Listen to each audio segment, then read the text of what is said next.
ang mga kwento ng pag-ibig, kwento ng buhay at kwento ng pag-asa dito sa Barangay Love Stories. Love Stories.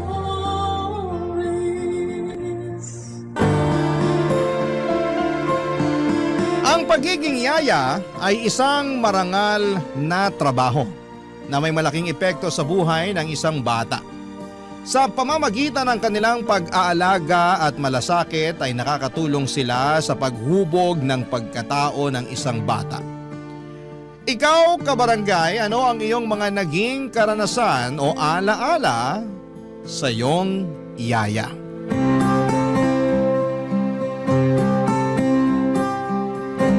Dear Papa Dudut, ako po si Jessica, Jess for short na lang. Matagal na po akong tagahanga ng Barangay LS. Palagi po akong nakikinig sa programa ninyo sa Facebook tuwing alas 12 ng tanghalian. Sana po ay matanggap ninyo ang sulat ko na ito at magkaroon ako ng pagkakataon na maibahagi ang aking kwento. Hindi po ako lumaki sa marangyang pamilya. Ang mga magulang ko po ay parehong magsasaka at ang natapos ko lamang po ay high school.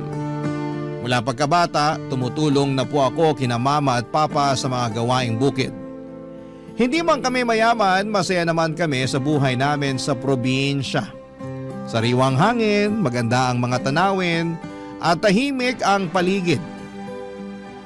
Wala po akong reklamo sa naging buhay namin sa probinsya. Pero noong nakapagtapos na po ako ng high school ay hindi na kinaya nila mama at papa na ipagpatuloy yung pag-aaral ko.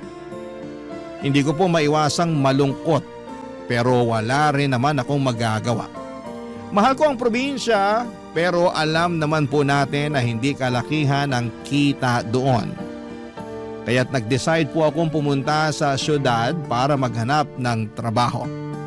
Pinili ko po ang maging kasambahay at ang layunin ko lang noon ay makapag-ipon ng pera para mapaayos yung bahay namin at makapagtayo ng maliit na negosyo para kina mama at papa. Gusto ko kasi na hindi na magtrabaho sa bukid sina mama at papa lalo na't hindi na rin sila bumabata. Nalaman ko po ang tungkol sa paghahanap ng yaya sa isang ad sa dyaryo.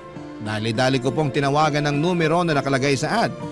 Babae yung sumagot ng phone at pagkatapos ng mahabang usapan ay sinabi niya sa akin na pag nagustuhan daw niya ako. Sobra po akong nainganyo at confident po ako noong mga panahong yon na magugustuhan nila ako. Kasi masipag ako pagdating sa mga gawaing bahay. Kinabukasan noon ay nanghiram ako ng pera sa kapitbahay namin at lumuwas papunta ng syudad.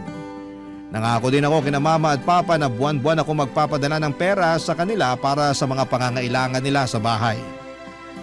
Noong dumating po ako sa bahay na naghahanap ng yaya, natuwa sila sa akin dahil mukha daw po akong masipag at puno ng enerhiya. At ito rin ang naging dahilan kung bakit natanggap ako bilang yaya. Napag-alaman ko din po na isang single mother ang may-ari noong bahay na naghahanap ng yaya. Dahil pumanaw na po ang asawa nito. Meron po siyang 10 years old na anak na lalaki at siya po ang naging alaga ko, Papa Dudut.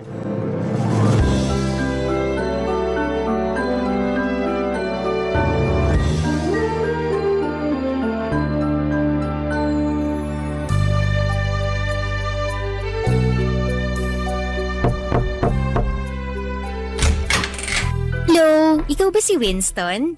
Pinakilala ka na sa akin ng mama mo. Hi! Ikaw ba yung bagong yaya ko? Oo, ako si Jessica. Pero tawagin mo na lang akong... ang haba din naman kasi ng Jessica. Ay, alam ko na. Yaya Jess na lang. Sige po, Yaya Jess. Ilang taon ka na, Winston? 10 years old. Pero malapit na ako maging teenager. Kakatuwa ka namang bata ka. Basta lagi mong tatandaan, nai-enjoy mo lang ang kabataan mo, ha? Naku, mahirap sa mundo ng mga big boys at big girls. Kung pwede lang sana bumalik sa pagkabata, naku, gagawin ko talaga. Bakit mo gustong bumalik sa pagkabata, Yaya Jess? Para mawala lahat ng pimples at wrinkles mo? Aba, bastos kang bata ka. Naisahan mo ako dun Yaya, tama na! Huwag mo akong kilitin! Di na ako makahinga! Like na kita, Yaya Jess. Ako rin. Mukhang hindi ako mamomroblema sa pag-aalaga sa'yo.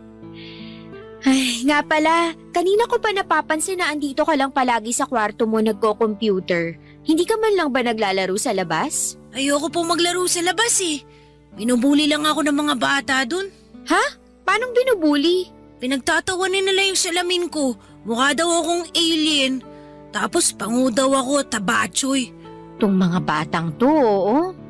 Nako, sa susunod na asarin ka nila, magsumbong ka sa akin, ha? Mananagot na talaga sa akin yung mga yan. Thank you, Yaya Jess. Pero ayoko. Tayo na lang kaya maglaro. Marami akong computer games dito na pang 2 players. Oy baby, yun ang hindi ko mapapangako sa'yo. Kasi baka pagalitan ako ng mama mo. Alam mo naman, kailangan kong sipagan tong mga gawaing bahay dito kung gusto kong magtagal sa inyo, di ba? Lalong-lalo na ngayon at kakatanggap lang sa akin ng mama mo. Naku, Yaya, huwag kang mag-alala. Nandyan si mama ngayon, oo, pero kadalasan wala naman siya dito eh. Ha? Anong ibig mong sabihin? Busy si mama sa work niya. Most of the time, mag-isa lang ako dito sa bahay. Ay, ganun ba? Naku, kawawa ka naman palang bata ka. Naku, baby, don't worry kasi andito na si Yaya. Forever na ako dito. Pero teka lang, kung ikaw lang ang naiiwan dito mag-isa, paano yung... Mga gawaing bahay. Tinuruan na ako ni mama kung paano gumamit ng washing machine at saka rice cooker. Pero hindi nga lang ako marunong magluto. Kasi si mama naghahanda ng mga pagkain ko before siya umalis papuntang work. Napaka-independent mo naman palang bata ka. Huwag kang mag-alala kasi tuturuan kitang magluto. Okay ba yun sa'yo? Okay na okay po! Oo, mabuti na yung ganun para at least hindi ka nakanganga kung sakaling wala kang kasama. Hindi ka magugutom, ganun. Ay nga pala, kumusta naman yung pag-aaral mo? Anong favorite subject mo? English po favorite subject ko. Kayo po, anong favorite subject nyo? Favorite ko naman yung math. Ay, ayoko niyan. Puro numbers tsaka formula. Sumasakit ulo ko dyan. Di mo ata natatanong na palagi ako nananalo sa mga math competition nung high school. Kaya wag kang mag-alala, akong bahala sa'yo. Talaga? Tutulungan mo ako sa math homework ko? Oo naman, why not, di ba? The best ka talaga, Yaya! Naku, wag kang mahiya, bulahin mo pa ako. Gustong gusto ko nakakarinig ng mga ganyan eh.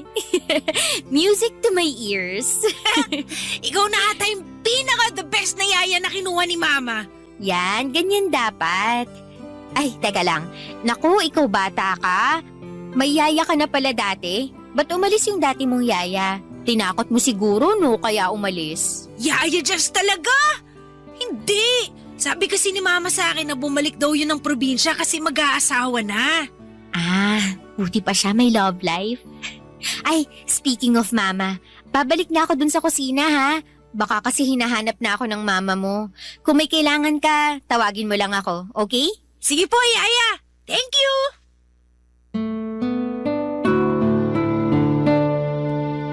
Naging maayos po ang takbo ng pamamasukan ko kina Winston.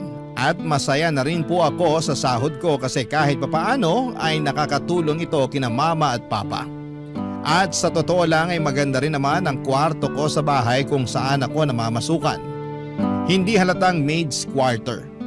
Aircon na lang po ang kulang doon at magmumukha ng kondo yon.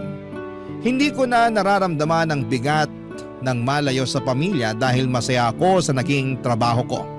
Hindi po ako nahirapan pakisamahan ang alaga kong si Winston. Napakabait niyang bata at napaka-masunurin pa. Oo, may mga pagkakataon na pilyo siya pero hindi talaga nawawala ang respeto niya sa mga matatanda. At doon ko siya labis na hinangaan. Pakiramdam ko nga ay parang nabubuli siya ng ibang tao dahil sa sobrang kabaitan niya. Maayos po kami ni Winston pero sa totoo lang, awang-awa ko sa kanya. Palagi siyang walang kasama sa bahay dahil nga madalas ay wala ang mama niya. Nang malaman ko po na namatay ang tatay ni Winston noong 6 years old pa lamang siya, mas lalo akong naawa sa kanya. Simula noon, ang mama niya na talaga ang tumatayong nanay at tatay niya. At ramdam ko ang hirap na dinadala ng bata. Hindi lang ako kay Winston naaawa kundi pati na rin sa mama niya. Ngunit syempre, bilang isang dakilang yaya, hindi ko pinabayaan si Winston. Pinaramdam ko araw-araw sa kanya na hindi siya nag-iisa. Lalo na tuwing wala ang mama niya. Ipinaliwanag ko din sa kanya ng maayos kung bakit may mga panahon na wala ang mama niya para kahit papaano ay maintindihan niya at hindi siya magkimkim ng sama ng loob. Pinaramdam ko sa kanya na hindi siya kawawa at hindi siya pinapabayaan. Sa awa ng Diyos, nakikinig naman po siya sa lahat ng sinasabi ko. At alam kong unti-unti niyang naiintindihan ang mga bagay-bagay. Pero alam niyo naman po, tao lang tayo, may mga limitasyon. At may mga pagkakataong ang saloobin natin ay hindi na natin kayang itago. Isang araw po ay umuwi si Winston na umiiyak. Nang lumapit siya sa akin, nakita ko ang bigat ng mga pinagdadaanan niya. Hindi basta isang ordinaryong bata ang nakita ko noong araw na yon. Ang nakita ko noong araw na yon ay isang bata na puno ng sakit at lungkot sa mata. Isang bata na kulang sa pagmamahal ng mga magulang. Isang bata na nangungulila sa presensya ng kanyang ina.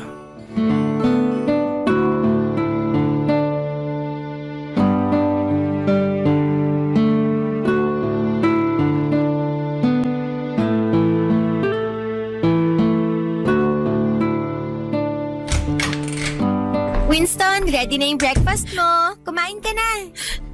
Oh, anong nangyari sa'yo? Ba't ka umiiyak? Malapit na kasi yung family day namin, Yaya Jess. Tapos, sabi ni Mama, hindi daw siya makakapunta. Hala, ganun ba? Tahan na, huwag ka nang umiyak. Yung mga kaklase ko siguradong sasamahan ng mga mama at papa nila.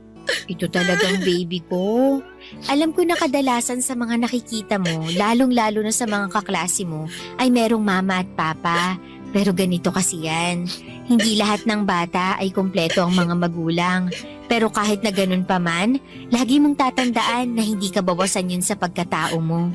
Ganun po ba yun, Yaya Jess? Oo naman. Pwedeng-pwede ka mamuhay ng masaya at normal kahit hindi kumpleto ang mga magulang mo. Pero, iba pa rin po talaga pagkasama mo mga magulang mo.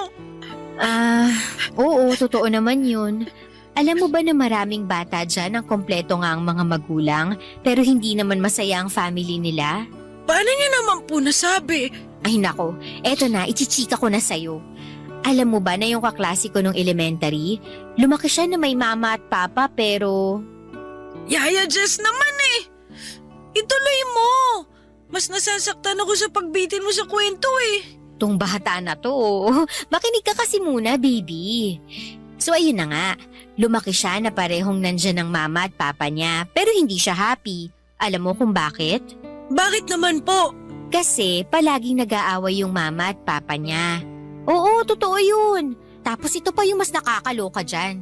Yung mama niya, nahuli niya yung tatay na may... basta, yun. Nahuli na may ano? Wala yun. Basta ang bottom line dito ay hindi siya masaya kahit complete family sila. So mas mabuti pa pala na hindi complete ang family? Ay nako baby, hindi sa ganun yun. Ang ibig ko lang namang sabihin ay hindi lahat ng complete family na nakikita mo ay masaya. Yung iba dyan may pinagdadaanan pero hindi lang nila pinapakita. Kaya wag ka nang sad, okay? Thank you talaga, Yaya Jess. Okay na po ako. Yan, dapat ganyan. Smile ka lang. I love you, Yaya Jess. Love na love din kita, may alaga forever and ever. Pero sa totoo lang po, medyo sad pa rin ako kasi hindi makakapunta si Mama sa family day namin. Baby, eto ha, ipapaliwanag ko sa'yo ng mabuti. Yung mama mo kasi, ginagawa niya ang lahat para sa'yo. Oo, alam ko na parati siyang wala dito sa bahay. Pero ang rason kung bakit parati siyang wala ay dahil nagtatrabaho siya para sa'yo. Pinipilit ka niyang itaguyod kahit mag-isa siya. Alam ko naman po yun. Pero nalulungkot pa rin ako eh. Sa tingin mo, bakit kumuha ng yaya ang mama mo? Para may makasama ka syempre kasi concerned yung mama mo sa'yo. Kung sa bagay, Ganito na lang ang isipin mo, baby. Kung hindi busy si mama mo at palagi siyang nandito sa bahay, sa tingin mo ba magkakaroon ako ng chance para maging yaya mo? tama! Sobrang talino mo talaga, Yaya Jess. Alam ko, ako pa ba? Ako na to eh. Di na lang siguro ako sasali sa family day. Tatapusin ko na lang yung mga assignment na hindi ko pa natatapos. Basta Yaya, tutulungan mo ako ha. Math pa naman yung assignment ko. Alam mo naman na mahina ako pagdating sa problem solving. Ay, teka lang. Sinong nagsabi sa'yo na hindi ka a-attend ng family day? Ano pa nga bang magagawa ako eh? Hindi nga raw makakapunta si Mama, di ba? Ay, dyan ka nagkakamali. Sasamahan kita. Pupunta tayo ng family day. Talaga po, Yaya? Seryoso kayo? Pwera na lang kung kinakahiya mo ko. Ano ka ba, Yaya? Hindi no. Siyempre gusto ko na nandun ka. Oh, yun naman pala eh. Huwag kang mag-alala. Paghahandaan ko yung family day na yan. Okay? Thank you po! I love you, Yaya Jess! Noong mga panahong yon, kung ano-ano na lamang ang sinasabi ko kay Winston para gumaan ang kalooban niya. Alam ko na may punto siya, Papa Dudut. Lahat ng bata ay may karapatan na magkaroon ng buo at masayang pamilya. Hindi nila pinili na ipanganak sa mundong ito kaya't responsibilidad ng mga magulang na alagaan at bigyan sila ng tamang gabay. Pagdating naman sa amo ko o sa nanay ni Winston, alam kong ginagawa niyang lahat para matugunan ang mga pangangailangan ni Winston. Ang totoo niyan ay awang-awa rin ako kay ma'am kasi wala siyang katuwang sa pag-aalaga sa bata. Pero tulad nga ng sinabi ko, ginagawa ko na lamang ang lahat upang hindi magtanim ng sama ng loob ang bata sa nanay niya. At habang hindi siya nasasamahan ng nanay sa araw-araw, ako na muna ang tumatayong parang pangalawa niyang ina. Sobrang saya po ni Winston noong dumalo kami sa family day ng school nila. Parang ang saya-saya niya. At ni minsan ay hindi niya naaalala na hindi buo ang pamilya niya. Sa araw na yon, tuwing may magbabalak na tanungin si Winston kung nasaan ang mga magulang niya, ako na kaagad ang sumasabat para hindi na maalala ng alaga ko. Kasi alam ko na deserve niyang mag-enjoy ng buong buo sa araw na yon. Gusto ko lang na makita na masaya siya. Pagkatapos ng family day ay naisip ko na magandang pagkakataon na yon para makausap ang amo ko. Pinag-usapan namin si Winston at naawa din siya sa bata pero sa kabila ng lahat, nagpasalamat din siya sa akin. Kasi nakikita niyang ginagawa ko naman ang lahat ng makakaya ko para gampanan ang tungkulin ko bilang yaya ni Winston. Makalipas ang ilang linggo, mas lalo lang akong naawa kay ma'am at sa alaga kong si Winston dahil na-promote si ma'am sa trabaho niya. Ibig sabihin, mas abala na siya sa pagtatrabaho at mas kumonte ang oras at panahon na maaari niyang ilaan para makasama si Winston. Sa kabila ng lahat ay hindi ko pa rin maiwasang humanga kay ma'am. Sa panahon ngayon, marami ng magulang ang pinapabayaan na lamang ang mga anak nila. Pero si ma'am kahit abala sa trabaho ay makikita mo talaga ang kanyang dedikasyon at pagsusumikap na mabigyan ng magandang kinabukasan si Winston. Hindi po madaling balansehin ang trabaho at pamilya. Pero si ma'am, ginagawa niyang lahat para matugunan ang mga pangangailangan ni Winston. Alam kong hindi siya perpekto at may mga pagkakataon na hindi niya kayang gampanan ang lahat ng papel sa buhay ni Winston. Ngunit ang mahalaga ay hindi siya sumusuko. Batid ko na gusto niyang makasama si Winston, kaya nga lang, ang trabaho niya ay isang malaking responsibilidad. Barangay Love Stories. Barangay Love Stories. At dahil nga po sa naging sobrang busy si ma'am sa trabaho, Sa akin na niya pinapaubaya ang paghatid at sundo kay Winston sa school. Naalala ko pa nga na tinanong ko siya kung bakit hindi na lang niya pasakayin si Winston sa school bus. Pero ang sabi ni mama ay mas kampante raw siya kung ako na lamang ang kasakasama ni Winston. May punto naman siya kasi siguro ako na atang naging super yaya na tagapagligtas ng mga batang naiwan sa bahay. Joke lang po, Papa Dudut. Pero seryoso, mula nang maging ganon ang setup ay nagiging parte na ng araw-araw ko ang mag-tricycle kasama si Winston papunta sa school niya. Kasi 15 minutes lang naman ang layo ng school sa bahay nila. At sa awa ng Diyos, mas naiintindihan na ni Winston ang sitwasyon ng mama niya. Hindi siya nagkikimkim ng sama ng loob at hindi nagbago ang pakikitungo niya sa nanay niya. Kung paano niya ako pakitunguhan, ganon din siya sa akin at doon ko talaga nahanap yung hirap at saya ng magulang. Kahit na hindi ako ang tunay na magulang, ramdam ko pa rin yung pagmamahal at pagkalinga kay Winston. Pero sa totoo lang po ay parang mas favorite ako ni Winston noong mga panahong yon. Joke lang po. Sana po ay hindi ninyo masamain ang sinabi ko. Wala akong intensyon na higitan si ma'am. Ang gusto ko lang ay maramdaman ni Winston na maraming nagmamahal sa kanya. At hindi siya nag-iisa. Gusto ko siyang iparamdam na may buong pamilya na nagmamahal sa kanya. Kahit na hindi buo ang pamilya niya. Ganun ko po siya kamahal, parang sarili kong anak. Isang araw noong hinatid ko si Winston sa eskwela, ay hindi ko inaasahan na may mangyayari pala sa akin na makapagpapabago sa takbo ng buhay ko. Ang tadhana nga naman, minsan nakakalungkot pero minsan ay nakakatawa din, Papa Dudut.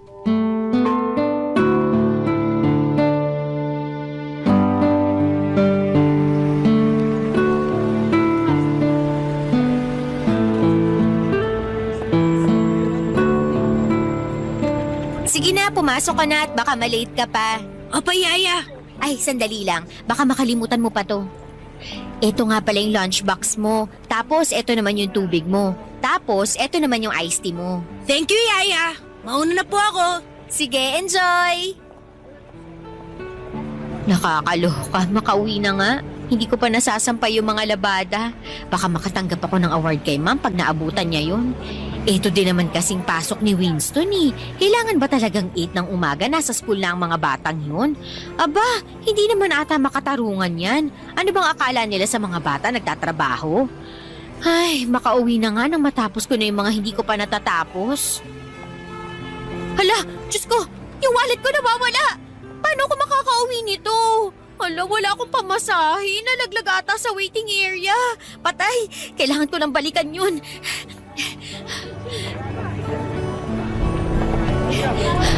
Diyos ko, hiningal ako dun ah. Buti na lang at nandito na ako. Ay, nasa na kaya yung wallet ko? Miss, excuse me. Sa'yo ba to? Uy, yung wallet ko! Akala ko ninakaw na eh. Thank you talaga ha. Thank you sobra.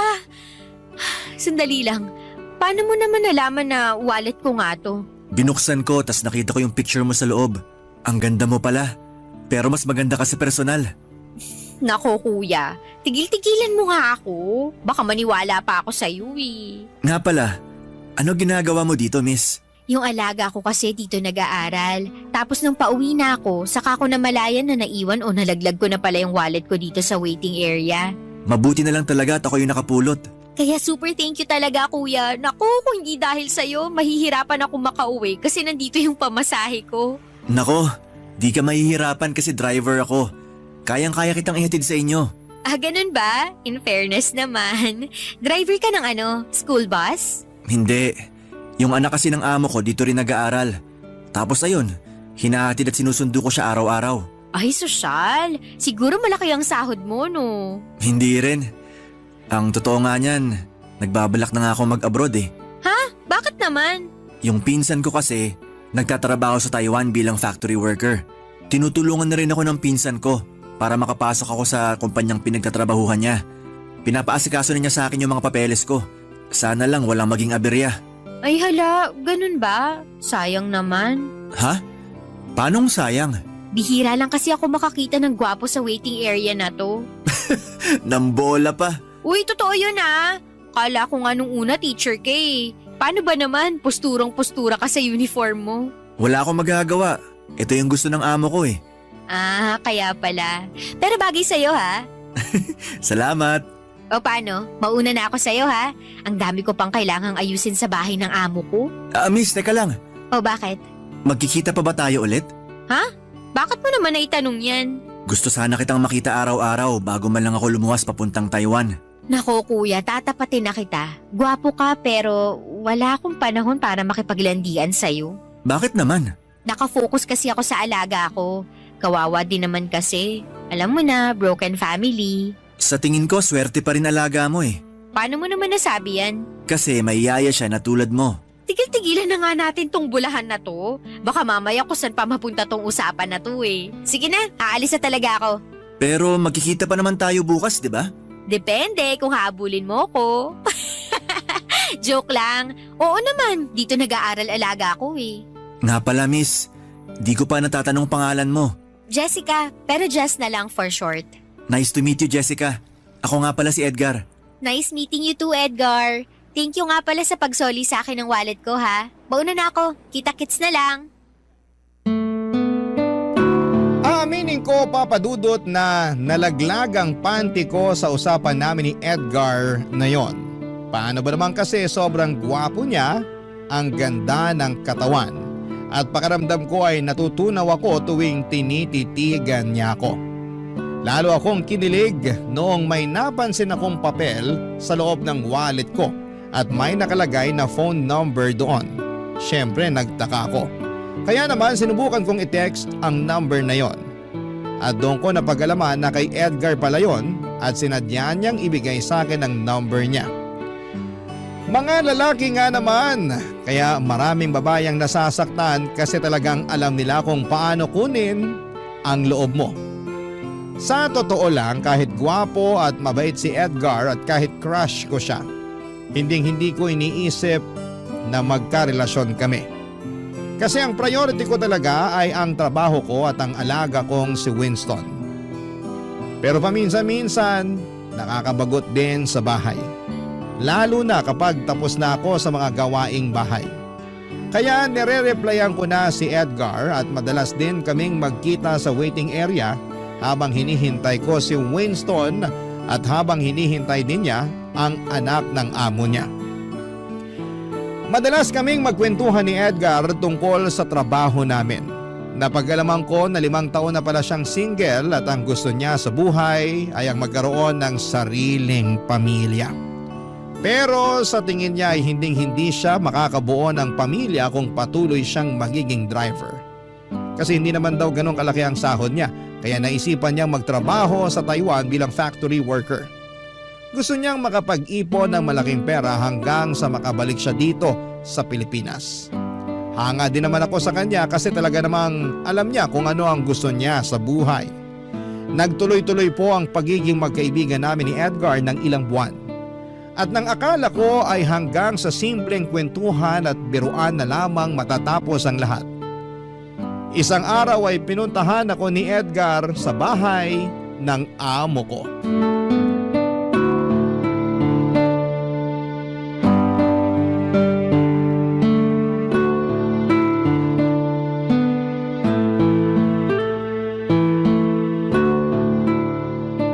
Tapusin na natin tong assignment mo sa math para makapaglaro ka na ng game sa computer mo ha? Okay po, Yaya Jess. Sige, tuloy na natin to. Ay, nakakamiss tuloy mag-aral. Kaya ikaw, mag-aaral ka ng mabuti ha? Okay po, Yaya Jess. Yaya, si Mama na ba yun? Ay, hindi ko alam eh. Sabi kasi ng mama mo, mamayang gabi pa daw yung uwi niya. Dito ka lang baby, puntahan ko lang ha? Sige po. Tapusin mo na yung homework mo, babalikan kita, okay? Okay, Yaya. Andyan na, sandali lang! Nakakaloka, sino kaya to? Ay, baka naman delivery boy. Edgar? Hoy, Ano ginagawa mo dito? Jessica, Loko ka, anong kailangan mo? Bakit ka nandito, ha? natatandaan mo nung nag-usap tayo dati at nakwento mo sa akin kung saan ka nakatira? Di ko aakalain na darating ang araw na mapapakinabangan ko yun. Hindi mo pa sinasagot yung tanong ko. Anong kailangan mo? Sira ulo ka? Paano kung nakita ka ni ma'am dito, ha? Eto naman, wala naman tayong ginagawang masama ah. Kahit na. Siguradong papagalitan ako ni ma'am pag nalaman niya na kinuwento ko sa'yo yung address niya. Hindi ko naman kasi lubos na akalain na pupuntahan mo ko dito, no? Huwag ka nang magalit sa akin. Sorry na. Isa lang naman ang sadya ko dito eh. Ano naman yun? Jess. Matagal ko na kasing gustong sabihin sa'yo to. Ang alin? Yung hindi mo ako na-replyan kagabi kasi malamang naubusan ka na ng load. Ano ka ba? Wala yun. Eto naman, hindi yun. So ano, maghuhulaan na lang ba tayo dito? Sabihin mo na kasi. Eto na nga. Jess.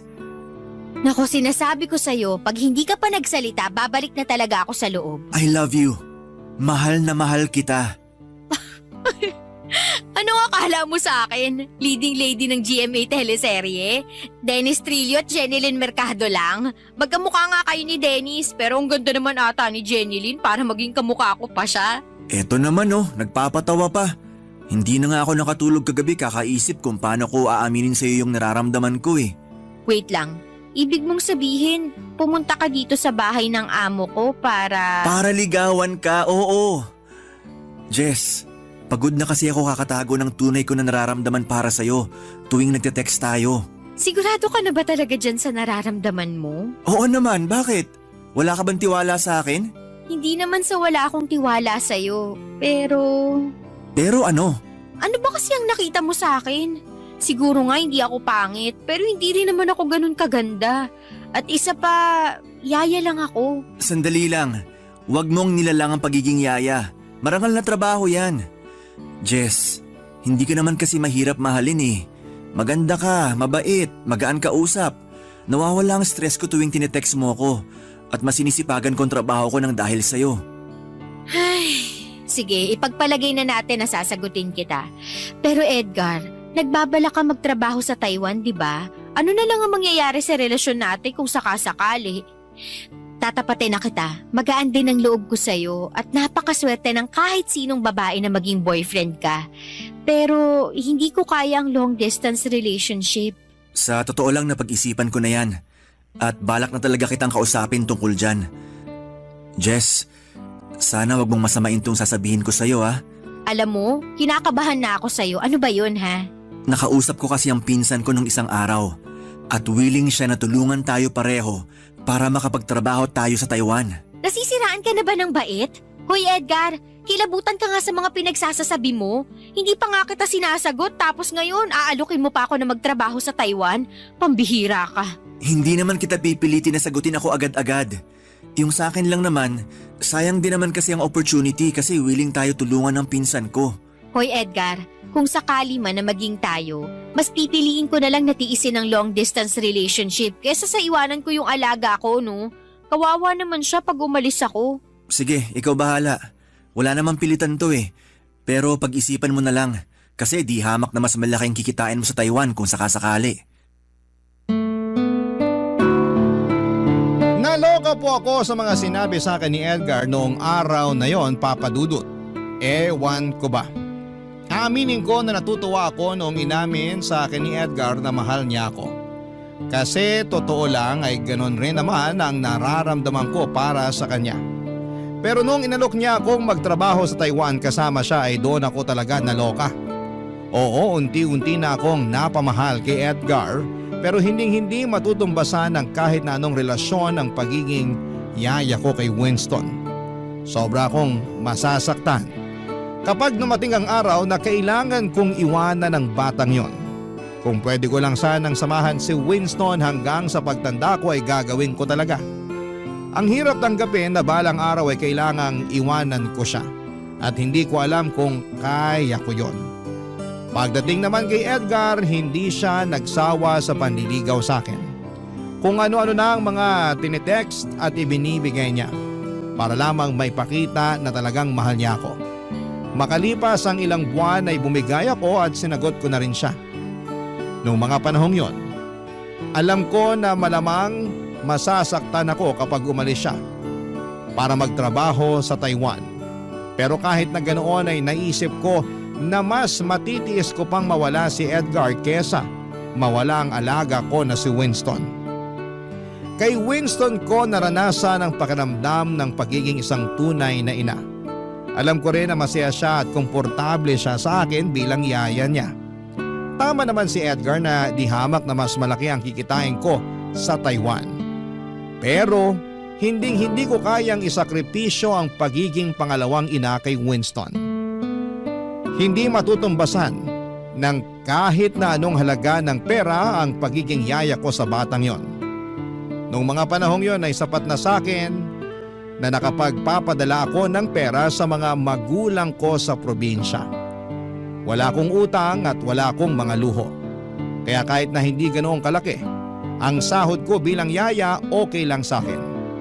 Ang mahalaga sa akin ay makasama ko si Winston Papadudot at magampanan ko ang papel ko bilang pangalawang ina para sa kanya. Barangay Love Stories. Barangay Love Stories. Naging okay na ang takbo ng buhay ko, Papadudot. As usual, yaya ako ng napakakulit na batang si Winston. At tuwing day off ko naman ay lumalabas kami ni Edgar para mag-date. Nang mga panahong yon ay pakiramdam ko ay parang perfect na ang lahat. Hindi na rin ako kinukulit ni Edgar na sumama sa kanya papunta ng Taiwan. Napagkasunduan namin na mag long distance relationship na lamang kami. Pinangako ni Edgar na mag-iipon siya para makapagpatayo kami ng bahay at makapagpakasal at sumang-ayon ako sa plano niyang yon. Pero Papadudot, hindi ko alam na may darating pa pala na pagsubok na yayanig sa buhay ko. Ilang linggo lang ang lumipas, tumawag sa akin si Papa at sinasabi na may stage 1 breast cancer daw si Mama. Sobra akong nanginig at naiyak nang marinig ko ang napakasamang balita na yon. Ikinuwento ko sa amo ko at kay Edgar ang tungkol sa mama ko at sobra silang naaawa sa akin. Nang mga panahong yon, alam ko na kailangan kong kumilos kaagad. Kasi ayokong lumala ang kalagayan ni Mama. Kaya naman napagdesisyonan ko nang tanggapin ang alok ni Edgar na magtrabaho sa Taiwan bilang factory worker na kasama siya. Sinabi ko ito kay Ma'am at kitang-kita ko sa mga mukha niyang kalungkutan. Pero naunawaan niya naman ang sitwasyon ko. Na kailangan kong mag-ipon ng malaking halaga para maagapan ang cancer ni Mama. At syempre hindi naging madali sa akin na kausapin si Winston tungkol sa desisyon kong umalis. Naramdaman ko ang bigat sa puso ko habang pinapaliwanag ko sa kanya na kailangan kong magtrabaho sa ibang bansa para matulungan si Mama, Papadudot.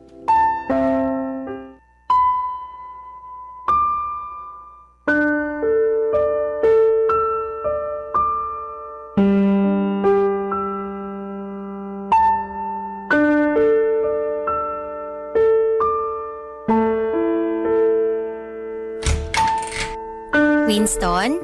Yaya, tamang-tama may bibigay po ako sa inyo.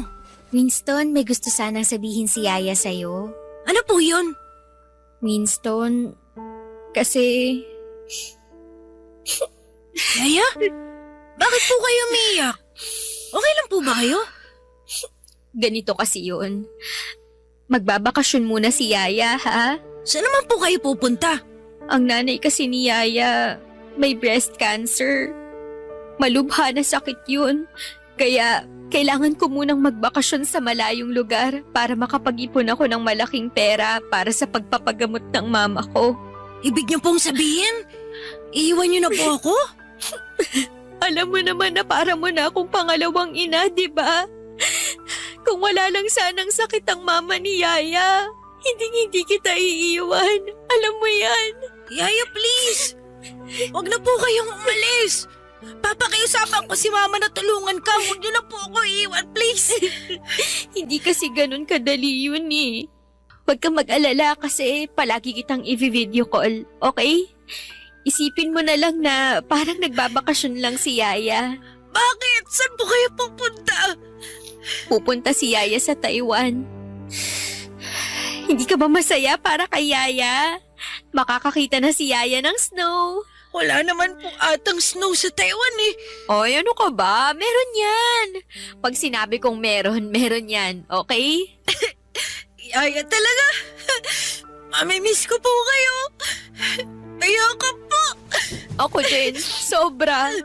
Basta ha, huwag mong bibigyan ng sakit sa ulo ang mama mo, ha? Promise ko po yan. At saka, tandaan mo lahat ng tinuro ko sa'yo. Di ba matagal mo na napangarap ang maging teenager? Eto na yung chance mo. Mas gugustuhin ko po ata na maging bata habang buhay na kasama kayo kaysa maging teenager na wala kayo. Eto naman, huwag mo nang paiyakin si Yaya. Wala na pong tutulong sa akin sa mga math assignments ko.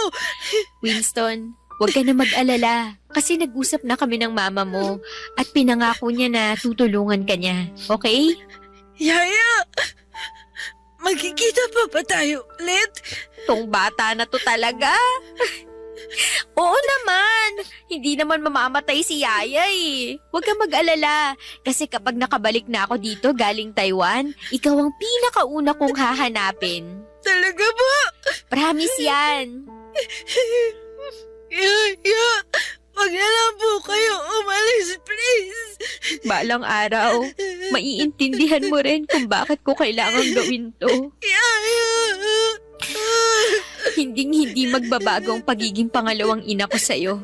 Yan ang palagi mong tatandaan, ha? I love you po, Yaya Jess. Ako din. Mahal na mahal kita. Oo nga po pala. Tungkol nga pala po dun sa bibigay ko sa'yo. Ay, oo nga pala. Sorry, masyado kasing naging emotional si Yaya. Bakit? Ano ba yun? Alam niyo po ba kung anong date ngayon? Sandali lang, tingnan ko lang tong cellphone ko. May 11. Bakit mo naman naitanong yan? Pinag-ipunan ko po talaga to ng 1 week gamit ang allowance ko para mabili ko tong mga bulaklak. Yaya Jess, Happy Mother's Day po! Oo, ikaw talagang bata ka. Mamimiss kita, sobra. Basta, promise niyo po na babalikan niyo ako ha? Na magkikita pa tayo ulit. Promise yan. Ipangako mo rin na wag mong kakalimutan si Yaya, ha? Pag-iisipan ko po. Ah, ganon ha? Ay, Jess naman, tama na po. Napakapilyo mo talagang bata ka. Kahit kailan ka talaga. Nang mga panahong yon, Papa Dudut, ay nakuha ko pang magbiro kay Winston. Pero ang totoo niyan ay durog na durog ang puso ko sa desisyon kong iwanan siya. Nakiusap ako sa amo ko na sana'y samahan niya si Winston sa kwarto niya sa mismong araw na aalis ako sa bahay nila. Kasi ayaw kong maramdaman ng bata na nag-iisa siya. Gaya ng inaasahan ko'y nadurog na naman ang puso ko sa puntong hindi ko na kayang tignan si Winston dahil may kirot sa puso ko tuwing tinitignan ko siya. Pero kinailangan kong maging matapang para sa mama ko upang makasurvive siya sa sakit niyang breast cancer. Pagkatapos kong umalis sa bahay na pinagsisilbihan ko ay doon ako tumira sa inuupahang kwarto ni Edgar. Nang mga panahong yon ay buong-buo na ang desisyon ko na pumunta ng Taiwan para magtrabaho bilang factory worker kasama si Edgar. Ang pinsan mismo ni Edgar ang tumulong sa amin. Pinautang niya kami para sa lahat ng gastos namin hanggang sa makapunta kami ng Taiwan. At sa wakas ay naging maayos ang takbo ng application namin at parehong kaming nakakuha ni Edgar ng work visa at nakapagtrabaho bilang factory worker. Hanggang ngayon, factory worker pa rin kami ni Edgar at 8 taon nang nakakalipas. At sa awa naman ng Diyos, Papa Dudut, cancer-free na rin si Mama sa ngayon. Hindi naging madali ang buhay ko dito sa Taiwan pero lubos pa rin akong nagpapasalamat sa trabaho namin dahil napagamot ko si Mama at nagkaroon kami ni Edgar ng kaunting ipon. Pagdating naman kay Winston, nagkaroon kami ng communication from time to time. Pero ang talagang nagpaantig Sa puso ko ay nang makatanggap ako ng message mula sa mama ni Winston. Gusto sana ng mama niya na dumalo ako sa high school graduation ni Winston. Naisipan namin ni Edgar na matagal-tagal na rin kaming hindi nakababalik sa Pinas. Kaya pareho kaming sumang-ayon sa ideya na magbakasyon. Ipinaalam namin ito sa employer namin at dahil matagal na kaming nagtatrabaho bilang factory worker ay inapprove kaagad ang aming vacation leave. Hindi na rin naging problema sa amin ni Edgar ang pambayad ng ticket dahil may ipon naman kami kahit papaano. Nung araw ng high school graduation ni Winston ay hinatid ako ni Edgar. Oo, nakikita ko ang mukha ni Winston sa social media at nakakausap ko pa rin siya sa chat, pero kinabahan pa rin ako. Kasing hindi ko sinabi sa kanya na sosorpresahin ko siya sa araw ng graduation niya, Papa Dudut.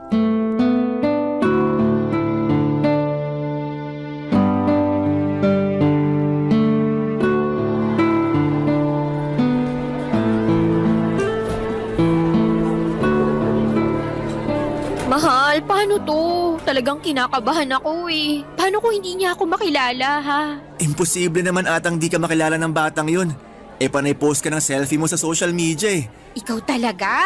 Hindi ka nakakatulong. Ano ba naman mahal, nandito na tayo oh. Ngayon ka pa ba aatras? Pustahan tayo. Makikilala ka ng batang yan at mag-iiyakan kayo. Ewan ko sa'yo, umalis ka na nga. Sige mahal, basta balikan kita dito mamayang alas 5 ng hapon ha. Kailangan ko na kasing isoli tong scooter na nirentahan natin mamayang alas 6. Sige, mahal. Ay, nga pala, mahal, pasuyo naman oh. Pakihanda na lang yung mga gamit natin kasi dadalawin na natin sina mama at papa sa Makalawa, ha? Kailangan natin sulitin bawat araw na nandito tayo sa Pinas. Ba't sa Makalawa pa? Bakit hindi na lang bukas? Ano ka ba? Nakalimutan mo na ba? Siyempre gusto ko naman makabonding yung alaga ko, no? Para mo na talagang anak yung batang yon. Sige mahal, mauna na ako ha. I love you. Balikan kita mamaya.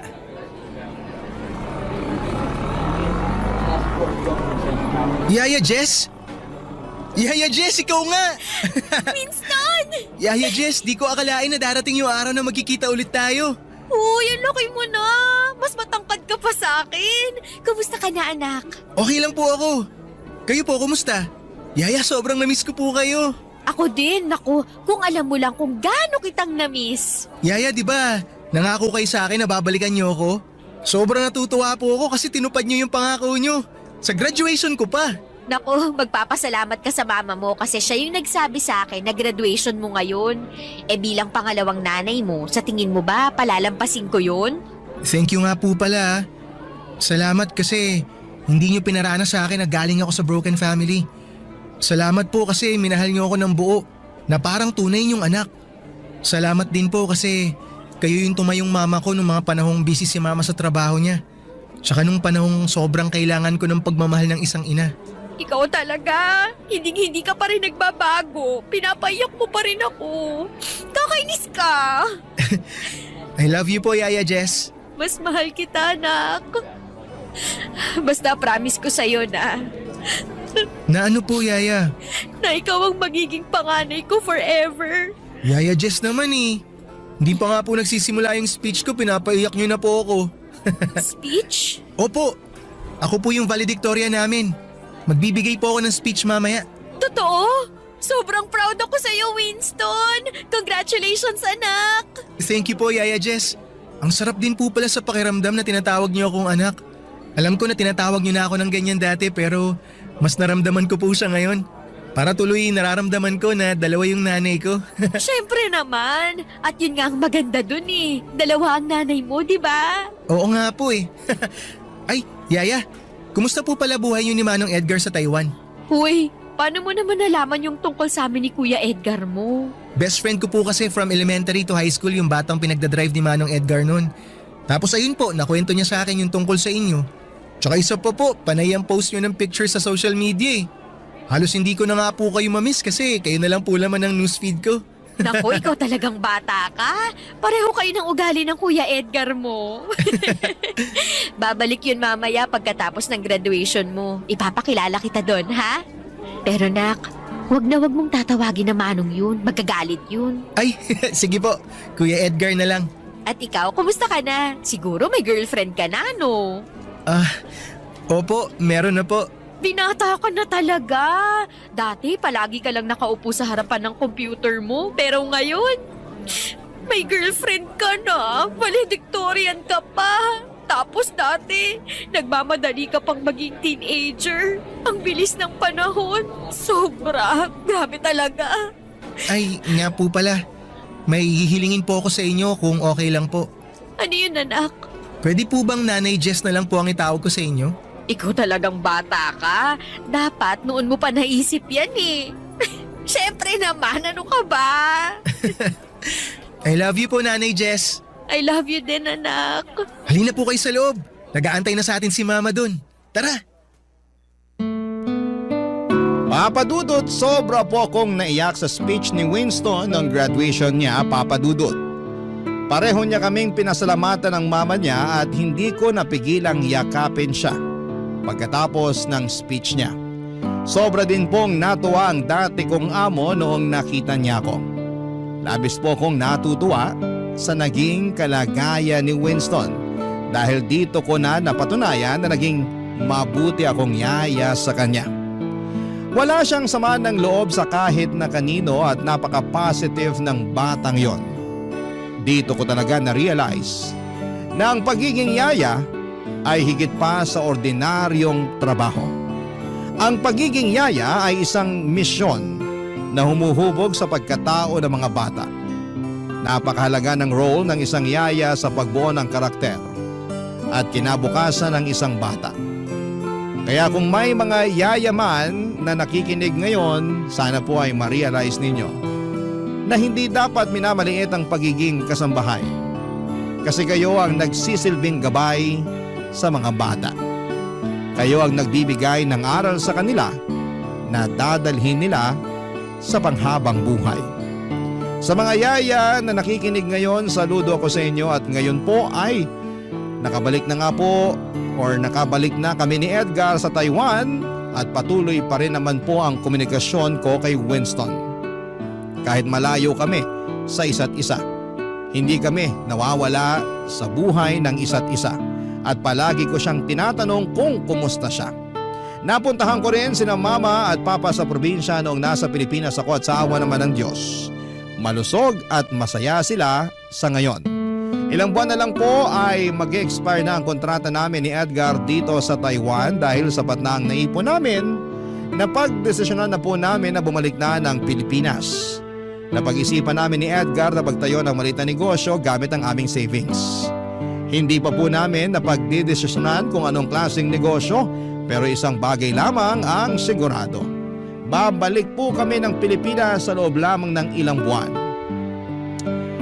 At para naman po sa aming dalawa, napagdesisyonan din po namin ni Edgar na ipaayos ang bahay ng mga magulang ko sa probinsya at doon na rin po kami titira. At doon na rin magnenegosyo nang sa ganoon ay malapit ako sa mga magulang ko. At kahit papaano ay pwede na rin po akong bisitahin ni Winston kung kailan niya gusto. At syempre po, hinding-hindi mawawala ang balak namin ni Edgar na magpakasal this year. Sobrang excited na po ako sa mga magagandang bagay na naghihintay sa akin, Papa Dudut. Maraming salamat po sa platform na ibinigay ninyo sa amin upang maibahagi po namin ang mga naging karanasan namin sa buhay.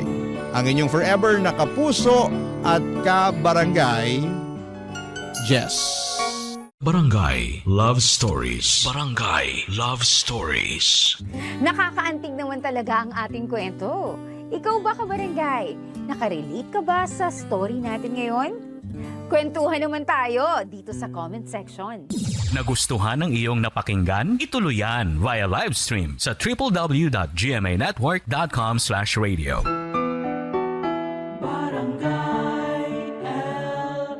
In Mega Manila, 97.1. Forever! Ang mga kwento ng pag-ibig, kwento ng buhay at kwento ng pag-asa dito sa Barangay Love Stories. Love Stories.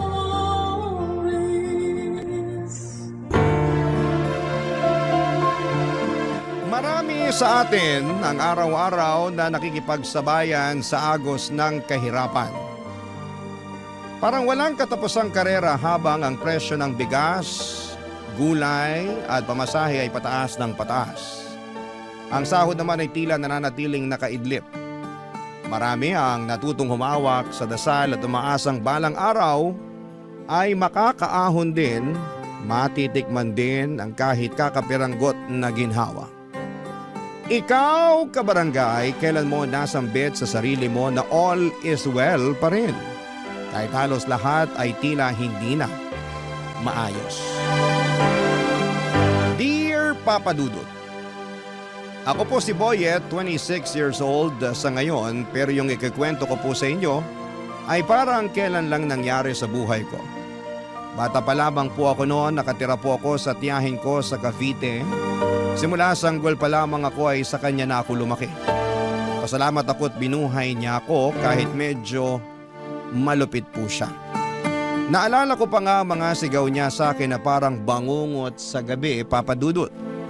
Kaya gusto ko noon na makita ko ang nanay ko. Gusto kong kunin niya ako at magising sa bangungot na yon. Pero wala pong nanay na dumating. Ang sabi nila ay prostitute daw ang nanay ko. Matapos akong iwan sa tiyahing ko ay hindi na ako binalikan pa. Kaya walang araw na hindi ko tinatanong ang sarili ko kung mahal ba ako ng nanay ko. Kasi wala naman sigurong nanay na iniiwan lang ang anak.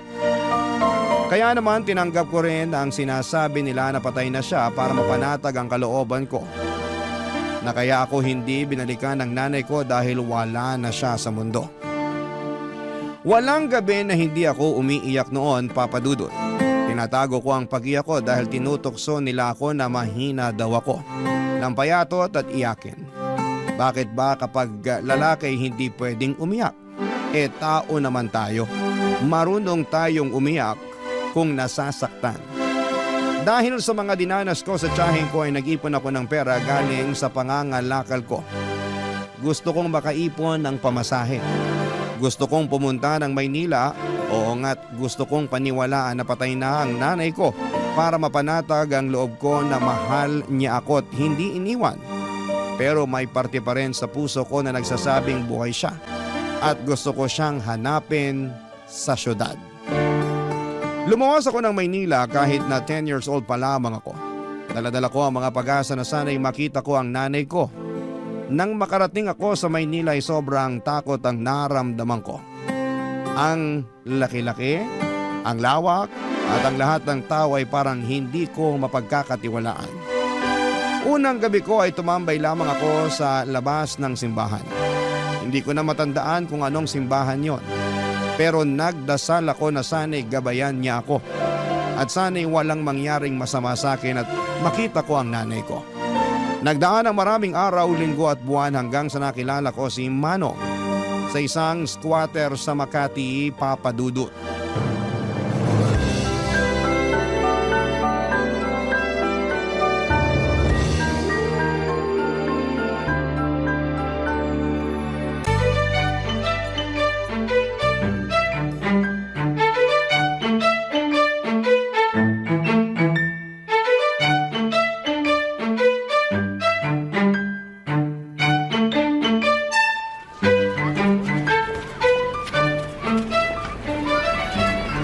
Boyet, gising na, umaga na.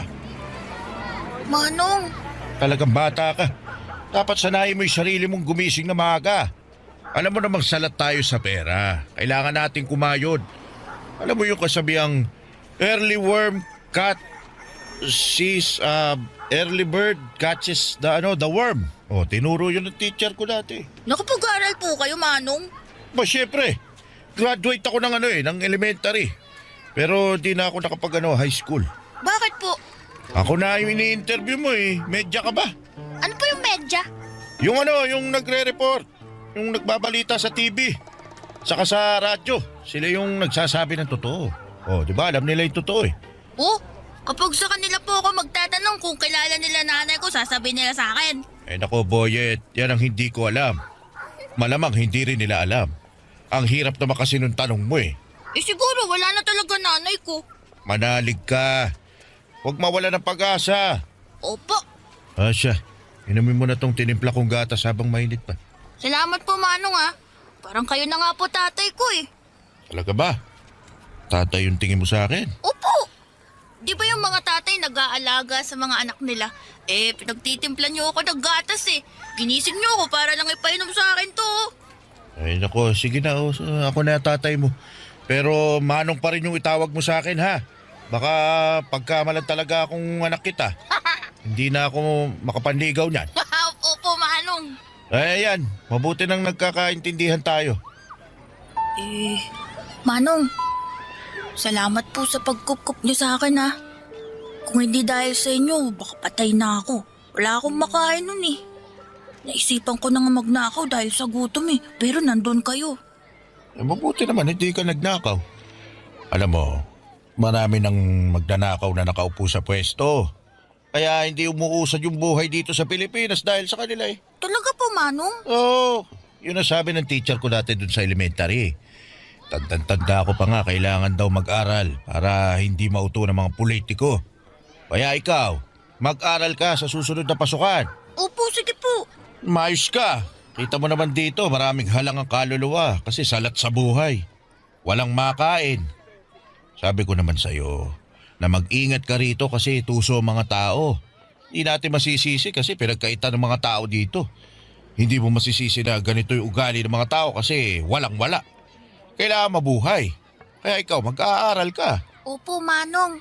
Oh, mayos ka boyet ha. Dapat asal tao, di hayop. Ibig sabihin nun, maging mabait lang ako. Wala mo na pa pala eh. Pero, maiba ako. Talaga bang ayaw mo nang bumalik dun sa kamag-anak mo sa Cavite? Ayoko na po, Manong. Baka may ginawa ka masama, kaya ka naglayas. Ayoko talaga sa tao yung sinungaling eh. Manong, hindi po ako nagsisinungaling. Gusto ko po talagang makita ang nanay ko. Hindi ko nga alam kung saan ko siya hahanapin pero andito daw po siya sa Maynila. Napakalaki ng Maynila. Di po, may picture naman po ako ng nanay ko eh. Kung makikita ko siya, sigurado makikilala ko yun. Dapat kapag nakita ka niya, maging proud siya sa'yo. Kaya mag-aral ka sa susunod na pasukan, ha? Opo, masusunod po. Papadudot nakatira kami sa pinagtagpi-tagping yero pero ramdam kong nakahanap ako ng tatay sa piling ni Manong. Kahit walang maayos na bahay, mainit, marumi, pero para sa akin ay may pag-asa dahil kay Manong. Matandang binata si Manong, wala siyang asawa at wala ding anak.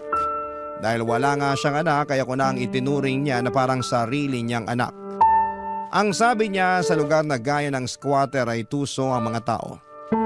Hindi dahil masama sila kundi dahil lahat ng tao sa paligid ay pinagkaitan. Walang araw at gabi na hindi na ako pinapangaralan. Sabi niya kahit mahirap dapat ay matuto pa rin akong maging matinong tao. Pinag-aral niya ako at binilhan ng lapis, papel at gamit sa eskwelahan. Sobrang saya ko talaga, papadudot. Inihatid pa niya ako sa eskwelahan at sinisigurong okay lang ang unang pagpasok ko. Naramdaman ko na kahit na hindi kami magkadugo ay mahal niya ako.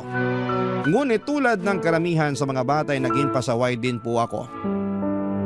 Hindi na ako natutuwa sa lapis at papel dahil sa mahirap palang mag-aral. At marami akong nakakaaway na kaklase ko at maging sa ibang section at grade. Hindi naging safe sa akin ang eskwelahan dahil isa pala siyang malaking arena na samot-saring mga bata na iba-iba ang ugali. May matalino, may hindi binayayaan ng talino, may mabuti at masama na sa tingin ko ay hindi naturuan ng tama ng magulang o sadyang spoiled lamang at gustong manghamak ng ibang bata. Hindi ako naging masaya tuwing pumapasok ako, papadudot. Kaya hindi ko sinabi kay Manong na hindi na ako pumapasok. Mas pinili kong magkalakal muli. Mas pinili kong gumala para maghanap ng pera. Kung magkaroon man ako ng kaaway ay hindi ko na kailangan pang magpaliwanag sa teacher. Ang importante sa akin ay makahanap ako ng pera. Hanggang sa isang araw, hindi na naitago ang ginagawa ko. Pinatawag pala si Mano ng teacher ko na hindi ko alam. At sa gabing pag-uwi niya ay nakita kong galit na galit si Manong sa akin, Papa Dudut.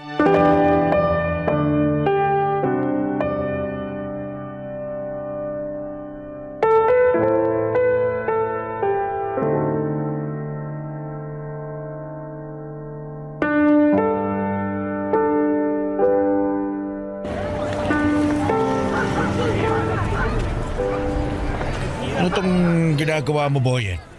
Bakit hindi ka pumasok, ha? Umapasok po ako, Manong. Alam mo ba na sinungaling ay kapatid ng magnanakaw?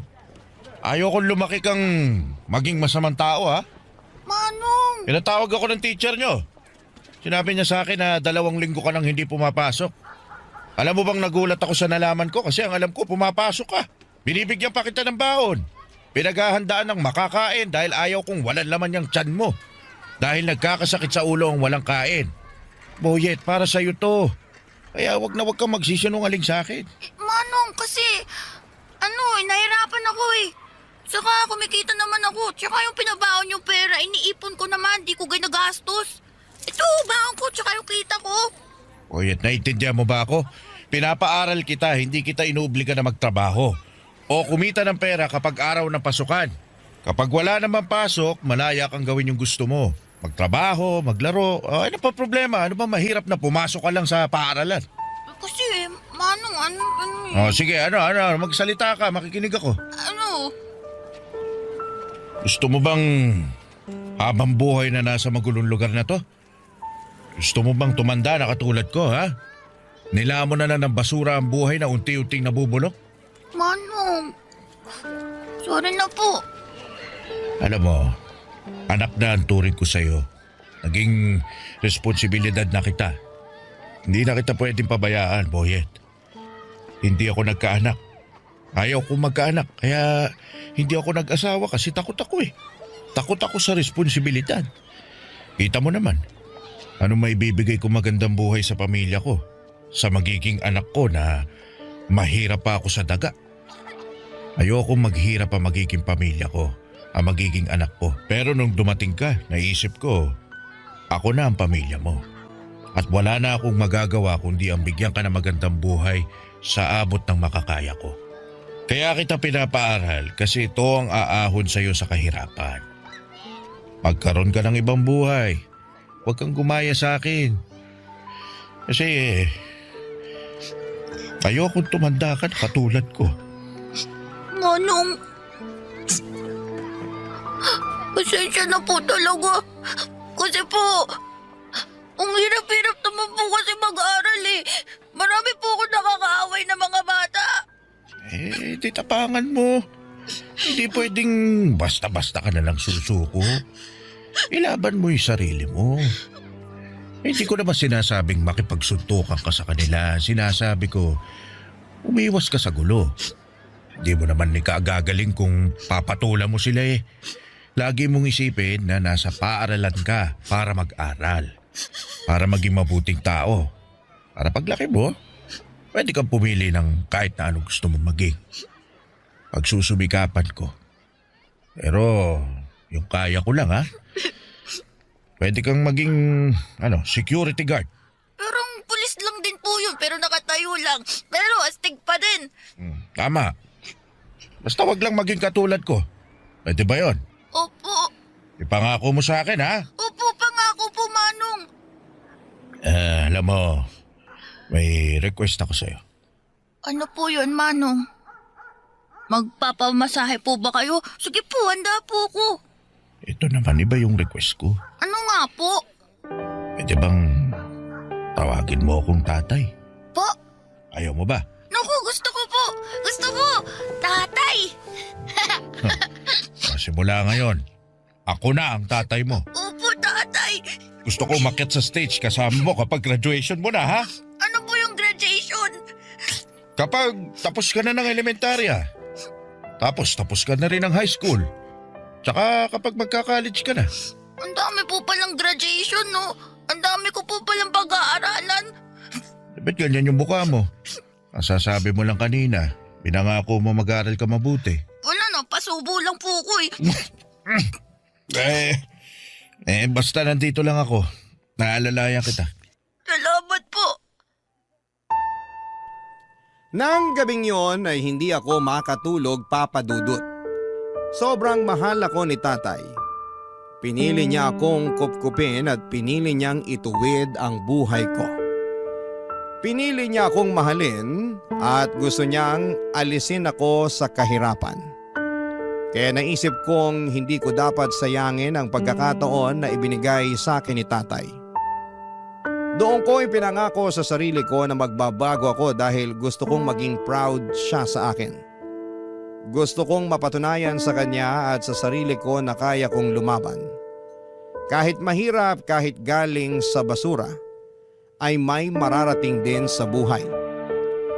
Noon ay hindi pa talaga malinaw na ang mga ginagawa ng mga bata sa akin ay isang klase ng pambubuli. Pero sabi ni tatay ay iiwasan ko na lamang ang mga yon at dapat ay mag-focus ako sa pag-aaral. Kaya naman sinunod ko yon, Papa Dudut. Pero hindi ko pa rin maiwasan na may mga masamang bata na inaaway ako. Minsan umuwi ako may sugat pero hindi ako sumuko. Araw-araw ay sinasabi ko sa sarili ko na baka bukas ay hindi na nila ako aawayin.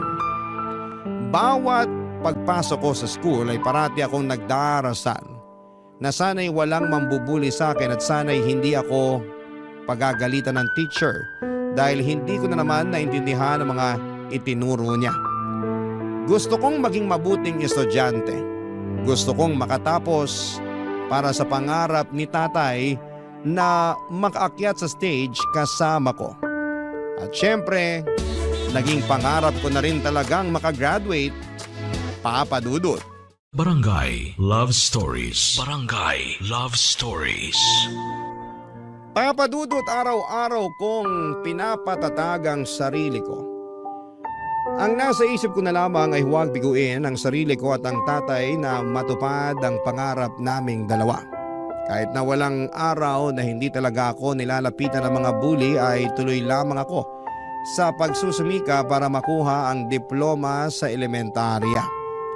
Paunti-unti lang ang goal at doon ako nakafocus.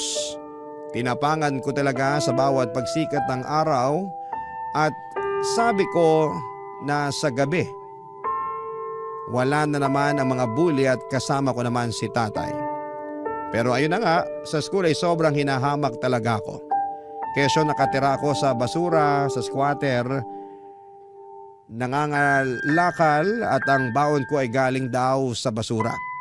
Kahit ano pang sabihin nila, iniisip ko na lamang na may pera naman sa basura at may pupuntahan itong pagsusumikap ko sa pag-aaral. Ngunit isang araw, ibang bully naman ang dumating. Nagkasakit si tatay, ibang klase palang bully ang sakit. Kailangan mo ring tapangan at buksain para magpatuloy sa buhay. Ilang linggo na siyang nangihina at kahit sinasabi niyang pumasok ako sa paralan ay mas pinili kong alagaan siya. Hindi pwedeng basta-basta ko na lamang pabayaan siya dahil alam kong hindi madali ang buhay kapag may dinaramdam, Papa Dudut.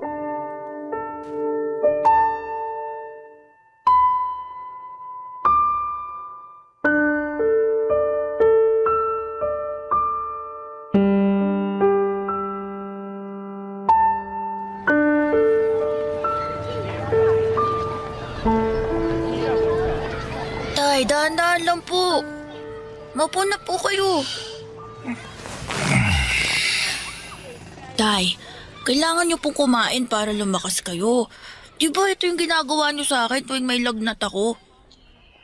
Alam mo, kaya ko naman yung sarili ko. Talaga si tatay oh. Ayaw talagang inaalagaan siya. Sige na, mag-ayos ka na. Maraming araw na hindi ka pumapasok. Hindi po tay. Dito muna ako sa bahay. Ay nako, huwag na matigas ang ulo. Paano ka gagraduate niyan kung parati kang absent? Baka ibagsak ka ng teacher mo. Tay naman eh. Anong tay naman? Oh, sige na, pumasok ka na. Kakainin ko na itong pagkain. Eh, paano kung darating yung sinasabing demolition? Paalisin tayo rito. Sino kasama nyo? Kung nandito ako, masasamahan ko kayo. Hindi nila tayo mapapaalis. Naganda na yung mga kapitbahay natin ng mga ipambabato sa mga yon. Nakita ko ron sa kabilang kanto. Grabe ginawa nila. Wala na hong nagawa yung mga nakatira dun. Paano kung saktan kayo rito? May sakit pa ho kayo, oh. Kung nandito ka, kaya mo ba ako ipagtanggol sa mga malalaking tao? Kita mo, hindi ka makasagot. Basta dito lang ho ako. May mga inihandaan naman akong pambato sa kanila eh. Ito ang dahilan kung bakit gusto ko makapagtapos ka ng pag-aaral. Para hindi ka matatakot na paalisin sa bahay mo. Makakabili ka ng sarili mong bahay o may pera ka para umupa ng matirhan na may legal na titulo. Yung bang re-respetuhin ka ng mga tao. Tay, ang hirap po pala maging mahirap, no? Ang dami mong dapat gawin para lang hindi ka masasaktan at makuha mo yung respetong sinasabi nila. Kung hindi na talaga kaya, hahanap na lang tayo ng ibang mapapwestuhan. Siguro mas makakatulong sa mga tao yung itatayong barangay complex dito. Grabe naman po pala sila. Wala, ganun talaga eh. Tay, okay lang po ba kayo? Oo naman. Sige na, mamaya ako natubusin. Tay, yung totoo. Mukhang kailangan ko lang maiga ulit. Sige ho.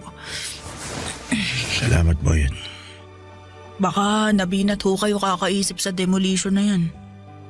Siguro, pero okay lang ako. Tutulog ko na lang to, mawawala rin. Lalakas din ako. Sana po bumalik na sa dating lakas ang katawan nyo, Tay. Galing ako, anak. Tay, mukhang ito na ho yung demolition. Titingnan ko sa bintana. Tay, ito na nga ho yung demolition. Tay! Uy, Tay, gising! Tay, kailangan na nating lumabas. Tay! Tay, wag na ho kayong matulog. Kailangan na nating lumabas ng bahay. Tay, bakit parang hindi ka na humihinga? Tay! Tay naman, gumising ka na! Promise, papasok na ako. Hindi na matigas ulo ko. Gising na, Tay! Gising, Tay! Tulong nga! Ang tatay ko! Tulong! Tulungan niyo ako! Tay, hindi ka pwede mawala. Akyat pa tayo sa stage sa graduation ko. Tay! Tay, wag mo ko iwan! Tay! Tay! Tay! Papadudod, sobrang sakit balikan ng araw na yon. Lahat nagkakagulo dahil sa demolition habang binawian ng buhay si Manong, ang tatay ko. Kaya naman sobrang galit na galit ako sa mga taong nag-demolish sa squatter. Para kaming mga ipis na pinupuksa na lamang at pinapalabas sa aming mga lungga na parang basura sa lipunan na walang karapatang mabuhay ng may dangal. Tandang-tanda ko na kahit na hindi man natuloy yung sabi nilang end of the world noong 2012, para sa akin ay parang natapos at gumuho talaga ang mundo. Hindi ko alam kung kaya ko bang mabuhay na wala si tatay. Bakit ganon sila sa mahihirap? Pinapalis nila sa lupang yon para tayuan nila ng barangay hall, health center at basketball court. Bakit hindi kami tulungan na bigyan ng marangal na buhay? Nagsumikap kami araw-araw at hindi po kami batugan. Sana yung gobyerno ay nakita ang hinaing ng mga taong gusto lamang ng may masilungan at matawag na tahanan. Kasi ang mga taong ito ay hindi pinapangarap na maging squatter lang habang buhay. Pero sadyang may lapang tadhana at pagkakataon para sa kanila. Mahirap ang buhay. Mahirap makaahon sa kahirapan. Kahit sobrang sakit sa loob ko kasi hindi ko matutupad yung pangarap namin ni tatay, huminto ako sa pag-aaral kasi kailangan kong unahin ang kalam ng sikmura ko kesa sa pag-aaral. Pasalamat na lang ako dahil sa paghihikayat ni tatay na mag-aral ako ay natuto naman akong magbasa at magsulat. Pero syempre hindi ganon kalawak ang pag-intindi ko sa mga bagay-bagay. Basic lang at marunong din akong magbilang kaya alam kong humawak ng pera. At dumating ang isang bagay na masasabi kong mas malaki ang kikitain ko kesa sa pangangalakal. Ibang kalakal na ang ginagawa ko kahit 15 years old ako noon. Pinasok ko ang pagbebenta ng katawan. Nagbigay ako ng aliw sa mga parokyano. Wala akong pinipili. Tama. Nagaya ko sa nanay ko. Ang kaibahan lang ay hindi ako nabubuntis kasi lalaki ako. Sa bago kong trabaho ay nakagawa ako ng sarili kong maliit na bahay sa isang squatter din. At sa bawat oras, hindi ko makakalimutan si tatay. Parating pabalik-balik sa utak ko ang sinabi niya sa akin na kailangang maiba ang buhay ko. Hindi pwedeng mabubulok ako sa squatter. Kalaunan ay nakapagtrabaho ako sa bar at doon ko nakilala si Nelia na naging girlfriend ko. Pareho kaming hamak na isang mamitang nagbibigay sa amin ng customer.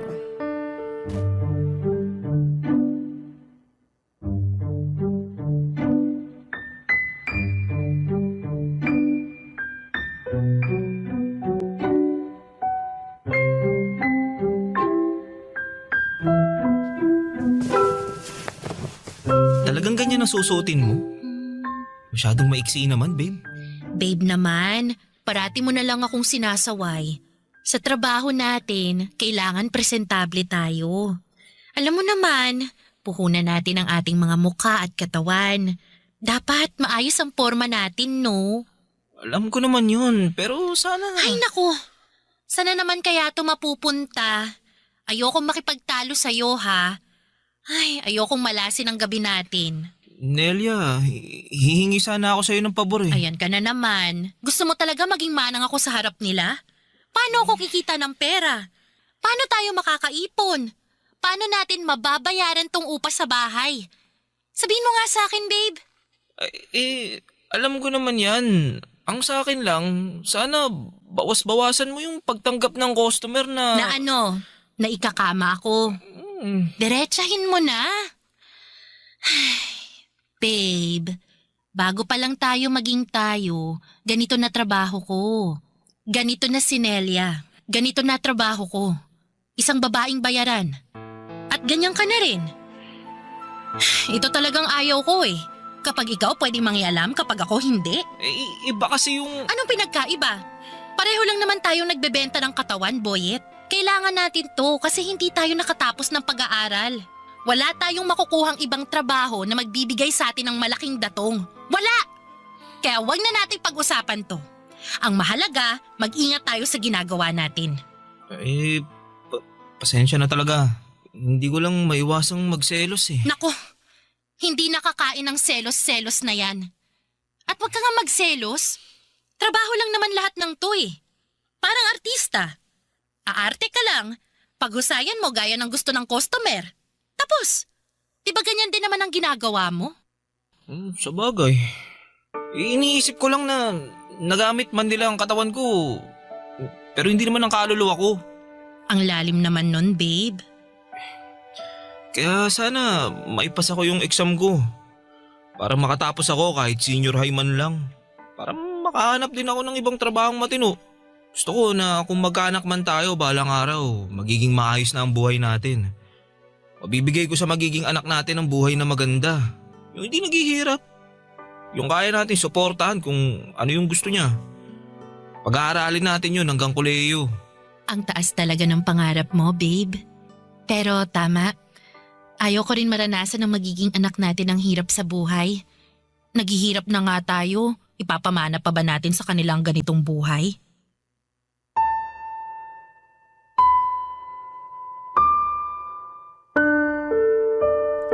Papadudot na encourage ko si Nelia na mag-ALS.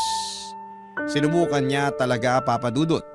Maraming beses na parang gusto na niyang sumuko pero parati ko pa rin siyang sinasabihan na para ito sa aming dalawa. para pwede naming sabihin na may pinag-aralan kami. Pero dumating ang 2020, nagka-pandemic. Naging isang dagok ito para sa amin at maging sa mga kababayan natin. Naging mahirap ang buhay at nawalan kami ng customer kasi nga ay nasa bahay lahat ng tao. Ang daming restrictions. Pati ang ipon namin ay naubos dahil wala talagang trabaho. Naisipan ko na lamang kung talaga bang may Panginoon kasi puro pahirap na lamang ang naranasan ko. Nagsusumikap naman ako sa buhay pero parang ang hirap pa rin. Paano kaya kami magso-survive? Paano ang isang tulad naming dukha ang kakayaning mabuhay sa gitna ng pandemya na walang trabaho? Ang hirap talaga, Papa Dudut. Nakakadurog ng puso ang sitwasyon, nakakapanghina ng loob na para bang inalisan na naman kami ng pagkakataong mabuhay. Ang hirap po maging mahirap at ang masakit ay maraming tao ang tingin sa amin ay palamunin. Nakapina lamang para sa ayuda at pasanin ng lipunan. Sa totoo lang po, Papa Dudut, gusto kong hingi na sana'y magkapalit kami ng buhay para malaman niyang nagtatrabaho kami para mabuhay.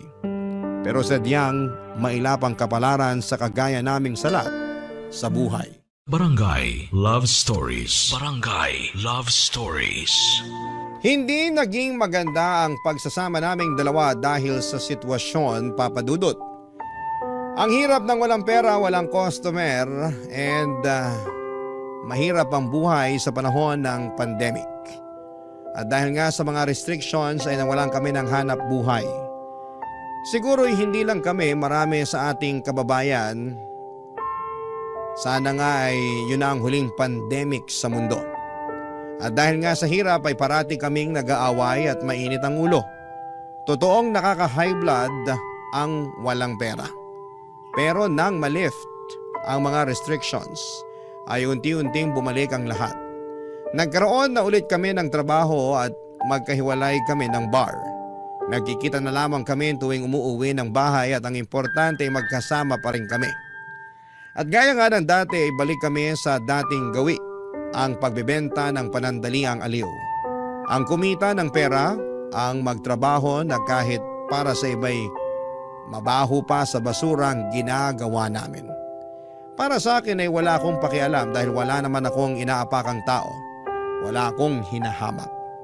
Gusto ko lang kumita ng pera pero isang umaga'y nagulat ako nang umuwi si Nelia sa bahay, Papa Dudut.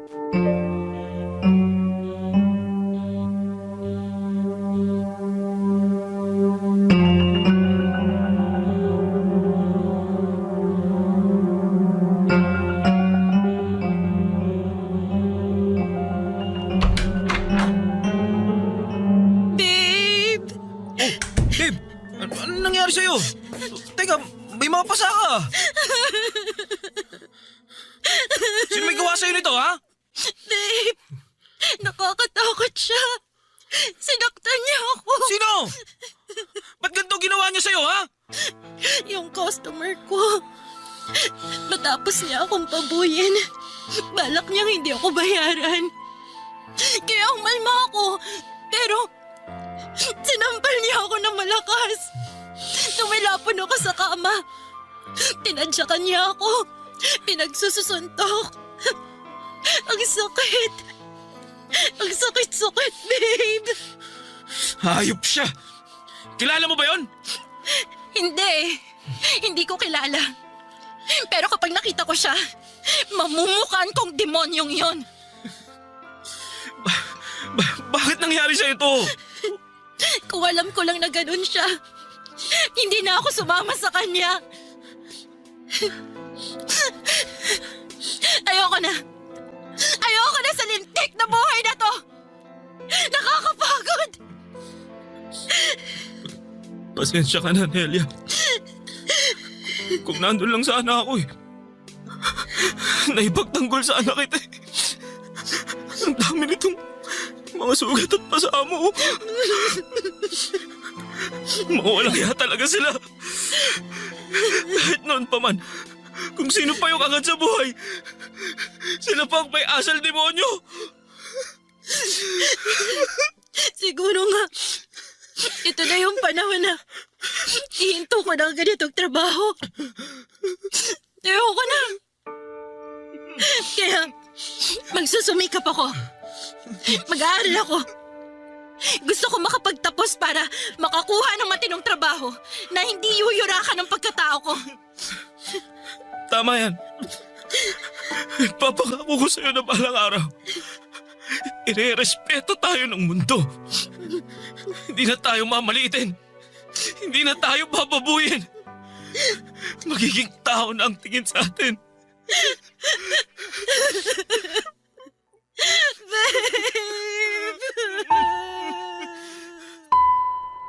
Ilang linggo ring nagpagaling si Nelia sa mga natamo niyang sugat at pasa, Papa Dudut. Sobrang nakakagulat na may tao talagang gagawa ng ganon. Pasalamat na lang ako at hindi niya tinuluyan.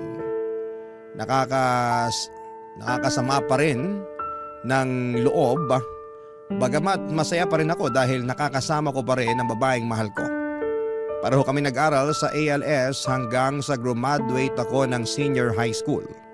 Kaya hindi pa rin ako makaalis sa trabahong pagbibigay aliw, Papa Dudut. Kailangan ko pa rin ng pera para sa training ko bilang security guard. Sabi ko sa sarili ko na malapit na talaga at makakawala na rin ako sa kadena ng kahirapan. Pero nagkaroon ng problema. Nilagnat ako at ilang araw nang hindi ito gumagaling. Nagsilabasan na rin ang mga rashes sa aking katawan at ang lalapan ng ubo ko. Dahil sa halos hindi ako makapagtrabaho na ay napilitan akong pumunta sa health center. At natuklasan ko ang isang nakakagulat na katotohanan na ayaw kong marinig. Nang mga oras na yon ay parang nag-flashback lahat ng hirap na pinagdaanan ko.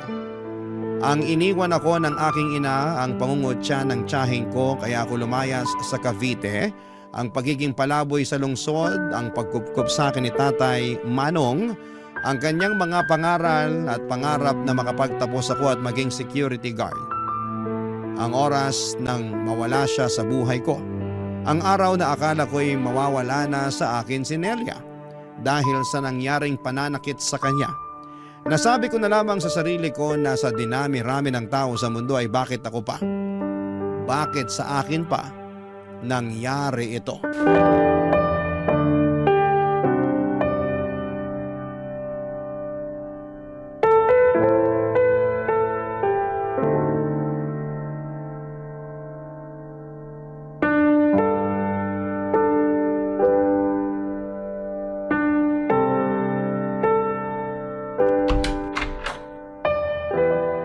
Babe, ang tagal mo namang bumalik.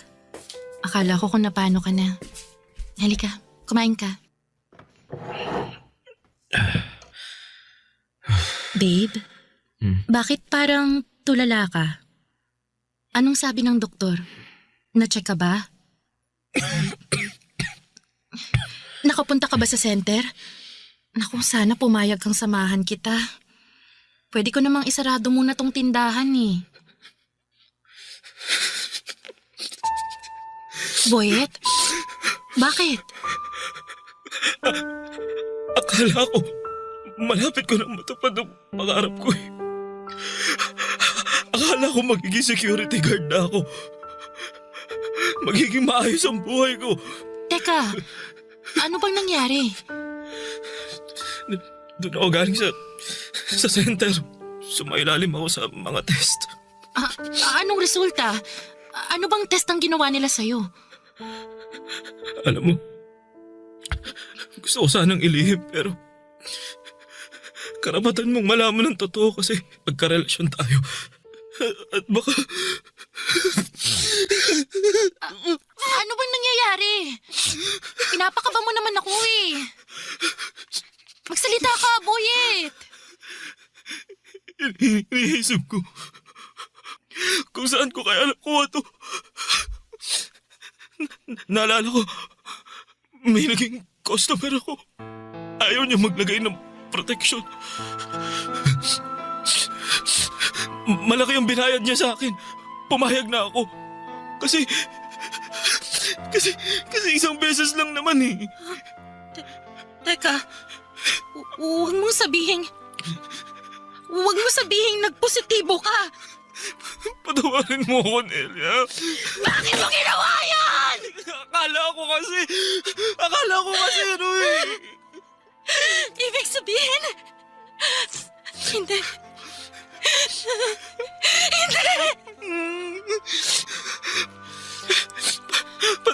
Patawad, Nelia. Patawad.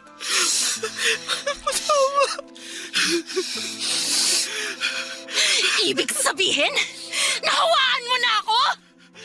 Boyet naman! Bakit ka pumayag makipagsiping na walang proteksyon? Ang tagal-tagal na natin sa trabahong to! Nagawa mo pa rin maging bobo! Tukso ako ng pera! Pera! Pera! Pera! Natukso ka sa pera! Pero ano naging kapalit, ha? Buhay natin!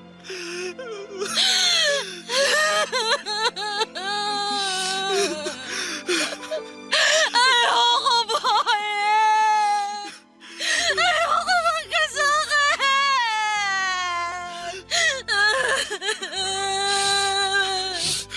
Ayoko magka-AIDS! Ayoko!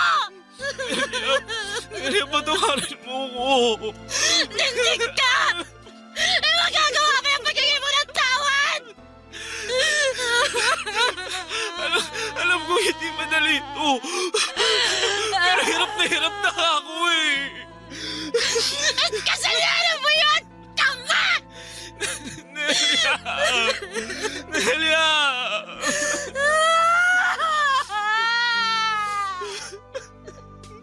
Lintik na buhay ito! Kailan ba tayo lulubayan ng malas? Kapag wala na tayo sa mahirap na mundong to! Nelia, hindi tayo mamamatay. Ha? Sabi ng doktor, hindi ito katapusan ng buhay natin. Sabi niya, pumunta ka rin sa center para mapatest ka rin. Pareho natin gagamutin ang mga sarili natin. Malalabanan natin to. Lalaban tayo, Nelia. Lalaban tayo, Nelia. Ha? Lalaban tayo.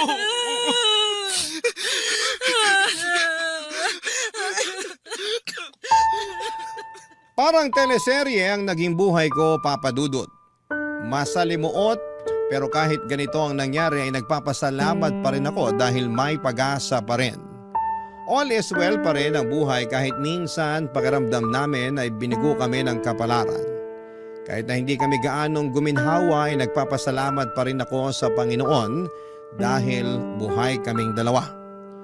Siguro ay baka hindi na kami magkakaanak kahit sabi ng doktor ay may chance naman basta under gamutan at alaga ng mga doktor. Pero tinanggap na rin namin ni Nelia kung hanggang dito na lamang kami. Masaya pa rin ako dahil kasama ko si Nelia at nagagawa naming mamuhay ng normal araw-araw. Ang mahalaga ay hindi namin nakakalimutang inumin ang gamot. Naging SG din po ako, Papa Dudut, at si Nelia naman ay nakapagtapos ng senior high school pero hindi na siya nagtatrabaho. Focus siya sa aming sari-sari store. Kahit maliit lang ang kinikita ay maayos naman ang naging takbo nito. Ang importante sa ngayon, Papa Dudut, ay buhay na buhay kami at may mga NGO na handang tumulong sa katulad namin.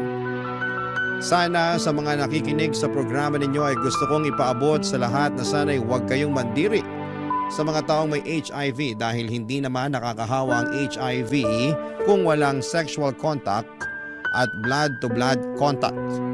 Hindi nakakahawa ang HIV kapag nakikipagkamay, paggamit sa isang baso, pag-upo sa tabi ng isang may HIV, paglangoy sa swimming pool, sa ubo at sipon.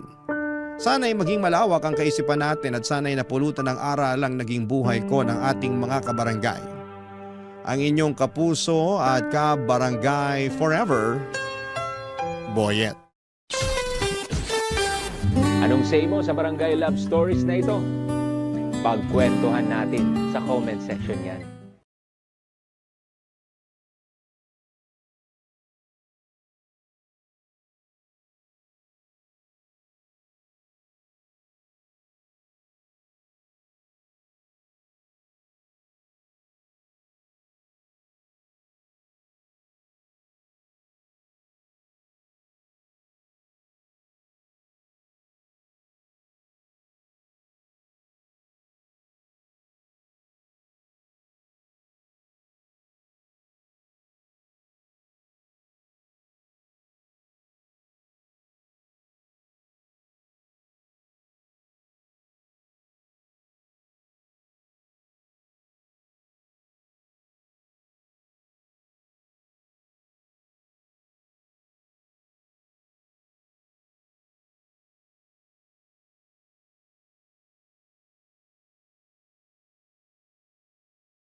Ang mga kwento ng pag-ibig, kwento ng buhay, at kwento ng pag-asa dito sa Barangay Love Stories. Love Stories.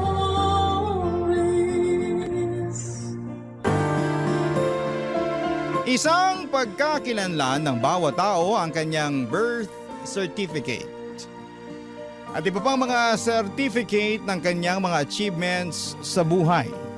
Maaring requirements itong certificate para makapag-aral, kumuha ka ng passport, para makapagtrabaho abroad o para mas gumanda ang status sa buhay. Ikaw, kabarangay, ano ang tinatagong certificate mo na ipagmamalaki mo?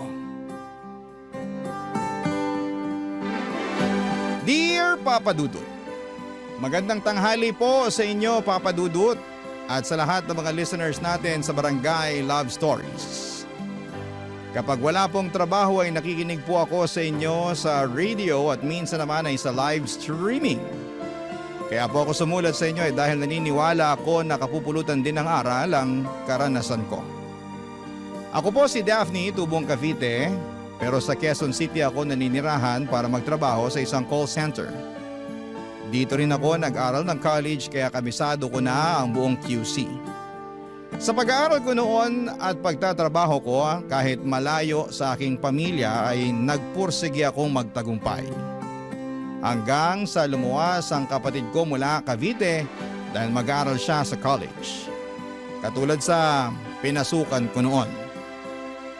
Natural lamang bilang ate na maging gabay at sandigan niya ako, Papa Dudut. Tumira sa akin ang kapatid ko para makatipid sa renta. At ako rin ang nagpresentang asikasuhin ng ilan sa mga kailangan niya. Kabilang na nga ang pagkuha ng birth certificate niya sa PSA. Hindi pa kasi uso noon ang mga online. Kaya mano-mano na inasikaso ko ang mga kailangan ng kapatid ko. Mahaba pa rin ang pila noon sa tanggapan ng gobyerno at doon habang nakapila ako, ay nakatabi ko si Roy. Sa unang tingin ko pa lamang ay nahulog na agad ako sa kanya. Gwapo siya, Papa Dudut, kung makatitig at ngumiti. Yung ngiti niya ay parang natutunaw ang lahat ng inip ko sa paghihintay sa pila. Kinausap niya ako, Papa Dudut.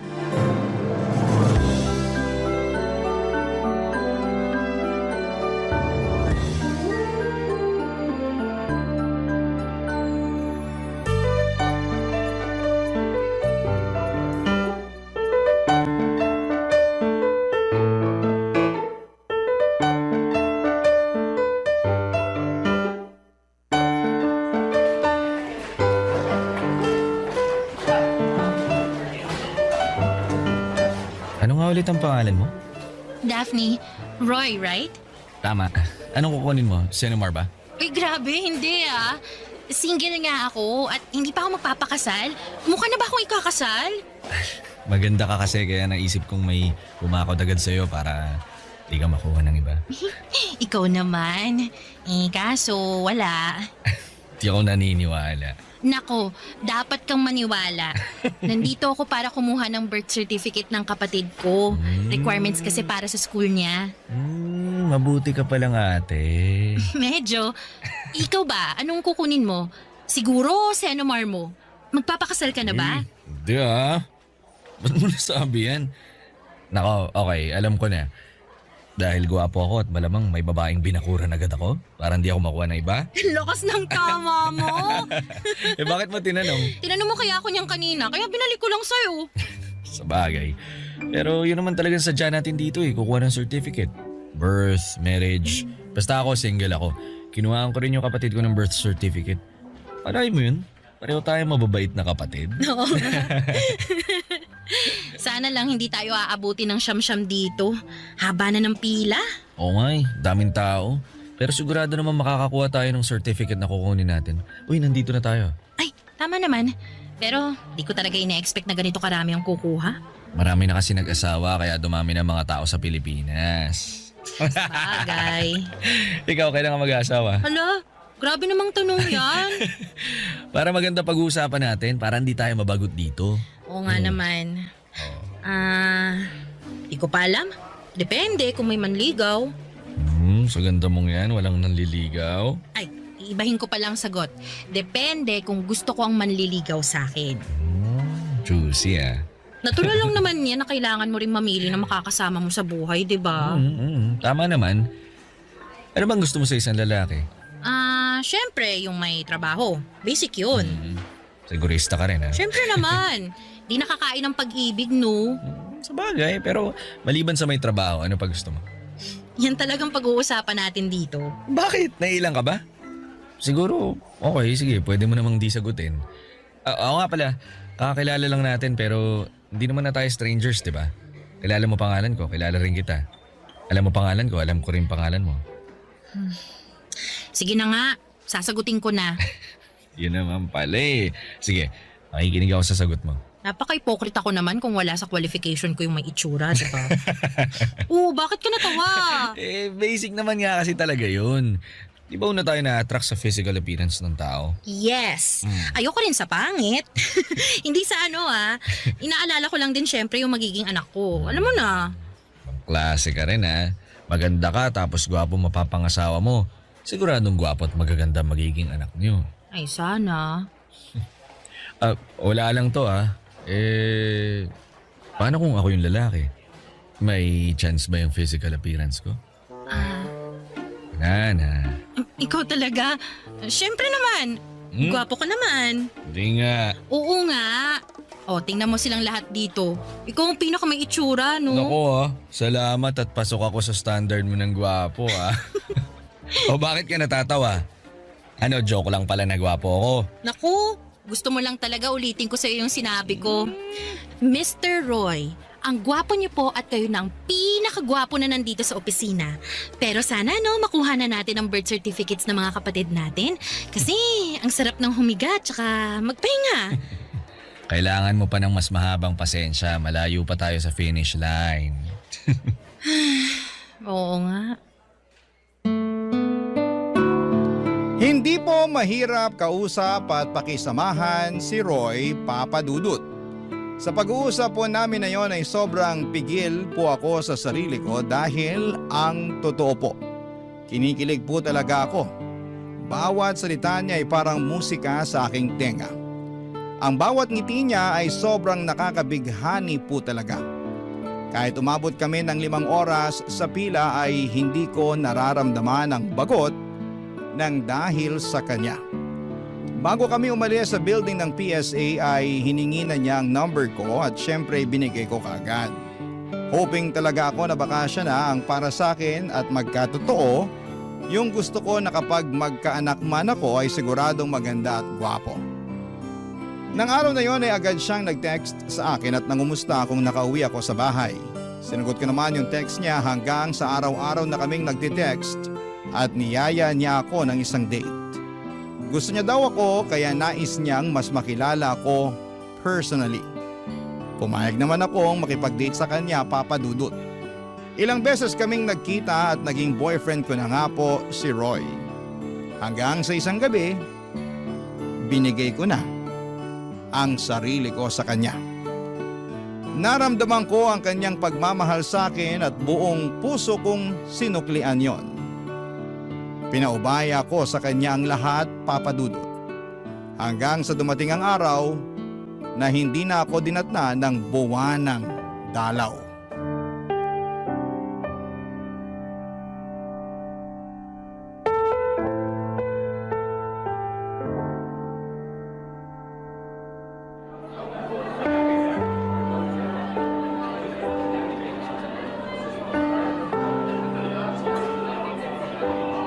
Mahal, may sasabihin sana ako sa'yo.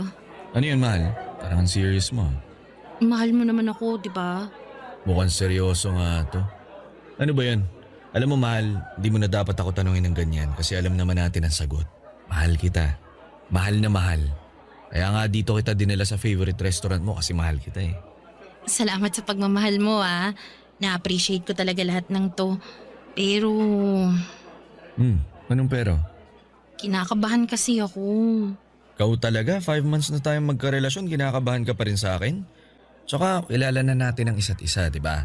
Wala na tayong tinatago mula ulo hanggang paa. Kabisado na natin ang bawat isa.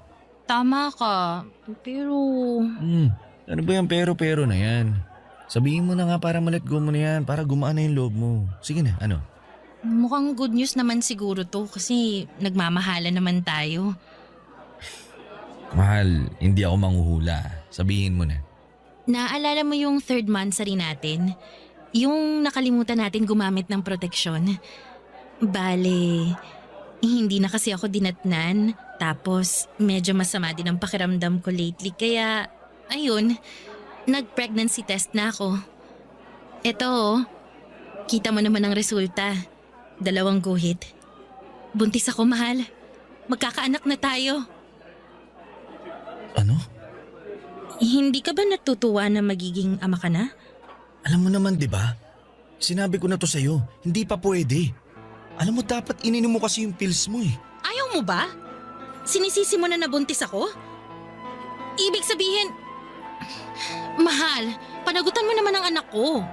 Kasi sabi mo lang kanina na mahal mo ko tapos hindi mo pala ako pananagutan. Mahal kita, pero hindi pa ako handa na magkaanak tayo. Hindi pa pwede. Eh anong gagawin ko? Nakabuo na tayo, buntis ako. Pwede naman nating ipalaglag yan. Tama, maghahanap ako ng pwede nating lapitan para makatulong sa atin. Sasamahan kita. Ano? Mahal, hindi pa natin kailangan ng bata. Kapag kasal na tayo, may sariling bahay, yung financially okay na tayong dalawa, makakagawa naman tayo ng baby anytime sa future noon. Kaya pwede nating ipalaglag yung dinadala mo ngayon. Nahihibang ka na ba? Kasalanan niya sinasabi mo. Hindi ako papayag na ipapalaglag ang batang to. Hindi pwede. Pero mahal, hindi pa ako handa. Eh ako ba handa? Andito na to. Oh. Hindi ko ipapalaglag ang bata. Ayoko magkasala. Hindi ako mamamatay tao. Hindi ko papatayin ang sarili kong laman at dugo. Hindi pa naman yung bata, di ba? 1 buwan pa lang yan, kaya hindi pa buo yan. Diyos ko naman, hindi ako makapaniwala na ganyan ang sasabihin mo sa akin. Hindi ako makapaniwala na ganyan ang taong minahal ko. Kasi naman, Daphne, wala naman sa plano natin na magkaanak eh. Pero pwede naman nating ibahin yung plano, di ba? Ayoko pang maging ama. Wala akong planong mag-alaga ng bata. Ang sabihin mo, hindi mo ako mahal. Dahil kung mahal mo ako, tatanggapin mo to eh. Pakakasalan mo ako. Mahal kita, pero wala pa sa usapan natin ang kasal-kasal na yan. Ano pala itong ginagawa natin? Tiki man lang? Bakit ba ako nagtiwala sa'yo kung ang gusto mo lang ay panandali ang kasiyahan? Pareho tayo naging masaya nung ginawa natin yun. Pwede pa naman tayo magpakasaya sa bawat isa eh. Alisin lang natin yung nasa tiyan mo. Promise, mag-iingat na talaga ako. Hindi na tayo makakabuo. Anong klaseng pag-iisip yung meron ka? Hindi ako nakikipagrelasyon para lang sa ganyan. Ginagawa natin yun dahil mahal natin ang isa't isa. Ano ba? Wala akong pakialam. Sagutin mo ang tanong ko. Mahal mo ba talaga ako o gusto mo lang akong gamitin? Mahal kita. Kung mahal mo ako, pakasalan mo Hindi ako. pwede. Bakit? Basta hindi pwede. Tapos ang usapan. Papadudot, buo na talaga ang desisyon ni Roy na hindi niya papanagutan ang dinadala ko dahil ayaw niyang masira ang plano niya sa buhay. Dahil sa hindi na kami magkasundo ay tuluyang kaming nagkahiwalay, Papa Dudut. Itinuloy ko ang pagbubuntis ko dahil mahal ko ang magiging anak ko. Wala siyang kasalanan at gusto kong ibigay sa kanya ang karapatan nitong mabuhay sa mundo. Pero takot ako na sabihin ko ang totoo sa mga magulang ko. Maaring nasa tamang edad na ako, may trabaho, pero takot pa rin ako sa mga magulang ko. Takot akong sabihan nila na bakit ako nagpakatanga sa isang lalaki. Na bakit hindi ako nag-ingat. Ang tanging nakakaalam na mga oras na yon ay ang kapatid kong kasama ko sa inuupahan namin. Walang araw na hindi ako umiiyak. Hindi naman ako nagsisisi na nabuo ang bata, pero nagsisisi ako dahil ang ama niya ay ayaw siyang tanggapin. Sa takot ko sa mga magulang ko ay nagpa-relocate ako sa malayong probinsya sa norte. Kahit mas mababa ang sahod doon, ng pagiging call center ay pinatos ko para lamang maitago sa pamilya ko ang lahat. Ni hindi na nila alam na may boyfriend na ako noon.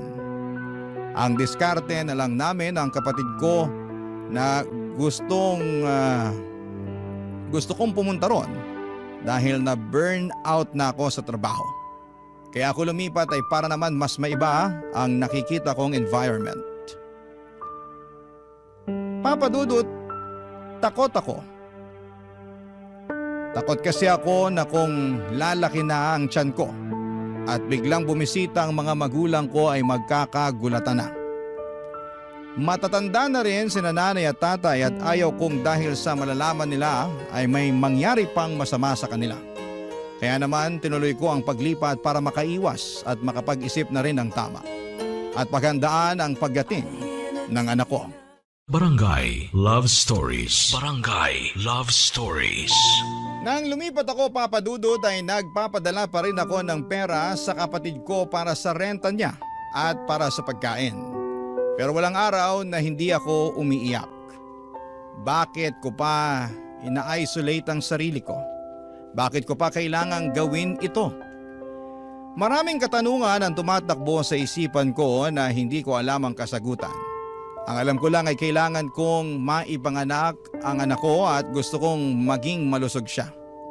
Simula na maghiwalay kami ni Roy ay hindi na talaga siya nagparamdam. Hindi ko alam kung nasaan siya at hindi man lang nangumusta kung hindi pa ako nahihirapan sa pagbubuntis ko sa anak namin. Sa totoo lang, Papa Dudut, ay sobrang nahihirapan po ako. Wala akong katuwang, wala akong pamilya at nag-iisa lamang ako. Kaya noong papalapit na ang kabuwanan ko ay mas lalo akong nakaramdam ng takot. Paano kung hindi maging maayos ang panganganak ko? Ano ang gagawin ko kung wala akong pamilya o kaibigan man lang sa tabi ko na tutulong sa akin? Kaya naman naisipan kong lakasan ang sarili ko at umuwi sa Cavite. Ayaw kong mag-isa lamang ako sa oras na ipapanganak ko na ang aking supling.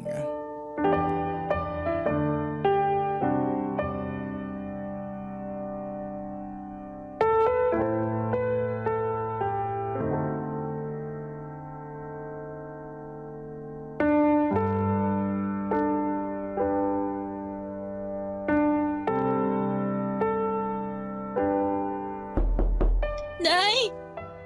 Nay! Sandali! Papunta na!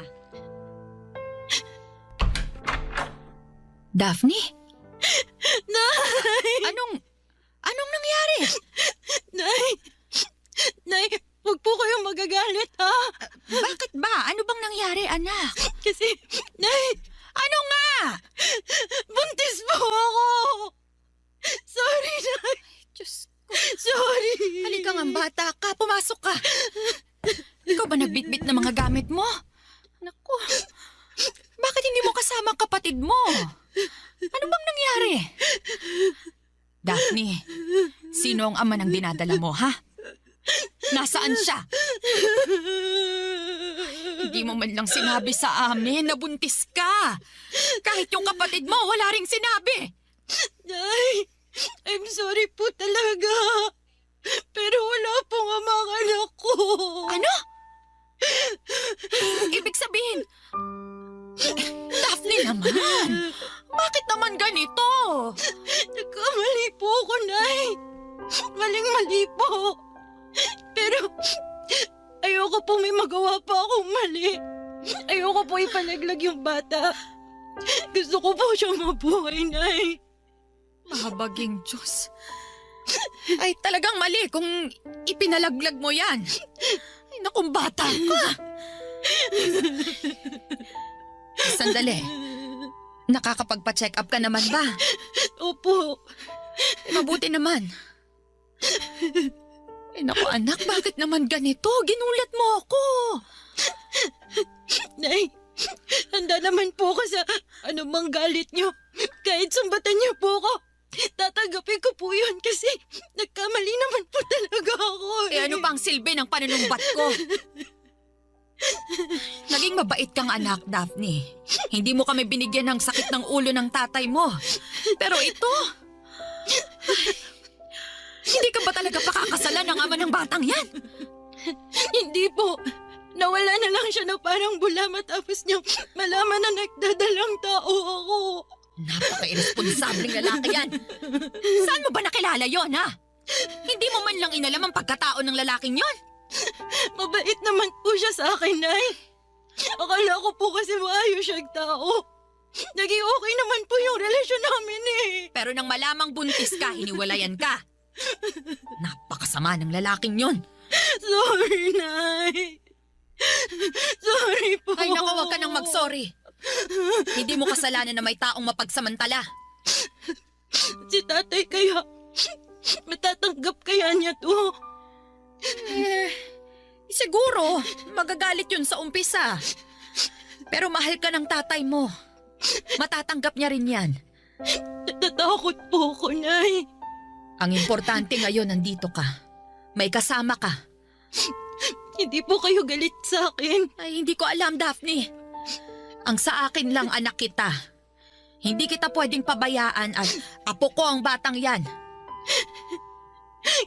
Kung mas ginamit ko lang sana yung utak ko, hindi sana nangyari sa akin to. Ay, huwag mo nang sisihin ang sarili mo. Hindi mabuti sa isang buntis ang umiiyak.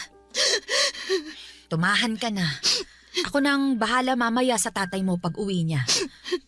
Sigurado po ako pag-chichismisan tayo ng mga kapitbahay natin. Huwag mo nang alalahanin ang mga yon. Wala naman silang ambag. Hindi nila alam ang nangyari. Tsaka, sino ba sila para husgahan ka? Nandito lang ako, anak. Ang mahalaga sa ngayon, ligtas ka dito.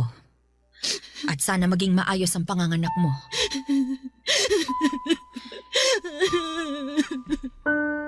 Papa Dudut, hindi madali kay tatay noong nalaman niya na buntis ako. Pero tulad ni nanay ay inunawa niya ako, Papa Dudut. Kalaunan ay pareho silang dalawa na naging excited na sa unang apo nila. Nakikipag-away pa sila sa mga marites na sinasabing disgrasyada daw ako. Hanggang sa dumating ang araw na pinanganak ko ang munting anghel ko.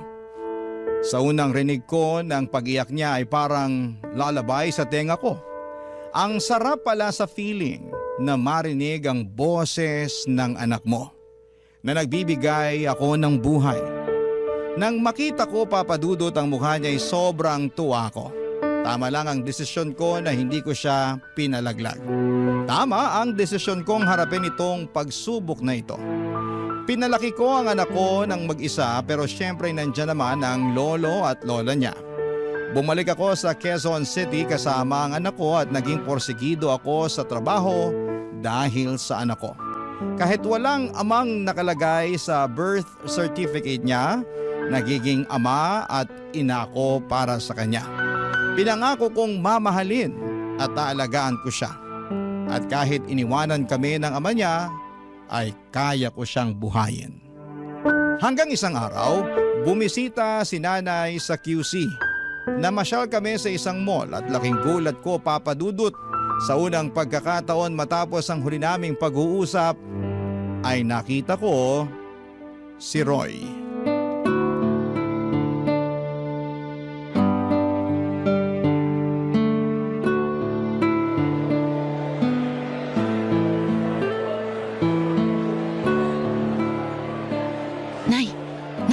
Oh, ano ba yon? Si Roy po.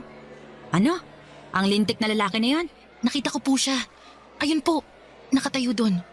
Sino dyan? Yung naka-green po na t-shirt. Ang hayop na yon. Teka, sandali ha? Nay! Anong gagawin niyo? Ano pa? Di susugurin ko ang lalaking yon. Nay, wag na po. He! Manood ka na lang dyan. Hoy, lalaki! Nay! Daphne? Kulang niya akong lalaki ka? Hindi ka pa ba kinarma sa ginawa mo? Sandali! Hindi ka pa mangungumusta sa babaeng kinakasan mo?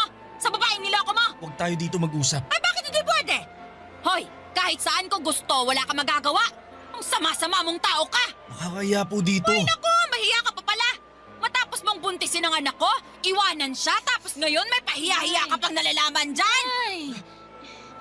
Roy, saan mo ba gusto mag-usap? Pagbibigyan kita. Hoy, Daphne! Sa parking lot, walang tao doon. Okay, doon tayo mag-usap. Ay, hindi. Gusto ko dito. Nay, tara na. Ayoko sabi! Nay!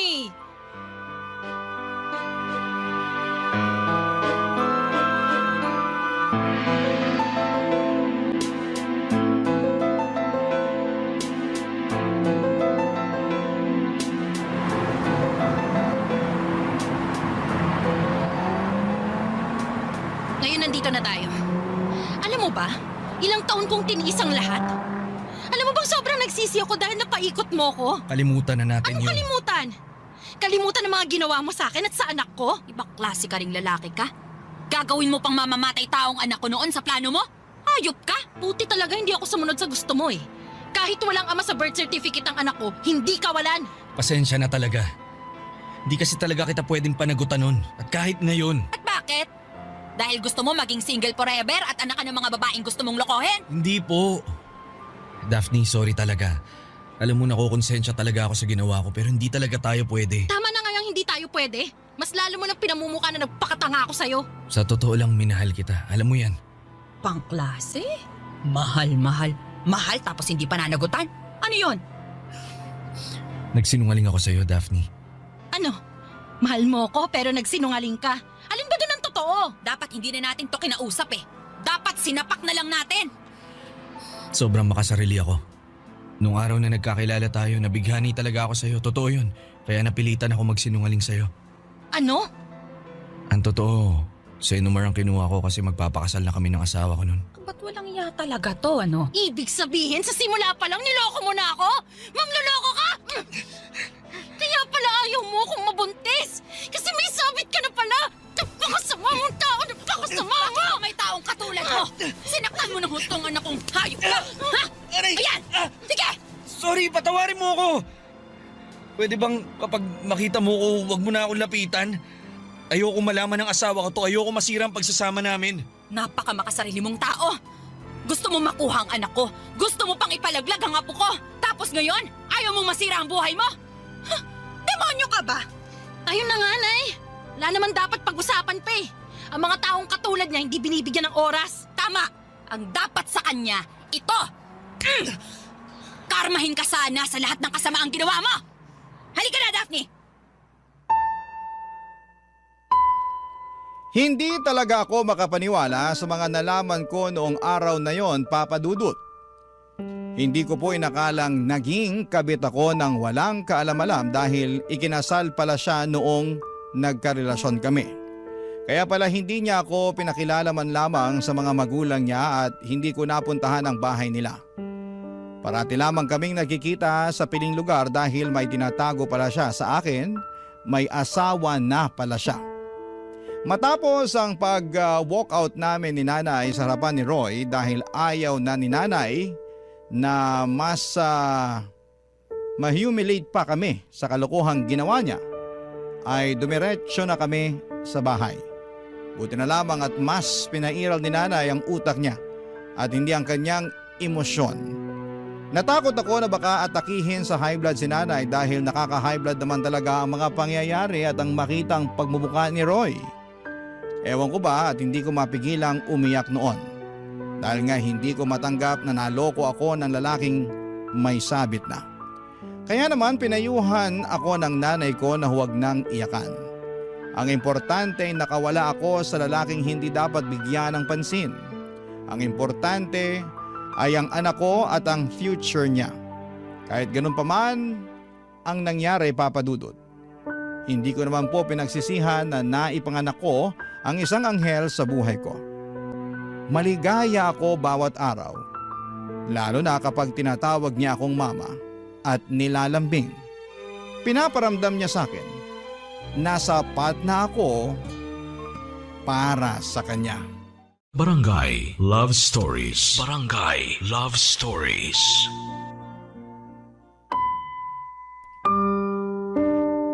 Kahit ayokong isipin ang naging ugnayan namin ni Roy noon, parating nagpa-flashback sa utak ko ang mga alaala ng kanyang panloloko. Simula pa lamang noong nagkakilala kami. Ang usapan pala naming yon ay puno ng kasinungalingan. May plano pala talaga siya na akitin at bilugin ang ulo ko para makuha niya ang kanyang gusto. Sadyang huli na ako nang kumala sa relasyon dahil nga sa nabuntis na ako, Papa Dudut. Siguro kung hindi ako nabuntis baka hanggang ngayon ay napaikot niya pa rin ako at patuloy niya akong ginagamit sa pansarili niyang kapakanan. Napaka makasarili niyang tao, Papa Dudut. Mabuti na lamang at nandyan ang mga magulang ko na walang sawang sumusuporta sa akin. At ina-assure nila ako na wala akong naging kasalanan at biktima lamang din ako. Dahil kung alam ko naman ang katotohanan ay tiyak na hindi ko talaga pinatulan si Roy kahit lumuhod siya sa harapan ko para manligaw. Alam nyo kasi, Papa Dudut, may detalye doon sa paghaharap namin ni Roy kasama ang nanay ko na hindi ko alam. Nalaman ko na lamang na nandun pala ang asawa niya at nakita at narinig niya ang pinag-usapan namin. Yun ang sinabi ni Roy sa akin. Paano ko nalaman? Dahil isang araw ay nagulat na lamang ako at natunto ni Roy kung saan ako nagtatrabaho, Papa Dudut.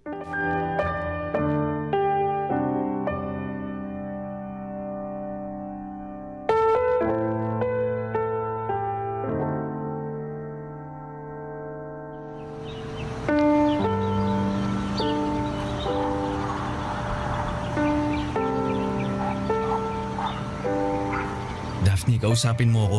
Anong ginagawa mo dito? Wala na tayong pag-uusapan pa. Umalis ka sa harapan ko! Ano ba? Daphne, please naman. Kailangan kong tulong mo. Ano? Tulong? Teka, nabibingi yata ako. Tulungan mo naman ako. May malaki kasi akong problema eh. Ikaw lang makakatulong sa akin. Kinugood time mo ba ako? Wala akong panahon makipaglaro. Kaya pwede ba? Bitawan mo ako. Kailangan ko nang pumasok sa trabaho. Sandali lang, please. Ano ba talagang kailangan mo? Ha? Ayoko na ng gulo. Gusto kong kalimutan kung sino ka at kung ano ka sa buhay ko. Kaya umalis ka na. Yung asawa ko. Anong asawa mo? Wala akong pakialam sa'yo at sa asawa mo. Daphne, nung nakita niyo ako. Nung nag-uusap tayo sa parking lot kasamang nanay mo, nakita tayo ng asawa ko. Narinig niyo yung usapan natin, nalaman niyo yung totoo. Nalaman niyang naging kabit mo ko. Eh ano naman ngayon?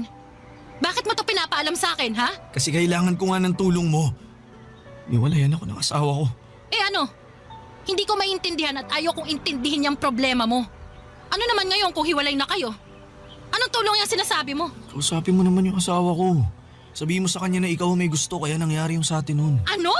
Daphne, sige na, tulungan mo lang ako. Ngayon lang. Ayokong tuluyang hiwalayan ako ng asawa ko. Nahihibang ka ba? Gusto mong kausapin ko siya at sabihing nilandi kita para patulan mo ko nun? Wow! Lakas ng tama mo, ha? Daphne, please. Etong pwede kong mabigay sa'yo. Tigilan mo ko, Roy! Hindi ko gagawin ang kalokohang to. Daphne, nagmamakaawa ako sa'yo. Kumbinsi mo ang asawa ko na makipagbalikan sa akin. Kahit ilang sampal tatanggapin ko, tulungan mo lang ako. Sige na. Hindi! Binaboy mo na nga ang pagkatao ko, Roy. Bababuyin mo na naman. Ganyan na ba talaga ako kaliit sa tingin mo para gawin to, ha? May natitira pa akong dignidad. May natitira pa. Kaya tigilan mo na ako, pwede? Wala kang mapapala sa akin. Daphne naman. Umalis ka na. Hindi ako aalis. Sabi ng kailangan kong tulong mo. Hindi ko kaya mawala ang asawa ko. Napakawalang hiya mo na nga. Gagawin mo pa akong tanga? Para ano, ha? Para magmukha kang mabait. Para magmukha kang mabuting asawa at nagkamali lang dahil may malanding babaeng umakit sa'yo. Kakaiba rin ang gusto mong kwento, ah. Daphne, eto. Kung kailangan kong lumuhod, gagawin ko. Tigilan mo nga ako sa paluhod at pagmamakaawa mo sa akin. Kahit buong araw at gabi ka pang lumuhod dyan, hindi ko gagawin ang gusto mo. Hindi ako haliparot, alam mo yan. Nagmahal ako noon. Nagtiwala. Umasa na yung lalaking binigyan ako ng pag-ibig, seseryosohin at mamahalin ako ng totoo, pero hindi pala. Ang lalaking minahal ko, isa palang demonyo. Daphne, patawarin mo na ako. Ilang beses akong nagmakaawa nun sa'yo na huwag akong hiwalayan, di ba? Dahil nagdadalang tao ako. Ano, pinakinggan mo ba ako? Hindi. At ngayon, gusto mo magsinungaling ako sa asawa mo na ako ang may kasalanan na lahat? Hayop ka! Wala kang kwentang tao! Daphne naman! Manigas ka dyan!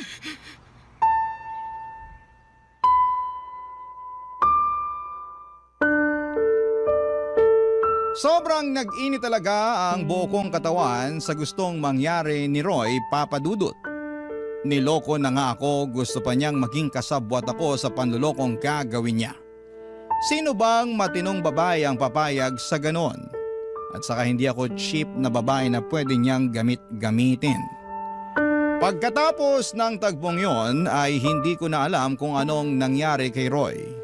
At siguro tuluyan na siyang hiniwalayan ng kanyang asawa. Deserve naman niya kasi wala siyang kwentang lalaki. And after 2 years ay may nakilala naman akong lalaki. At dahil nga sa karanasan ko kay Roy ay siniguro kong single ito at makikita sa Senomar o Certificate of No Marriage na hindi pa siya kasal. Mabait at hindi sinungaling ang naging boyfriend ko, Papadudut. At tanggap niya ang nakaraan ko at ang anak ko. Sobrang maunawain at mapagmahal. At dahil swak naman kaming pareho, naisipan namin ang magpakasal. Pareho kaming kumuha ng Senomar dahil requirement ito para kami ay ikasal, Papadudut.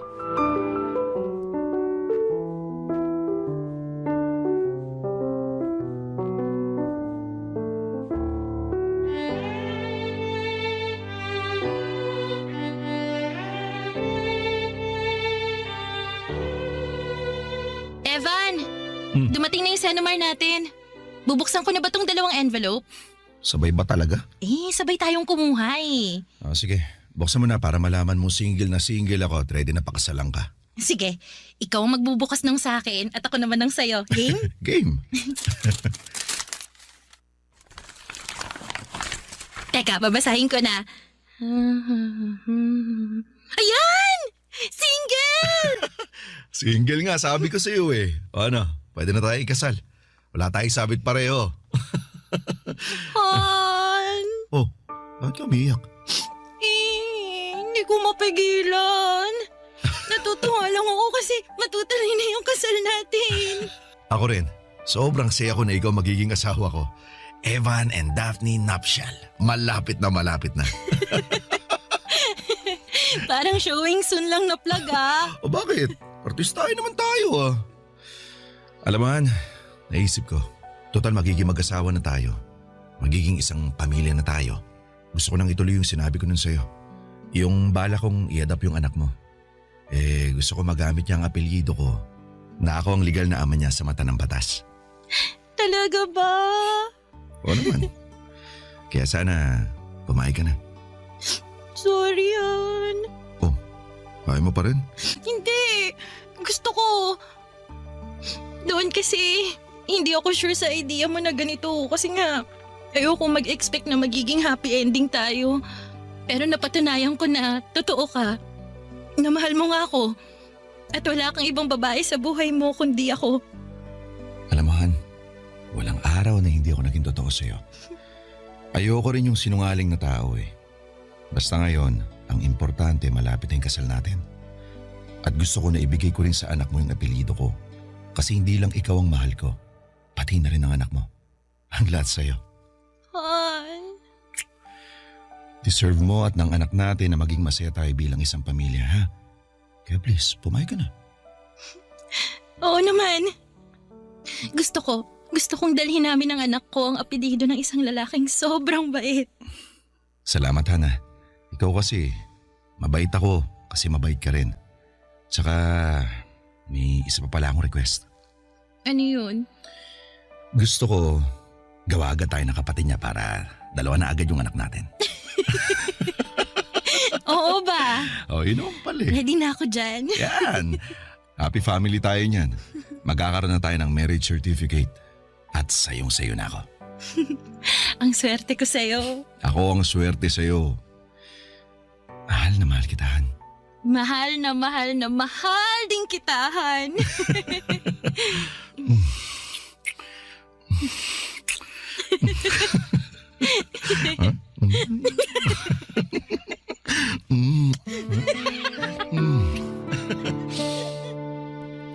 Ikinasal kaming dalawa ni Evan Papadudut.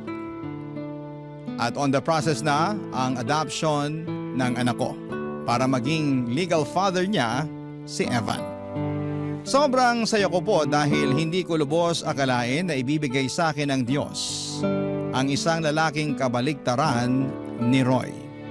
Naging maayos po ang pagsasama naming dalawa ng asawa ko at ng anak ko at ngayon po ay 5 buwan na akong buntis.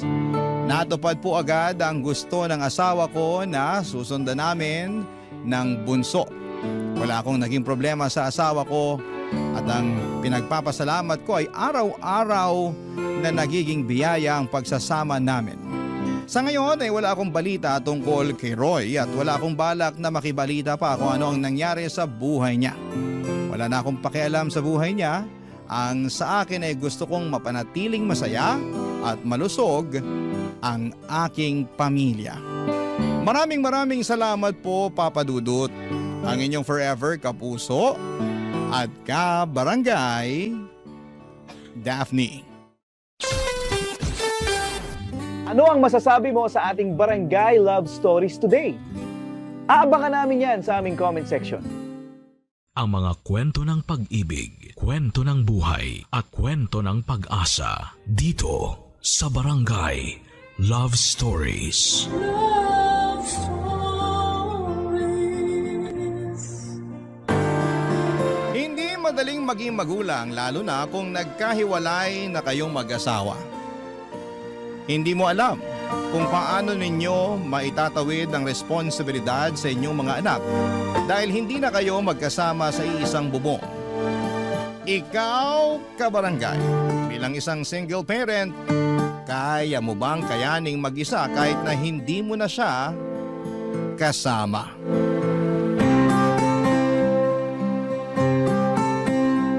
Dear Papa Dudut, ako nga pala si Audrey, 35 years old.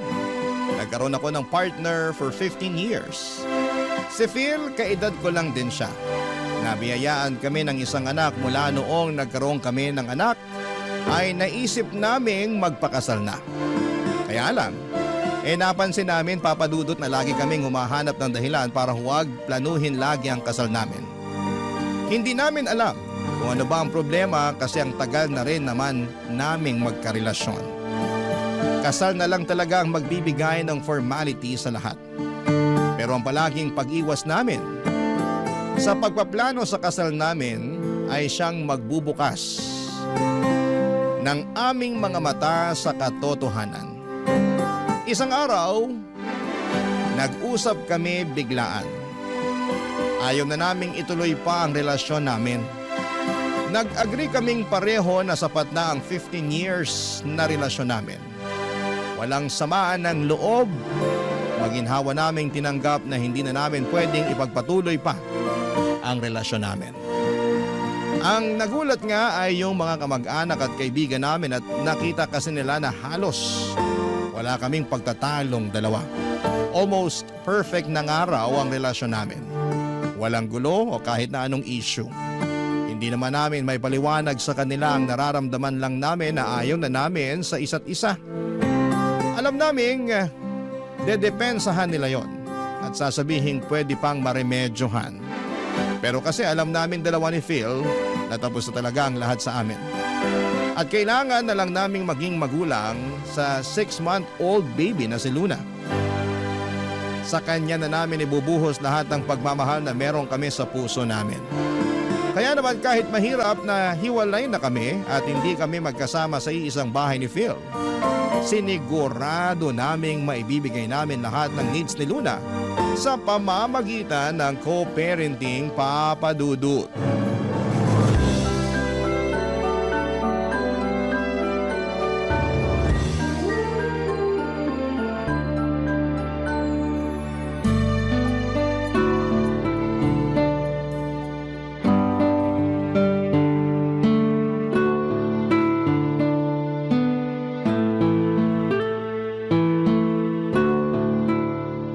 Kakayanin ba natin?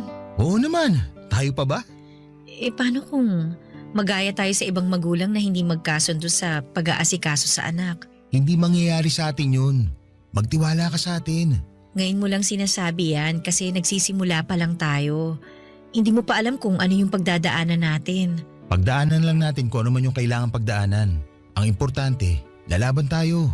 Pasensya na, overthinker lang talaga ang ex mo. Sorry ka napunta ka sa magaling mga assure na ex. Natatawa lang ako.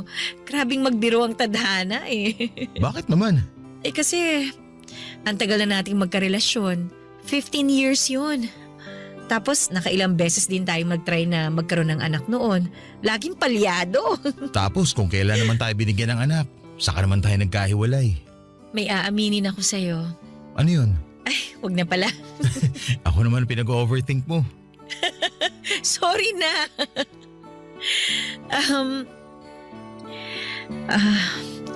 Muntik ko nang ipalaglag si Baby Luna nung nalaman kong nakabuo na tayo. Ano? Kasi naman, pasira na yung relasyon natin noon. Ang gulo na. Kahit hindi natin aminin, ramdam ko nun yung distansya sa pagitan natin. Kaya parang ang hirap ng kalagayan ko. Nag-overthink ako. Ako rin may aaminin. Ano ba to? Para naman tayong nag-open forum. Ang usapan lang naman dapat ngayon kung paano ang co-parenting natin. Mas maganda maging open na tayo sa nakaraan natin. Para alam na natin kung paano natin pakikisama ng isa't isa sa mga susunod na araw. Ano ba nga aminin mo? 1 buwan bago natin malaman na buntis ka, doon ko naramdaman na ayoko na sa relasyon natin. Bakit naman naisip mo pa rin na magpakasal tayo? Kasi magkakaanak na tayo nun. Yun naman ang dapat gawin sa sitwasyon natin noon, hindi ba? Pero ikaw naman tong panayang iwas sa usapang kasal after. Nahalata mo pala.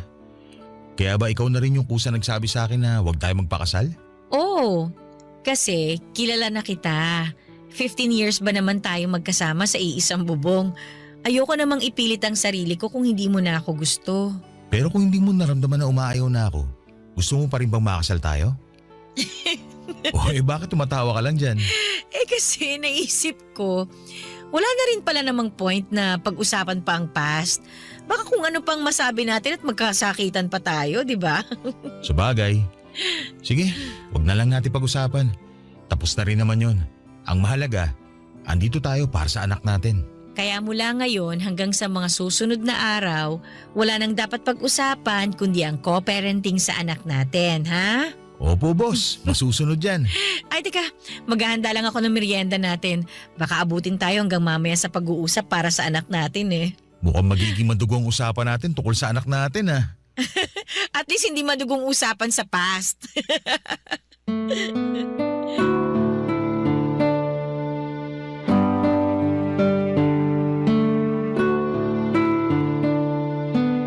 Kung ang ibang babae ay mahilig ungkatin ang past, ako naman ay hindi. Ayoko na. Sa totoo lang ay ganon ako noon at gusto kong pag-usapan namin ni Phil lagi ang nakaraan. Ayoko may gusot pa kami sa past para naman maging smooth lang ang present namin. Pero nung mga oras na yon na pinag-usapan namin ang past ay bigla akong nakaramdam ng pagkailang. Hindi po ako komportable na ungkatin ang totoong nararamdaman namin noon bago kami magkahiwalay. Mabuti na lang at pumayag si Phil na itikom ang bibig para hindi na namin i-discuss ang naging feelings namin noon. Kaya naman na ang mga oras na yon ay wala kaming ibang ginawa kundi ang ayusin ang co-parenting namin sa anak namin na si Luna. Naging maayos naman ang usapan. Naging civil kami sa isa't isa at feeling ko mas lumalim ang friendship namin. Ang anak naming si Luna syempre sa poder ko. Dadalaw si Phil 4 na beses sa isang linggo kapag hindi siya busy. Tuloy ang sustento niya sa aming mag-ina. Humingi lang ako ng sapat sa kanya dahil alam kong kailangan din niyang magbayad ng bills sa bagong titirhan niya. Pinaubaya na niya sa akin ang maliit na bahay na binili namin noong nagsasama pa lamang kami. Para na lang din sa anak naming si Luna. Napakabuti ni Phil habang tumatagal ang co-parenting namin ay nagugustuhan na namin yon. At naisip naming pareho na parang mas okay talaga na nagkahiwalay na lamang kami dahil mas naging patas kami sa usapan at mas panatag. Bukod pa roon ay gumanda ang relasyon namin bilang magkaibigan. Yun naman ang hindi namin pwedeng tanggalin sa aming dalawa. Ang maging magkaibigan. Pero kung tanggap na namin ang sitwasyon namin, na ganon, meron pa rin mga tao na hindi pabor sa setup namin. Yon ay ang mga mahal namin sa buhay na gusto kaming magkabalikang dalawa, Papa Dudut.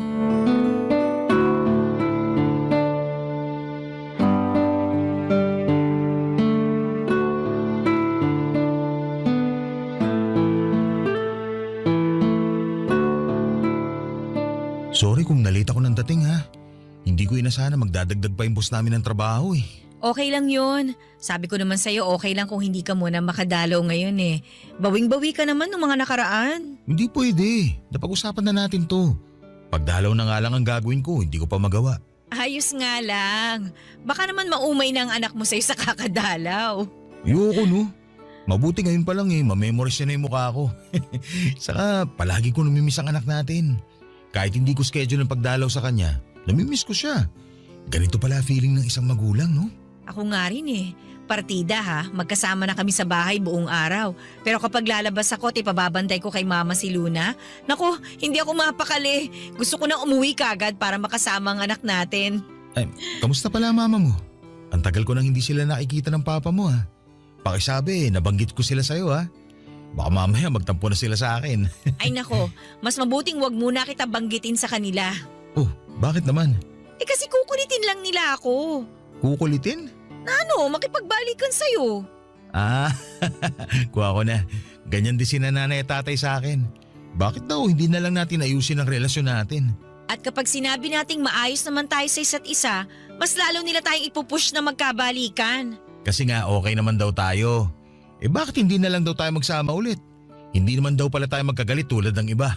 Alam mo ba, rinding-rindi na ako sa kanila sa tuwing kinukumusta kanila ha. Lalo na si mama. Lagi nagpaparinig na mahirap maging single mom. Na kesyo kailangan ko pa rin daw ng kasama dito sa bahay sa pag-asikaso kay Luna. At kung ano-ano pa. Ang sabi naman ni tatay, maganda magsama pa rin tayo kasi raw kailangan ko raw bantayan kayo ni Luna bilang haligi ng tahanan. Ay, parehas din sa sinabi ni Papa sa akin. Nagkakampihan na silang lahat. Pati nga sina ate. Sinusulsulan pa si nanay at tatay na i-push na ayusin na tong relasyon natin. Sayang naman daw yung 15 years. Kawawa raw si Luna. Eh sabi ko, paano magiging kawawa? Eh busog nga siya sa pagmamahal at atensyon natin. Sinabi ko na rin yan. At saka sabi ko, kahit hindi naman tayo magkasama sa iisang bahay, na ibibigay pa rin natin lahat ng kailangan ni Luna. Kaso ayaw pa rin nilang magpatalo no? Sasabihin nila na kesyo mas maganda pa rin kung magkasamang dalawa. ay nako, yan mismo ang linya ni na mama. Paulit-ulit. Sabi ko nga, i-record na lang nila para hindi na sila mapagod kakapangaral. Sa susunod talaga, ako na magre-record ng mga advice nila para ipe-play ko na lang kapag naisip nila makialam ulit. Order tayo ng recorder online.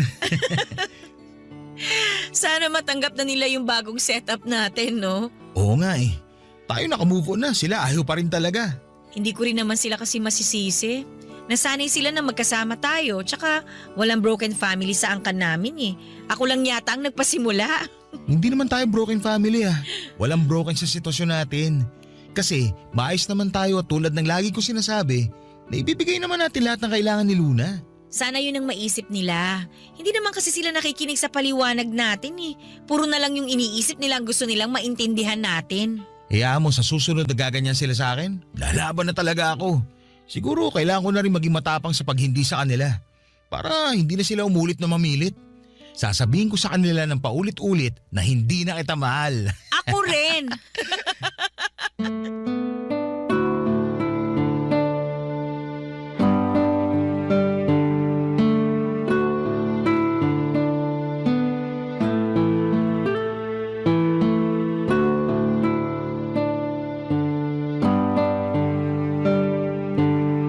Papadudot, nagsinungaling ako kay Phil. Mahal ko pa rin siya. Walang nagbago. Andun pa rin ang feelings ko para sa kanya, kaya lang syempre ay hindi ko naman yon pwedeng aminin. Ayaw ko namang magbukang kawawa dahil obviously ay hindi na niya ako mahal. Paulit-ulit na lang niyang sinasabi sa akin yon. Alam kong hindi naman niya intensyon na saktan ako sa mga salitang yon. Dahil akala niya ay hindi ko na rin siya mahal, pero ang sakit pa rin pala kapag narinig ko yon sa kanya. Nagagawa ko na lang na magpanggap, papadudot, para naman isave ang pride ko. Pero habang tumatagal, ang hirap na ring itago. Pero wala akong ibang choice kundi ang ipakita sa kanya na parehas lamang kami ng nararamdaman para sa isa't isa. Baka kasi kapag nalaman niyang may feelings pa rin ako sa kanya, mailang na siya sa akin. Baka hindi na mag-work out ang co-parenting namin. Siyempre ayokong mangyari yon. Damay kasi ang anak naming si Luna pag ganoon ang nangyari. Bilang isang ina ay wala akong ibang dapat na i-prioritize kundi ang kapakanan ng anak ko. Kahit sabihin pang binaon ko na ang sarili kong nararamdaman. Nanay na ako, una na palagi sa listahan ang anak ko. Kahit masakit, alam kong masasanay din ako. Siguro nga papadudot ay kailangan ko lang ng oras para maka-move on para kay Phil. Pero paano nga ba ako mag-move on, mga kapuso? Sa kanya, palagi ko siyang nakikita. Minsan gusto ko nang bawasan ang oras ng pagdalaw niya, papadudot. Pero ang ending, ako itong palaging nahihirapan dahil hindi naman nababawasan ang feelings ko para sa kanya. Minsan nga mas nadadagdagan pa kasi naman mas nakikita ko kung gaano siya kabuting ama para sa aming anak, papadudot. Barangay Love Stories. Barangay Love Stories. Sa pagpapatuloy ng co-parenting namin ni Phil ay naging smooth naman ang lahat.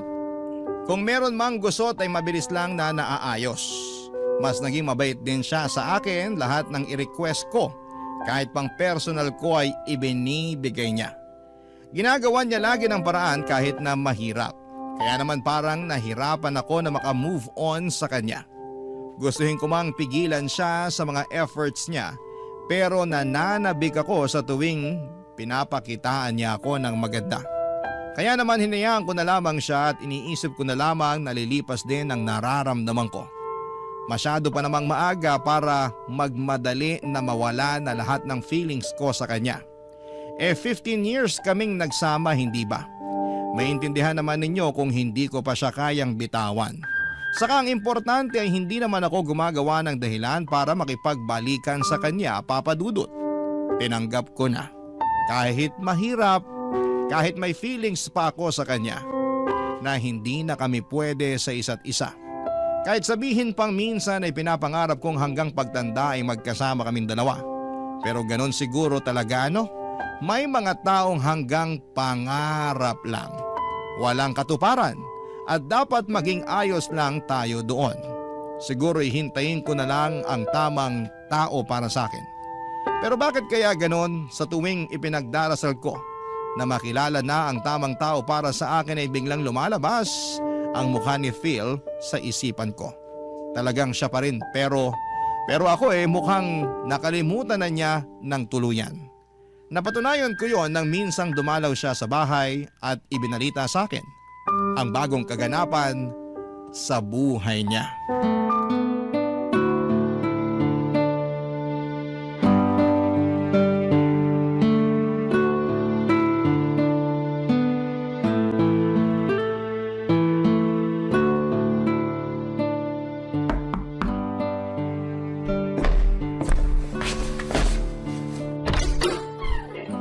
Oh, bakit ngayon ka lang? Pasensya na ha. Pasok ka na. Pasensya ka na talaga. Kanina ka pa humihingi ng pasensya. Hindi naman ako galit. Nakakahiya eh. Kasi first time ko malate ng 2 oras. Tulog na ba si Baby Luna? Oo, pero pagising na rin yun sigurado, kaya sakto lang din ang dating mo. Kumain ka na ba? Nagprito ako ng ham at itlog. Baka gusto mong sabayan ako kumain. Kumain na kami kanina eh. Kami? Oy, kami nung... Ay, hindi ko alam kung dapat ko bang sabihin sa'yo. Nakakahiya. Sabihin mo na. Ngayon ka pa naman nahiya. Ano ka ba? Nakipag-date ako kanina. Uy, ayos yan ah. Ayos lang ba talaga sa'yo? Oo naman, ano ka ba? Bakit naman hindi magiging okay yun? Siyempre, ex kita eh. Baka hindi ka komportable na nakikipag-date ako sa iba. Kaya nga ex mo na ako, di ba? Wala na akong karapatang pakialaman ka kung makikipag-date ka na sa iba. So, kumusta naman na naging date nyo? Anong pangalan niya? Faith ang pangalan niya. Mas matanda tayo sa kanya ng 5 taon. Okay ang date namin. Ang dami namin pagkakaparehas. Kalog kasama, nakakatuwa. Mabuti naman at nakahanap ka ng makakasundo mo. Biglaan nga to. Wala naman akong balak sana makipag-date pa eh. Gusto ko mag-focus muna kay Luna kaya lang dumating na eh. Ganun daw talaga kapag hindi mo hinahanap tsaka dumadating. Bale, nakilala ko siya sa grocery store. Naalala mo last month? Nung inutusan mo akong bumili ng diapers ni Luna? Nagpabili ka nga rin sa akin nun ng napkin mo. Oh, tingnan mo nga naman. Ako pa yata ang naging tulay para magkakilala kayo. Ang galing, di ba? Woo! Oo nga eh. Nakakatuwa. Nasaktuhan niya ako na hirap hanapin kung anong napkin ang kailangan mo. Pinaliwanag niya sa akin kung bakit may wings yung napkin. Saka siya rin mismo nagturo ng magandang feminine wash para sa'yo. Kaya next week na mag-grocery ako, isasabay ko na yun para mabili ko yung sa'yo. Salamat ka mo kay Faith dahil bigla ako nagkaroon ng regalong feminine wash galing sa'yo. Nakakatuwa siya. Simple mga bagay lang din ang nagpapasaya sa kanya. Parang ikaw. Parang ako? Oo. Medyo naalala nga kita nung kasama ko siya eh. Halos parehas kayo ng ugali. Siguro talagang mga katulad mo ang trip ko sa babae. Pero Phil, Ano yun? wag mo na ako masyado ibida kay Faith sa next na date ninyo. Para naman hindi siya mailang. Ayaw naming mga babae ng ganun, no? Feeling namin na ikukumpara kami sa mga ex. Feeling namin, hirap pa rin kayo makamove on sa mga ex nyo kapag ganun. Sus, hindi niya na kailangan mag-worry no? Kasi ako, nakamove on na ako sa'yo. 100% pa nga. Wow, maganda yan ha. Fully healed ka na sa akin. Matagal na. Kaya nga, lakas lang din ang loob ko na magkagusto kay Faith. Kasi kampante na ako na wala nang atrasan ng paliligaw ko sa kanya. Gusto ko na talaga siya eh. Gustong gusto. Para akong tinusok ng ilang daang pirasong karayom sa sinabi ni Phil, Papa Dudut. Bakit naman kailangang ganon pa ang sabihin niya? Nasaktan ako roon ha? Hindi ko lang pinahalata kasi pinagtakpan ako ng pride ko. Nakangiti ako sa buong pag-uusap namin kahit ngalay na ako noon. Wala akong pakialam kasi naman ay kailangan kong magpanggap na masaya ako para sa kanya. Kahit sa totoo lang ay para na akong inaapakan ng ilang daang libong elepante. Ang OA ng pagkakadescribe ko, hindi ba? Pero ganon kasakit marinig na yung taong mahal mo ay iba na palang gusto. Lalo na noong sinabi ni Phil na 100% na siyang nakamove on sa akin. Grabe yon. Halos ilang araw ding umikot-ikot sa utak ko ang mga salita niyang yon. Gustuhin ko mang mag-change topic ng mga oras na yon, pero hindi ko magawa. Paano ba naman kasi ay laging naililiko ni Phil ang usapan at papunta kay Faith yon? Kasalanan ko rin naman eh. Sinabi ko kay Phil na okay lang na magkwento siya sa akin tungkol kay Faith at sa ligawan nilang dalawa. Hindi ko naman kasi inakala na magiging ganon ka-insensitive si Phil para bulgaran pa niyang sabihin sa akin lahat ng detalye sa date nila ni Faith. Nakakabwisit at nakakaselos pakinggan kung paano niya ibida kung gaano kaganda at kabait si Faith. Nakaramdam ako ng insecurity pero syempre hindi ko naman pwedeng ipakita yon sa kanya. At ang masakit pa, sa pagdaan pa ng mga araw ay nabawasan ang pagdalaw ni Phil sa amin ni Luna. At kapag dadalaw naman siya, paniguradong may bago na naman siyang kwento sa mga date nila ni Faith. Nakakarindi na. Pero kailangan kong panindigan ang sinabi kong masaya ako para sa bagong love life niya. Kahit na halos maiyak na ako sa selos dahil sa mga sweet na kwento niya tungkol kay Faith, Papa Dudut.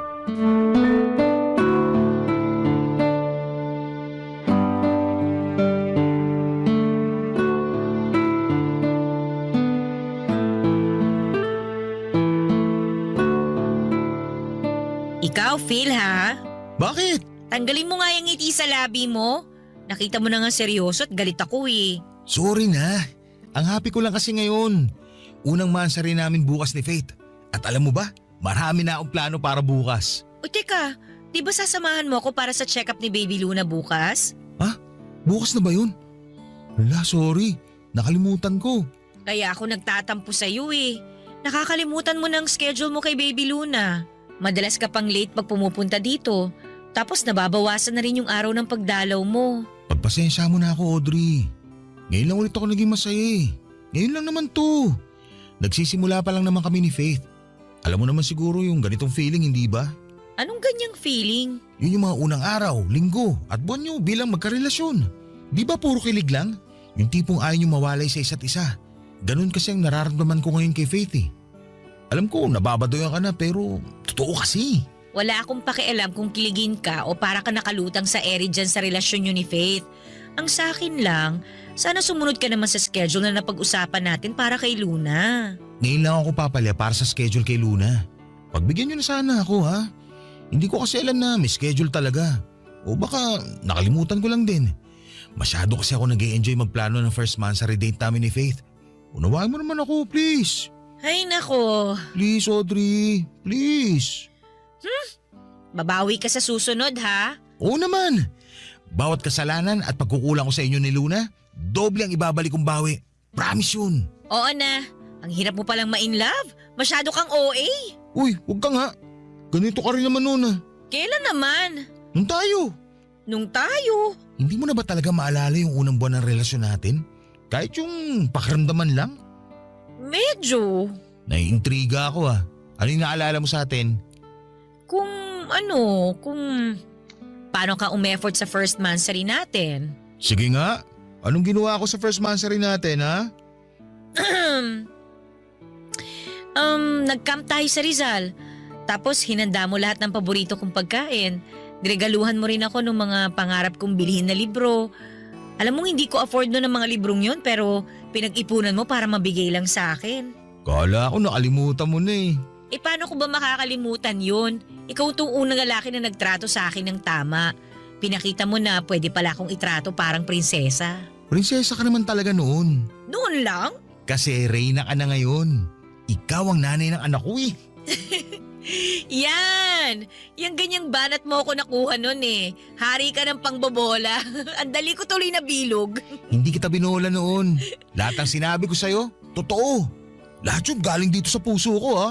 Nung sinabi mo na gusto mo yung sungki-sungki kong ngipin, totoo ba yun? O plastic ka lang? Totoo yun ha. Sa mga hapon, cute ang ganyang ngipin. Tsaka bumagay sa dimples mo. Nung sinabi mong cute ang mataba kong pisngi, totoo ba yun? Yan nga ang favorite ko rin sa'yo. Kasi mukha kang malambot na marshmallow lalo kapag nakangiti. Sabayan pa ng sungki mong ngipin.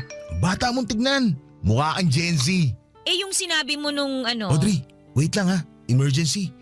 Nagpapasundo si Faith. Okay lang bang umalis na muna ako ngayon? Babawi na lang ako sa susunod. Ilista mo na lang to ha. Sorry ha. Alis na muna ako. Oh, sige. Lilista ko to ha. Utang mo sa amin to ni Baby Luna. Opo. Babawi ako. Bye. Bye. Hindi ko na napigilang umiyak noon pagkalabas ni Phil ng pintuan. Hindi ko na kinaya, Papa Dudut, ang sakit. Ang sakit palang pag-usapan yung masasayang moments ninyong dalawa. Pero alam mong hanggang doon na lamang yon at hindi na madudugtungan pa. Ang lungkot na maalala yung masasayang ala-ala ninyong dalawa at ang weird, hindi ba? Dapat kapag masaya, ang ala-ala ay masaya rin ang pakiramdam mo, hindi ba? Pero bakit kabaligtaran noon ang nararamdaman ko? Halos 1 oras akong walang tigil sa pag-iyak. Kung hindi ko lang nararamdaman na nagising na pala si Baby Luna ay hindi pa sana ako titigil sa kakaatungan. Sinikap kong ituon ang atensyon ko sa pag-aalaga kay Luna. Pero lumipad ang isipan ko papunta sa nakaraan namin ng tatay niya. Lalo na noong mga unang buwan ng relasyon namin. Totoong masaya ang mga unang buwan ng relasyon ninyo. Para lang kayong nakalutang sa ere. Lahat maganda. Lahat masaya. Lahat nakakakilig. Mapapangiti ako saglit kapag inaalala ko yun. Pero agad na sisilay ang lungkot dahil bigla akong babalik sa realidad. Kung saan ay hindi na kami magkasama ni Phil. Hindi na namin pwedeng madugtungan ang masayang nakaraan. Dahil si Phil, bumuo na ng masasayang memories kasama si Faith. Ang babaeng pinalit niya sa akin. Ang babaeng bagong nagpapasaya sa kanya. Nagpapakilig. Nagmamahal. Ano bang laban ko sa kanya, ako ang nasa nakaraan ni Phil. Barangay Love Stories. Barangay Love Stories. Araw-araw ay para akong dinudurog. Sa tuwing nagkakaroon ako ng update kina Phil at Faith. Isang parusa na makita sila noon sa Facebook na sobrang sweet. Dati naman kasi ako yung kasama niya sa mga post niya. Pero noong naging sila ni Faith ay nawala na ako bigla sa eksena.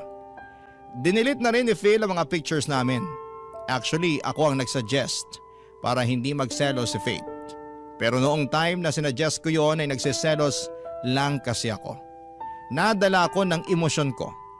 Ayokong i-delete niya ang pictures namin, gusto ko lang namang tanggihan niya ako para ma-feel ko na may halaga ako sa kanya.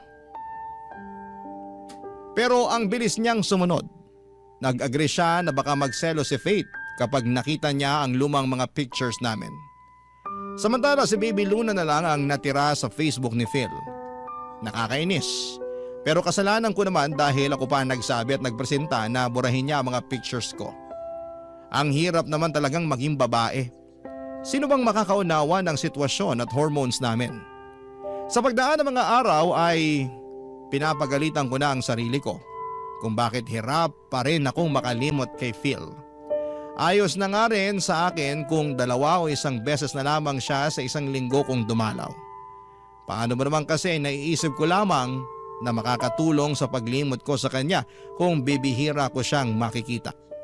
Kaya kapag nagpapaalam si Phil sa akin na hindi muna makakadalaw ay oo agad ang sagot ko sa kanya.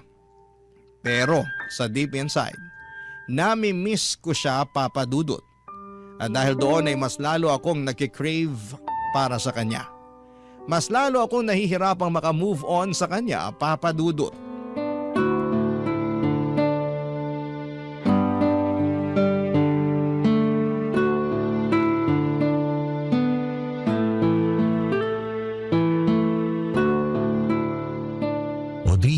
Sa tingin mo, nakalimutan na ako ni Baby Luna? Ha? Ano ba namang tanong yan? Kasi bihira na ako magpakita eh.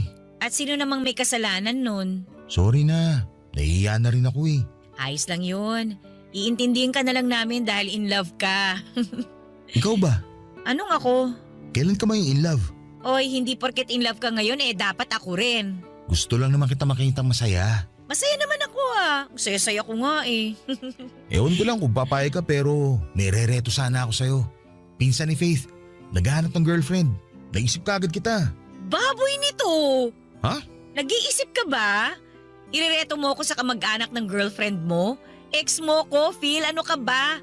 Baka lang nakakalimutan mo ha? Hindi ako tropa mo na pwedeng ireto lang sa kamag-anak ng girlfriend mo, no? Sorry pero nakita ko naman kasi na matino yung pinsan ni Faith. Jake nga pala pangalan niya. May negosyo saka… Ganyan ka na ba ka-insensitive ngayon? Pakinggan mo muna kasi ako. Maayos si Jake. Tapos… Ako ang pakinggan mo kasi ilang buwan na ako nagtitimpi sa pagiging manhid mo. Anong ibig mo sabihin? Yan, tingnan mo na. Wala kang ideya kung bakit ako sumasabog ng ganito sa'yo ngayon? Ganyan ka kamanhid. Diretsahin mo kasi ako para maintindihan ko. Ang bastos mo para ireto ako sa iba. Gusto lang naman kita maging masaya. Hindi ako masaya, Phil. Peke lahat ng sinasabi ko sa'yo. Ni minsan hindi ako naging masaya na may bago ka ng karelasyon. Hindi ako natutuwa at mas lalong hindi ako kinikilig sa tuwing nagkukwento ka sa akin tungkol sa mga date niyo ni Faith. Ha? Akala ko ba? Akala ko rin eh.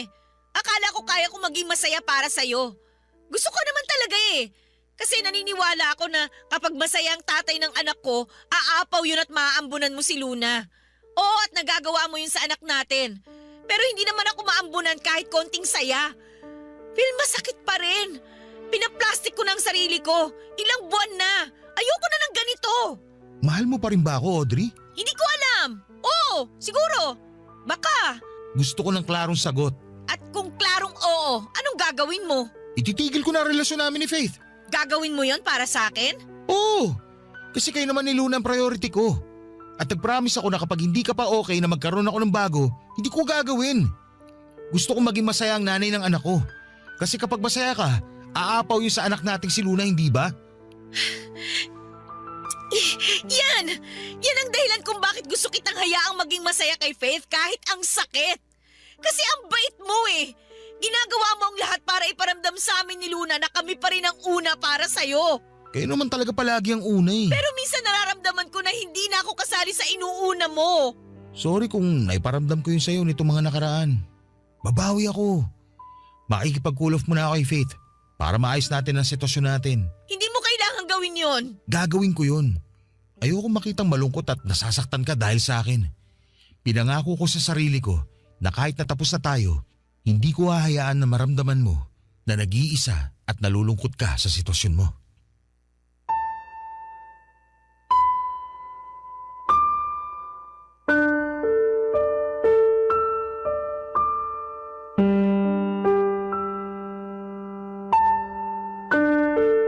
Papadudot na iyak ako sa sinabi ni Phil. Naramdaman ko ang sincerity sa mga sinabi niya. Kilala ko siya, 15 years kaming nagsama. Niyakap ko siya at nagpasalamat. Doon ay biglang gumaan ang pakiramdam ko. Yun lang naman pala ang kailangan ko, assurance. Assurance na kahit meron na siyang bago hindi pa rin niya kami pababayaan ni Luna. Kaya naman doon lumuwag ang pakiramdam ko at nasabi ko na sa kanya na ituloy na ang relasyon niya with Faith. Walang halong kaplastikan yon. Gusto kong maging masaya siya kahit na walang ibang rason o kadahilanan. Alanganin pa rin si Phil noong una pero hinawakan ko ang kamay niya at sinabing magiging okay din ako balang araw. At para mapatunayan yon sa kanya ay kinuha ko ang number ng pinsan ni Faith na si Jake para pagbigyan sa date. Binigay naman ni Phil at sinabing okay lang din kung magbago ang isip ko sa pakikipag-date. Pero sinabi ko sa kanya na kailangan ko na rin i-explore ang ibang mga options. Gusto ko na rin na mapagaan ang sarili ko at makilala rin ang iba. Sincero naman at totoo ako noong binitawan ko ang mga salitang yon. And after a week ay nag-date kami ng pinsan ni Faith na si Jake. Totoong maayos naman siya. Walang halong kayabangan at very gentleman pa. Kalug din at parehas kami ng humor. Umabot nga ng halos buong araw ang date namin. Si Phil muna ang nag-alaga kay Luna para makapag-date ako with Jake. Gabi na noong nakauwi ako at naabutan ko si Phil sa sala at nanonood ng TV. Naupo ako sa tabi niya at ready na siyang makinig noon sa nangyari sa date namin ni Jake. Napansin ko sa kanya kung gaano kasaya at ka-excited ang itsura niya habang nakatingin sa akin para sa updates ko. Nang mga oras na yon, papadudot.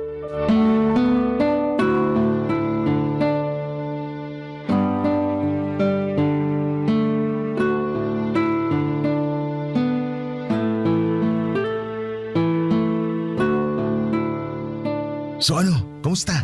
Ayos pala si Jake, no? Hindi mayabang, gentleman, funny. Sabi ko naman sa'yo hindi naman kita reretuhan ng basta-basta lang, no?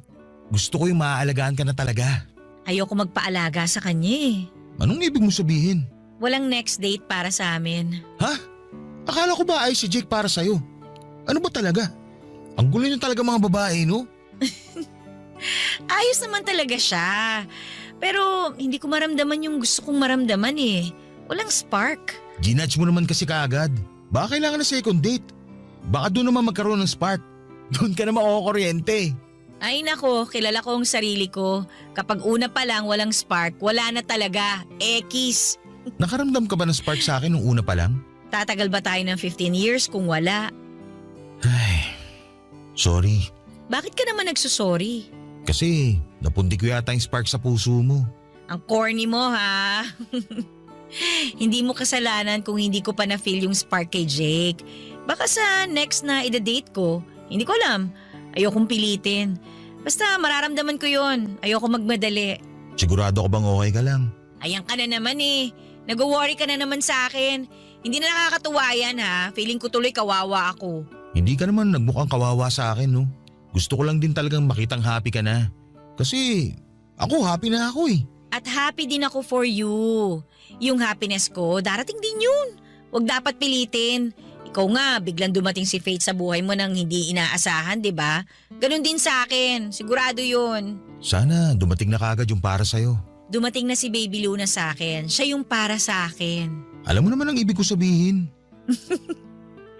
Oo nga, alam ko na yan. Pero habang wala pa, si Baby Luna muna ang para sa akin. Sa kanya ko palang ulit naramdaman yung spark eh. Hayaan mo, kapag may dumating, sasabihin ko kagad sa'yo. Abang lang tayo ng spark, baka maramdaman ko rin sa grocery store. Audrey, O ano na naman? sana alam mo na minahal talaga kita. Sobra. Ano na naman kadramahan yan? Gusto ko lang ipaalala sa'yo. Nakaramdam din ako ng spark sa'yo. Alam ko naman yun. O siya, sige na, umuwi ka na para makapagpahinga ka na rin. Alam ko, pinagod ka ni Baby Luna. Saka kailangan ko na rin maglinis dito. Ayoko ng storbo. Okay.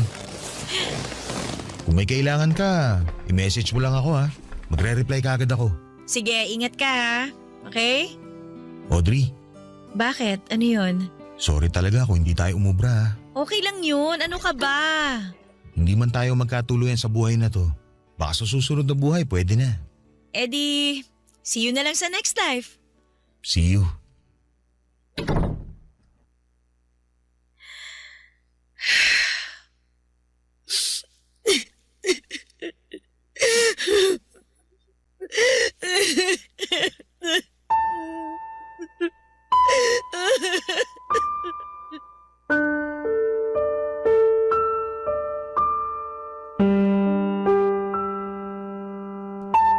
Baka nga sa susunod na buhay ay doon na kami payagan na magkatuluyan.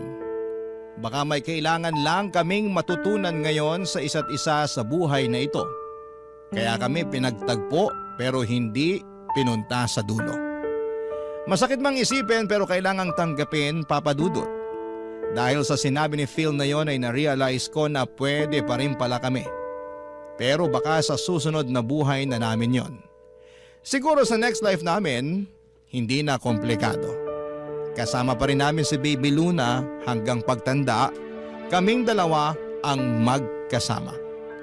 Baka nga sa next life ay meron pa kaming ibang mga anak. Mga anak na siyang magpapatibay ng relasyon naming dalawa. Ang sarap lang isipin na ganon nga ang pwede kong abangan kung totoo ang reincarnation. Sana sa susunod na buhay, pagbigyan na kami ni Lord. Kahit na isang buhay lang ay maitama namin ang lahat ng pagkukulang at mali namin sa buhay na ito. Kahit na isang buhay lang. Pero sa ngayon ay kailangan kong harapin ang lahat ng ito sa buhay ko ngayon. Ito kasi ang realidad. Hiwalay kami ni Phil at ang nag-uugnay lang sa amin ay si Luna. At sa usapan namin co-parenting sa kanya. Sa buhay na ito ay kailangan lang siguro naming tanggapin na ito ang role namin sa mundo. Maayos naman kami, kahit masakit, siguro balang araw ay mawawala rin yung lungkot na nafe-feel ko. Kasi siguro balang araw ay makikilala ko ang tamang tao para sa akin sa lifetime na ito. Hindi ko pa man siya nakikilala pero ramdam ko na kaagad na magiging masaya ako para sa kanya. At magagawa ko nang makalimutan lahat ng gabi na umiiyak ako dahil sa hiwalayan namin ni Phil. Balang araw, darating din siya. Darating kapag hindi na kailangang hanapin. Maraming salamat po sa pagbasa ng aking liham. Sana ay nakakuha kayo ng inspirasyon at ng lakas para ipagpatuloy pa ang buhay. Kahit minsang nasaktan ang mga puso ninyo sa pagkakawalay sa taong inaakala ninyong makakasama ninyo hanggang sa dulo. Masakit man, pero kailangang tanggapin. Ang inyong kapuso at kabarangay forever, Audrey. Anong say mo sa Barangay Love Stories na ito? Pagkwentuhan natin sa comment section yan.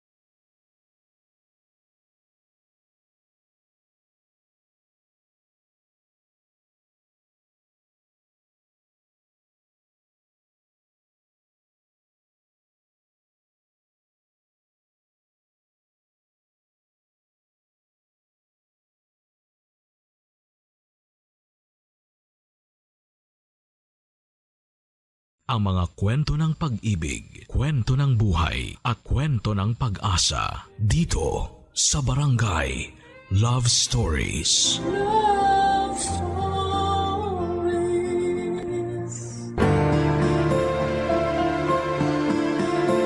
Bago tayo gumawa ng mga bagay na pagsisisihan natin sa huli ay isipin muna natin ang kahihinatnan nito. Dahil kung gaano kalakas ang loob natin na gumawa ng kalokohan ay dapat mas tatagan natin ang ating sarili sa magiging karma nito sa dulo. Ikaw kabarangay, matapat ka bang klase ng tao?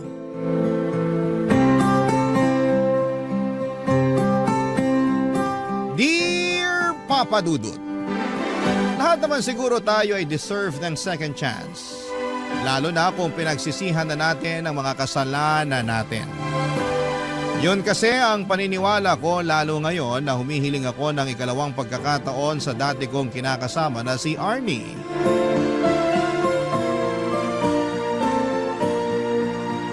Nagbagong buhay na ako at gusto kong patunayan sa kanya na handa na ulit akong maging responsableng kinakasama niya at tatay ng aming mga anak. Itago niyo na lamang po ako sa pangalang Sev, 35 years old, call center agent na taga Quezon City. May kinakasama ako noon na ang pangalan naman ay Arnie. May anak kami ni Arnie na 4 na taong gulang na. Pero nito lang January 2024 ay nakipaghiwalay ako sa kanya sa kadahilanang nawala na ako ng gana sa aming relasyon. Hindi na siya yung babaeng nakikita ko na gusto ko pang makasama sa pagtanda. At kahit na alam kong masakit ay ginawa ko pa rin ang tingin ko ay nararapat, Papa Dudut.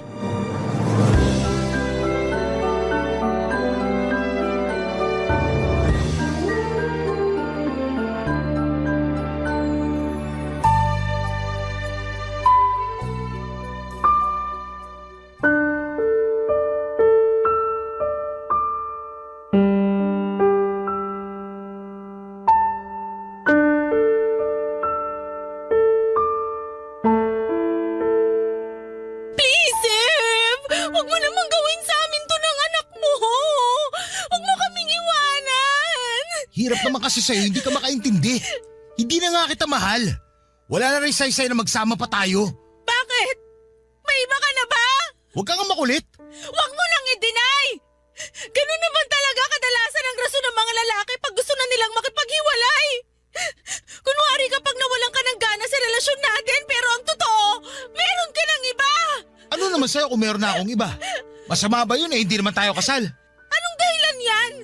Tanga ka ba? May anak na tayo, Sev! Hindi ko naman tatalikuran yung pagiging tatay ko sa anak natin. Magsusustento pa rin ako kahit hiwalay na tayo. Palayain mo na ako. Akala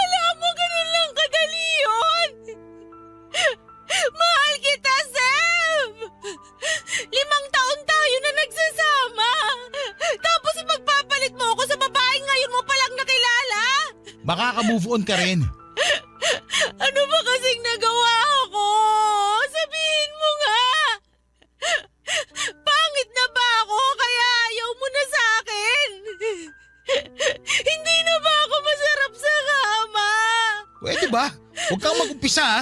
Gusto ko lang naman malaman para alam ko kung anong babaguhin ko. Wala ka nang dapat baguhin. Desidido naman ako na hiwalayan ka. Pero sige, para lang sagutin ko yung tanong mo. Oo, malaking bagay yung itsura mo kaya naumay na ako sa'yo. Nakikita mo ba yung sarili mo sa salamin?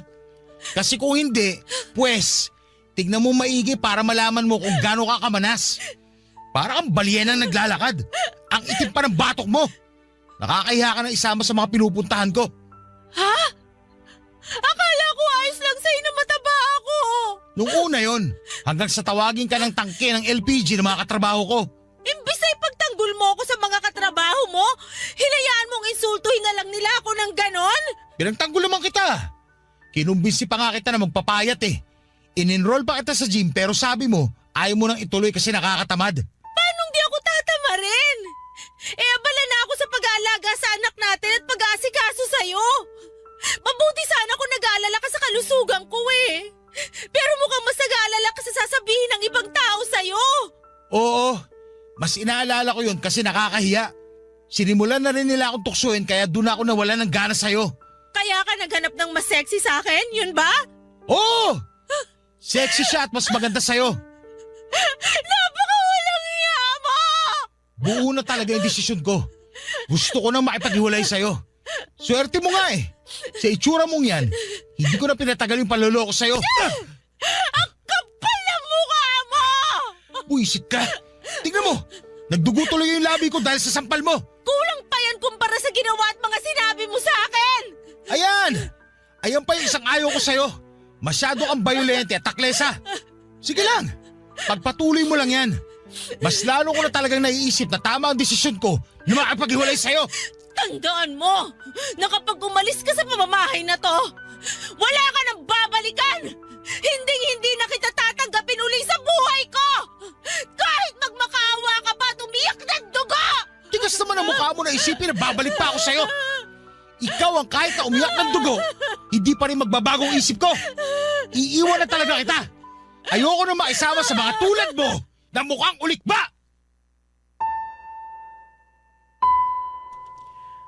Papa Dudut, hindi ko naman talaga gustong insultuhin si Arnie dahil kahit papaano ay minahal ko naman siya sa loob ng 5 taon naming pagsasama.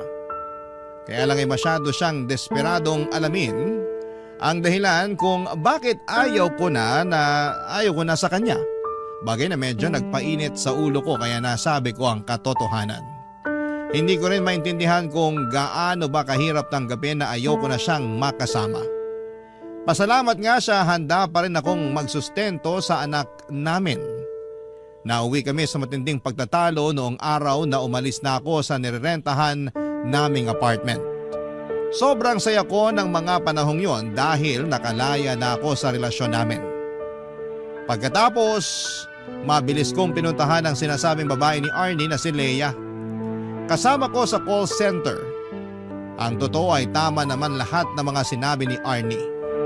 Malaking dahilan ng paghiwalay namin ay noong nagkagusto na ako kay Leia.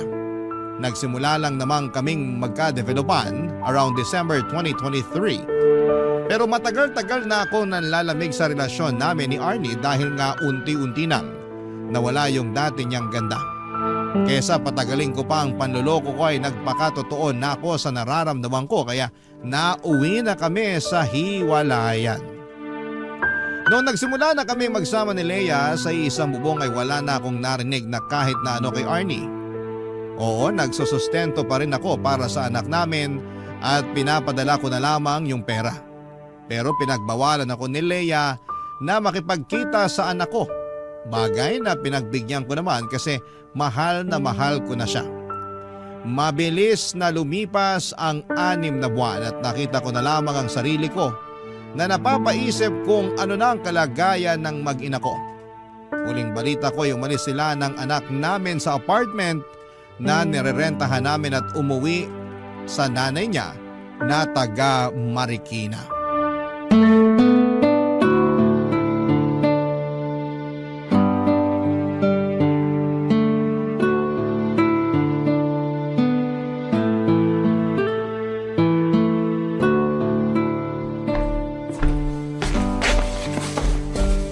honey bunch ko! Pakis nga! Ano ba? Sungit naman. Kiss lang eh. Mamaya na. Naiirita ako. O bakit ka naman naiirita? Paano? Ang init-init tapos dikit ka ng dikit. Eh di sana binuksan mo yung aircon kesa nagrereklamo ka dyan na mainit. Sira yung aircon. Hindi gumagana kaya naka-electric fan lang ako. Ay, oo nga pala. Hindi ko pa napapapunta yung technician na gagawa ng aircon natin. Lagi kasi nawawala sa isip ko, lalo day shift ako. Wala naman ako rito sa apartment natin. O ano gusto mo sabihin? Na porket night shift ako, ako na yung magpapapunta sa technician na gagawa ng aircon. Bakit hindi? Eh, ikaw yun nandito. Unahin ko pang bantayan yung gagawa kaysa sa tulog ko. Ay nako, kahit kailan talaga hindi ka maaasahan sa mga bagay dito sa bahay. Matagal mo ng kontak yung nag-ayos ng aircon. Kaya ikaw na ang masikaso nun. Oo na.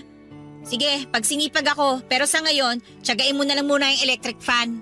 Ano pa nga ba? Basta huwag ka lang dumikit sa akin. Naalibadbaran ako. Magbabangayan na lang ba tayo ngayong rest day natin? Kasi kung oo, mabuti pa pumunta na lang ako sa mall para manood ng sine. At least doon may aircon. Malamig. Bahala ka sa buhay mo. Basta dito lang ako sa bahay. Kanina ko ba napapansin nakasubsub ka dyan sa cellphone mo ah? Ano ba pinagkakaabalahan mo? Patingin nga. Uy! Akin na. Ano ba? Wala lang to. Sa ubo nga inaagaw phone ko. Teka, ano yan ha? Profile ba yan ni Arnie? Bakit ini-stalk mo yung ex mo ha? Ano naman ngayon? Anong ngayon? Bakit mo nga siya ini-stalk ha? Wala lang. Pwede ba? Wag mo akong gawing tanga. Sa palagay mo maniniwala ako sa sagot mo? Wala naman talaga eh. Masyado ka lang praning. Sino bang hindi mapapraning? Sige nga. Ano malay ko? Mamaya nag-uusap na pala ulit kayo. Ang advance mo naman mag-isip. Tsaka hindi na active sa social media si Arnie. Ini-stalk ko lang siya para makita yung mga ina-upload yung picture ng anak namin. Bakit? Namimiss mo na yung anak nyo? Oo! Ilang buwan ko na rin kasi hindi nakikita yung anak ko. Di ba pinagbawalan mo ako na makita siya? Kaya malamang namimiss ko na siya. Oh, sinunod kita ha? Hindi ko kinikita ang anak ko. Baka naman magalit ka pa na tinitignan ko picture niya. Pasensya ka na ha. Takot lang naman ako na baka may feelings ka pa kay Arnie. Tapos magkabalikan kayo pag pinayagan kita makipagkita sa anak mo. Bakit mo naman naisip eh, ikaw nga yung mahal ko. Hirap sa'yo, lagi kang praning eh. Hindi mo ako masisisi no?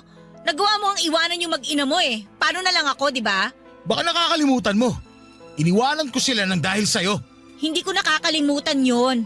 Pero ayoko lang na gawin mo rin sa akin yon. Sa totoo lang, parang malapit na kitang iwan.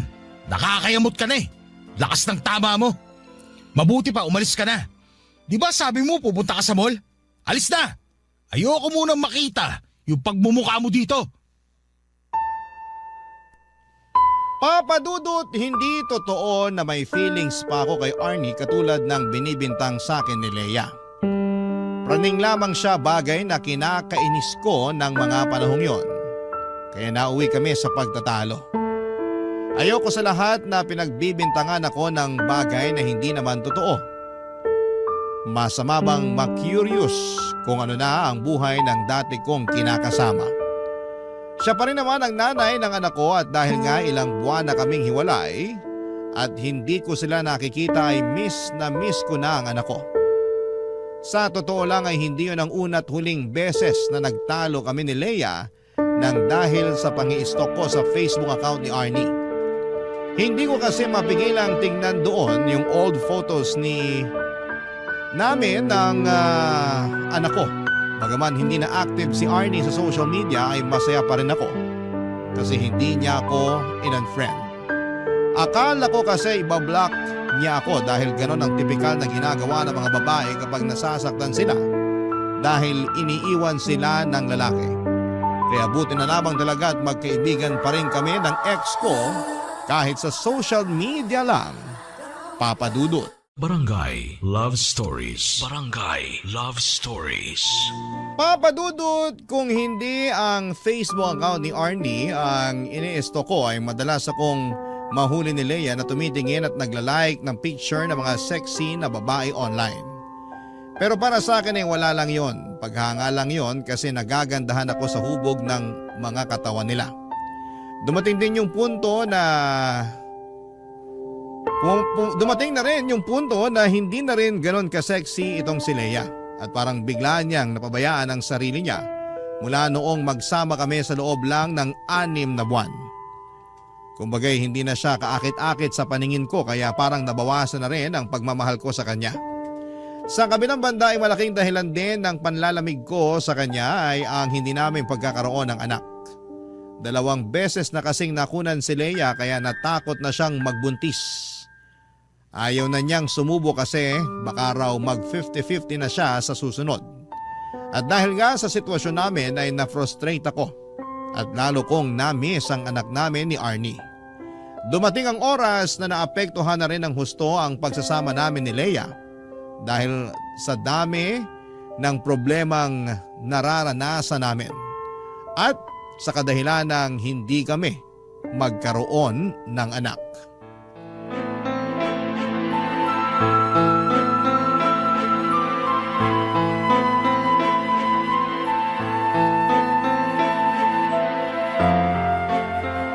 Beste namang buhay to!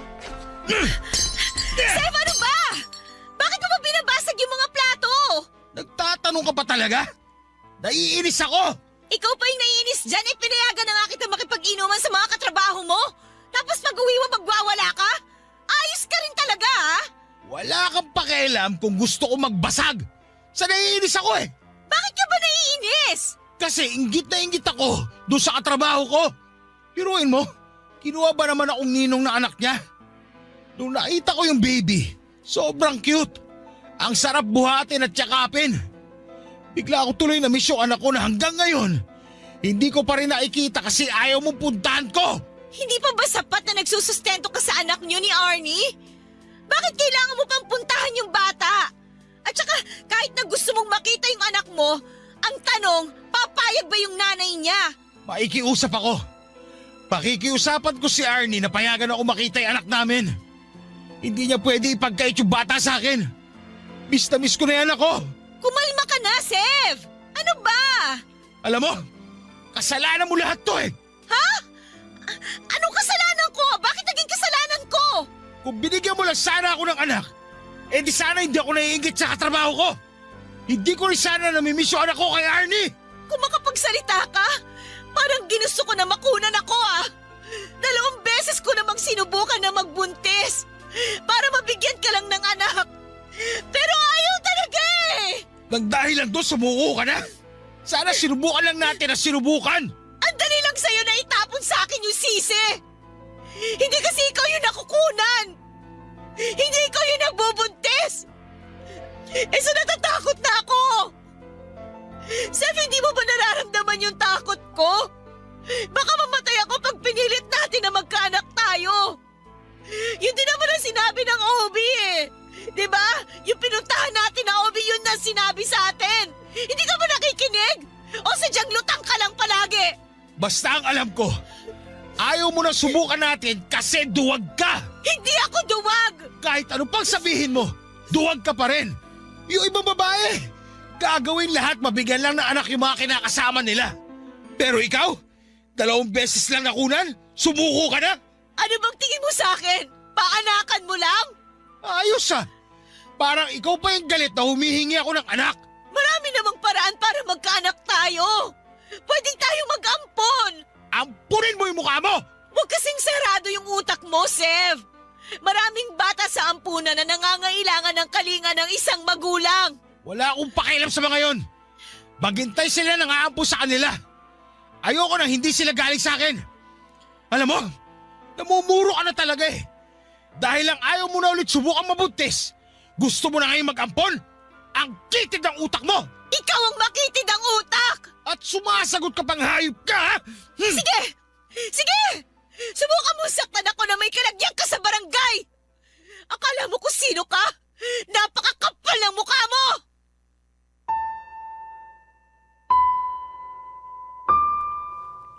Papadudot nagandahan talaga ako ng husto kay Leia nung unang beses siyang pumasok sa BPO company na pinagtatrabahuan ko.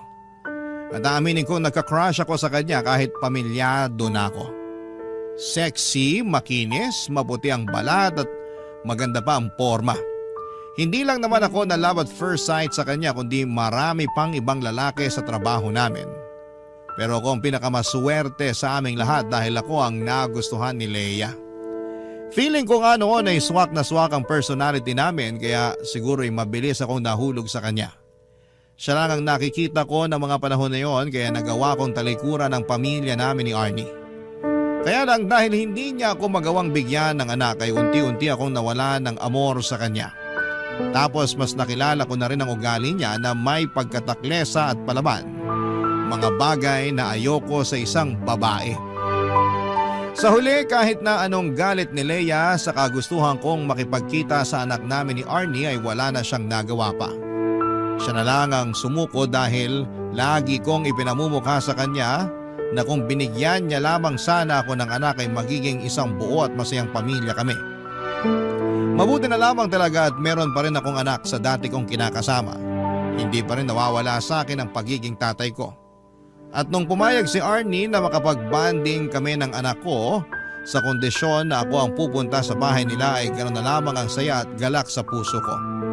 Kaya lang ay may mga pagkakataon pa rin na hindi yon naiintindihan ni Leia, Papa Dudut.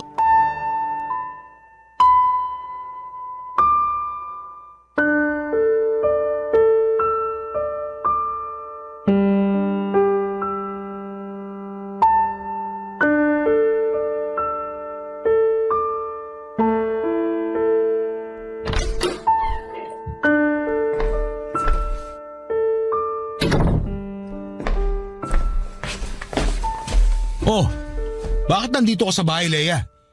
Akala ko may pasok ka. Paano ako makakapasok? Masama ang pakiramdam ko. Tapos, akala ko uuwi ka kagad pagka-out mo sa trabaho. Pero anong oras na Inabot ka na ng hapon sa labas. Nakauwi na ako. Huwag ka na magalit.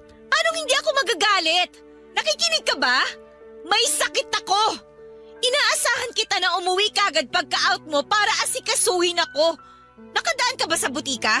Bakit ako dadaan sa butika? Sev, nag-text ako sa'yo kanina na ibili mo ako ng gamot. Huwag mo sabihin hindi mo ako naibili.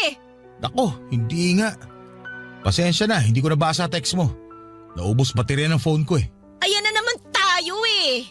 Ginagawa mo na naman akong tanga sa mga katwiran mo. Nagsasabi ako ng totoo. Wala nga baterya phone ko. Bakit hindi ka nag-charge sa opisina nyo? Saan ka ba kasi nanggaling? Sa school ng anak ko. Ano? Sa school ng anak mo? Ano naman ang ginawa mo doon? May play kasi sila. Nung huling beses na nagkita kami, sinabihan niya ako na pumunta raw ako sa school nila para manood. Kaya pumunta ako kanina. Bakit hindi ka tumanggi? Mas priority mo pa yan? Sigurado naman ako nandun si Arnie para manood. Nandun nga. Pero paano ko tatanggihan yung anak ko gusto ko rin naman siya mapanood sa play nila. Eto na naman po kami.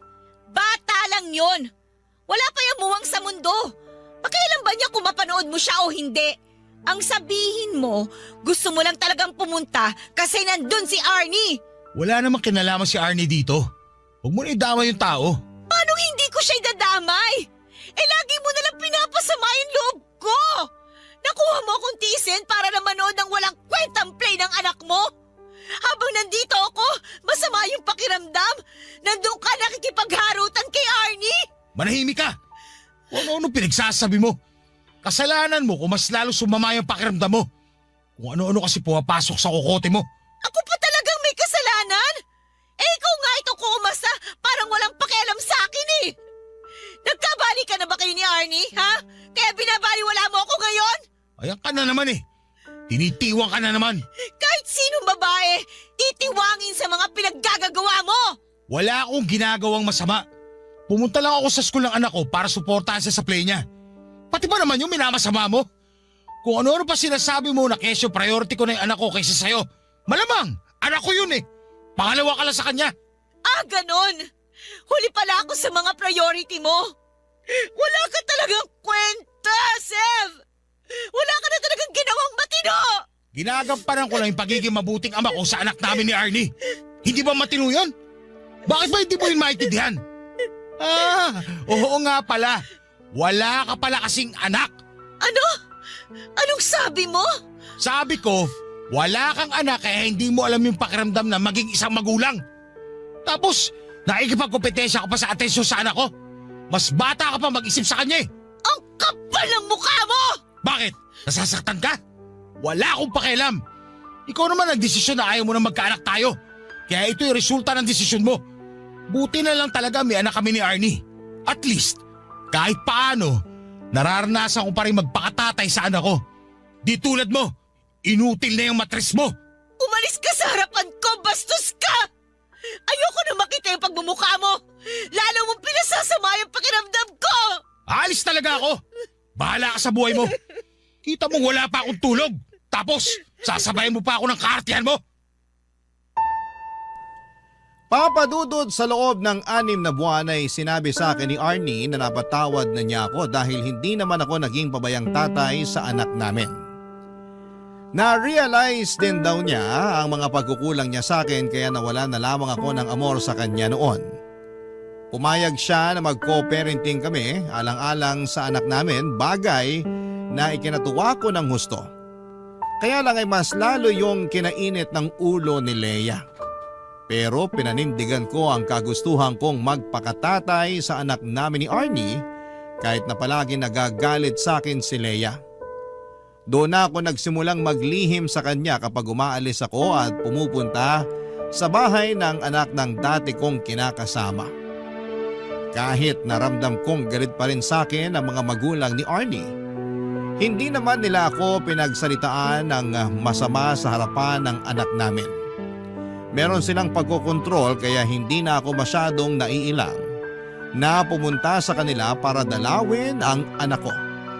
Samantalang si Arnie naman ay may trabaho na sa Ortigas at napansin ko, Papadudut, na malaki na ang pinagbago ng itsura at pananamit niya. Barangay Love Stories. Barangay Love Stories. Papadudot, dahil po sa madalas naming pagtatalo ni Leia at pakiramdam ko na hindi niya ako naiintindihan sa mga desisyon ko ay unti-unti nang nagkaroon ng lamat ang aming pagsasama. Madalas nga ay nagkikwento ko pa yon kay Arnie at pinapayuhan niya ako na huwag ko na raw gawin kay Leia yung bagay na ginawa ko sa kanila noon ng aming anak.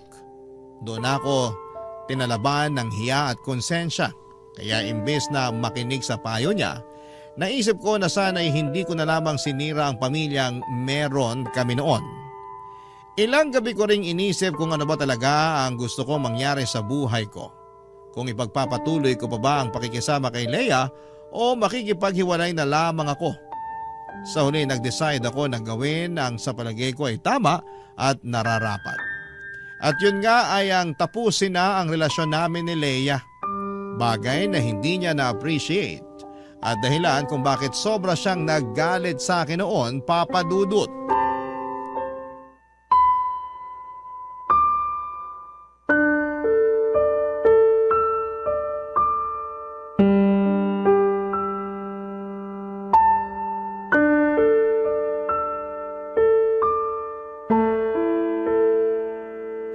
Sev! Huwag mo naman akong iwan, oh!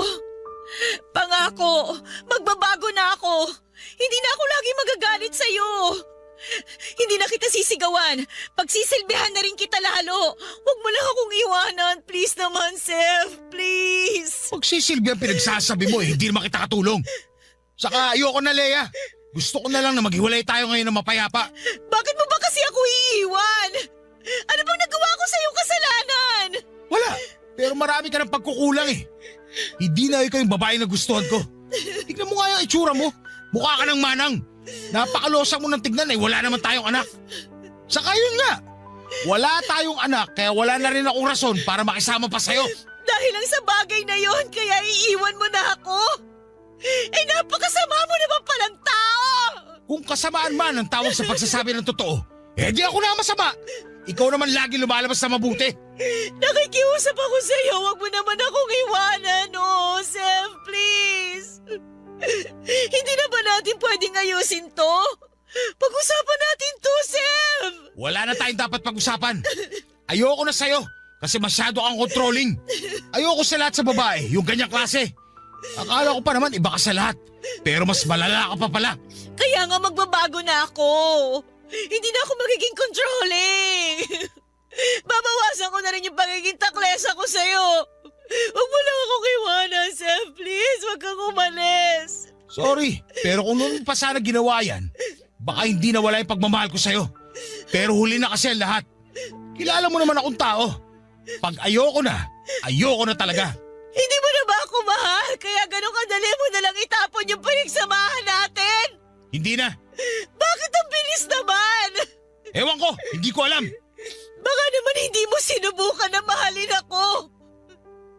Sa loob ng ilang buwan na magkasama tayo, ginamit mo lang talaga ako.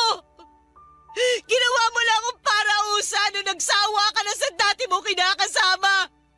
Tapos ngayon, nasawa ka na sa akin, basta mo na lang ako tatapon na parang basura. Minalaman kita kaya masasabi ko na totoo yung pinakita ko sa'yo. Saka, saan ang galing yung baka hindi ko sinubukan? Sinubukan ko na ayusin yung relasyon natin. Inintindi kita nung ayaw mo na mag-baby tayo. Kasi natatakot ka na baka may mangyaring masama sa'yo. Pero na-realize ko, hindi ko pala kayang pakatawanan na hindi isumbat sa'yo ng paulit-ulit yung bagay na yon. Kaya nagdesisyon na lang akong tapos itong relasyon natin. Kasi wala rin naman itong patutunguhan. Ginawa mo lang sa akin kung ano yung ginawa mo kay Arnie eh. Baka naman sinasabi mo lang yan. Kasi ang totoo, may iba ka na. Nagkabali ka na ba kayo ng dati mo kinakasama? Hindi walang ganon. Siguraduhin mo na nagsasabi ka ng totoo. Kasi walang sikreto na hindi nabubunyag. Huwag mo na akong gawing tanga, Sev! Hindi nga kami nagkabalikan kaya wag mo nang ipilit. Hindi talaga kayo magkakabalikan. Kasi aayawan ka na niya, Sev. At kahit na maisip mo pang magbagong buhay para maibalik yung dati niyong samahan, hindi ka na niya tatanggapin muli sa buhay niya! At bakit mo naman nasabi yan? Kasi manloloko ka! Galit ang mga babae sa mga manloloko! Kaya huwag ka nang umasa na may babalikan ka pa kay Arnie kung sakaling maisipan mong ayusin yung dati niyong relasyon! Wala kang karapatan ng pangunaan ng mga bagay. Hindi mo naman nakikita ang mangyayari sa hinaharap. Oo! Pero hindi ako inutil! Siguro nga karma ko na to. Kasi kasama mo ako sa pananakit noon sa dati mo kinakasama. Sige, tatanggapin ko. Pero sana, tanggapin mo rin yung karma mo pag inihain na sa'yo yun ang kapalaran! Papadudot, masaya ako na nakawala na ako sa relasyon namin ni Lea nang walang responsibilidad. Naisip ko na baka hindi talaga kami para sa isa't isa kaya hindi kami nabiyayaan na magkaroon ng anak. Pagkalis ko sa apartment namin ni Lea ay tumuloy ako sa bahay ng pinsang ko na nasa Cubao. Tapos ay tinext ko si Arnie at sinabi ko sa kanya na tinapos ko na ang relasyon namin ni Lea. Nakatulugan ko na lamang ang paghihintay sa reply niya pero wala naman siyang naging sagot. Kinabukasan, nag-decide ako na bisitahin sila ng anak namin sa Marikina. Bago ako pupunta doon ay dumaan muna ako sa isang flower shop para bilhan ng mga paborito niyang bulaklak si Arnie. Dumaan din ako sa bilihan ng donut para naman sa anak namin. Pusturang-pustura ako at nakaporma pa ang buhok ko ng mga panahong yon. Excited ako na makita ni Arnie pero pagdating ko sa bahay nila ay wala raw doon ang dati kong kinakasama. Nakipagbanding muna ako sa anak namin at pagkalipas ng 2 oras ay nakita ko si Arnie na hinatid ng isang lalaki na hindi pamilyar sa akin ang pagmumukha. Agad ko itong kinompronta at nagpakilala ako kung sino ako sa buhay ni Arnie. Nalaman ko na katrabaho niya pala yon at manliligaw pa, papadudot.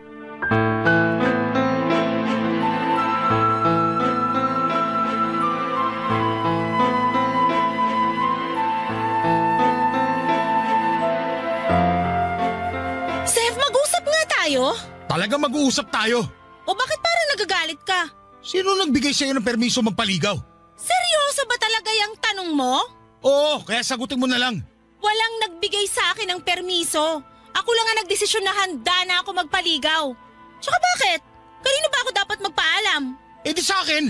Nagdodroga ka ba? Anong sa'yo? Ano ba yung pinagsasasabi mo?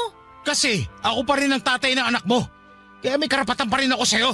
Sira na siguro tuktok mo, no?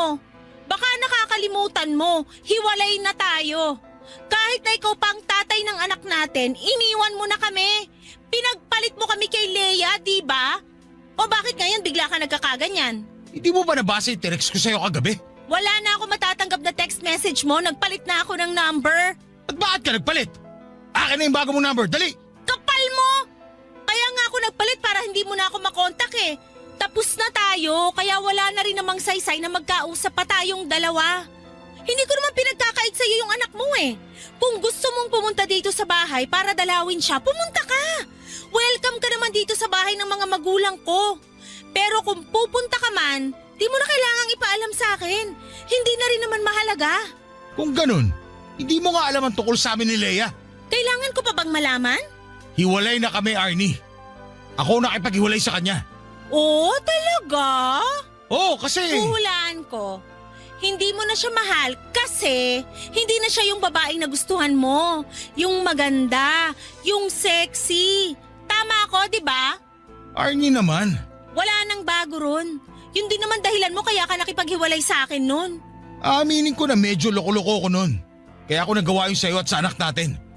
Pero nagbago na ako ngayon. Aanin ko naman yung sinasabi mong pagbabago. Sige nga. Kasi gusto kong magsimula ulit tayo. Gusto kong itama yung mga pagkakamali ko sa inyo ng anak natin. Kaya sana bigyan mo pa ako ng second chance.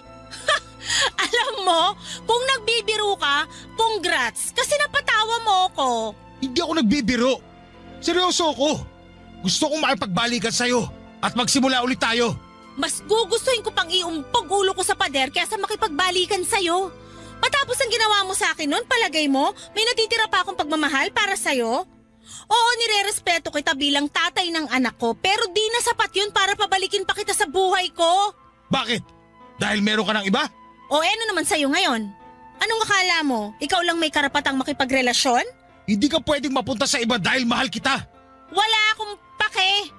Wala ka ng karapatan na diktahan ng buhay ko. Kapal ng apog mo na sabihin na dapat ako humingi ng permiso sa'yo bago ako magpaligaw. Bakit? Sino ka ba sa buhay ko? Wala na ba talagang katiting na pagmamahal sa puso mo para sa akin? Wala na ba talaga akong pag-asa sa'yo, Arnie? Walang-wala na. Matagal nang wala. Sinabi ko sa'yo no na pag iniwan mo ko, wala ka nang babalikan. Kaya ano pang inaasahan mo? Mula nung araw na umalis ka, inumpisahan ko nang alisin ka sa sistema ko.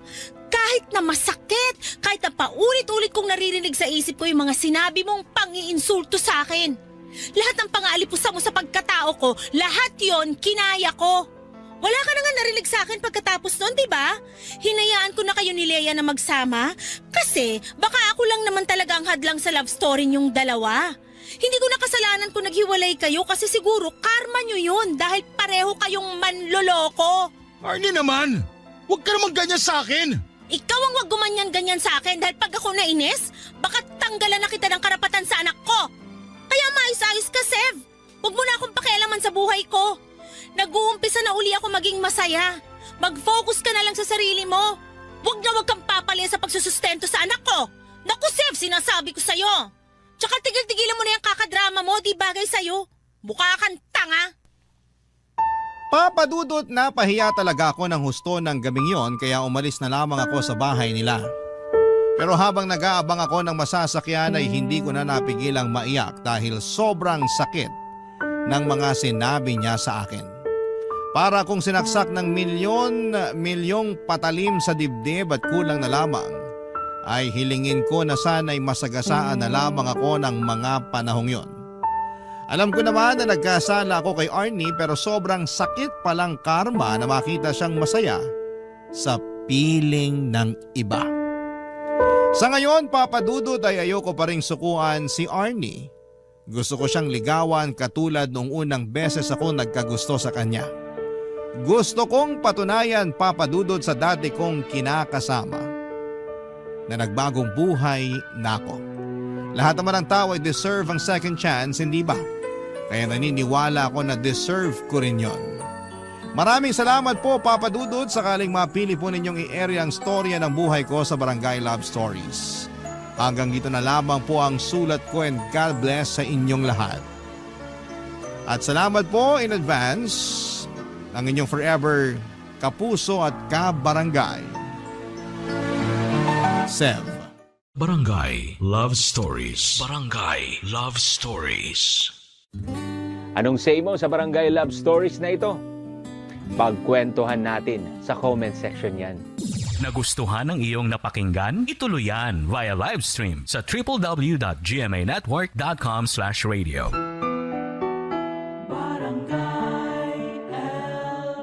In Mega Manila, 97.1. Forever! Ang mga kwento ng pag-ibig, kwento ng buhay, at kwento ng pag-asa dito sa Barangay Love Stories. Love Stories.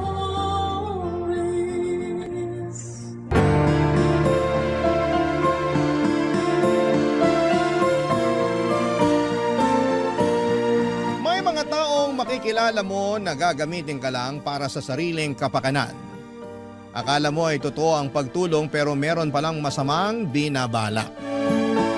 Ikaw kabarangay, nasubukan mo na bang gamitin para sa sarili nilang ikakaunlad?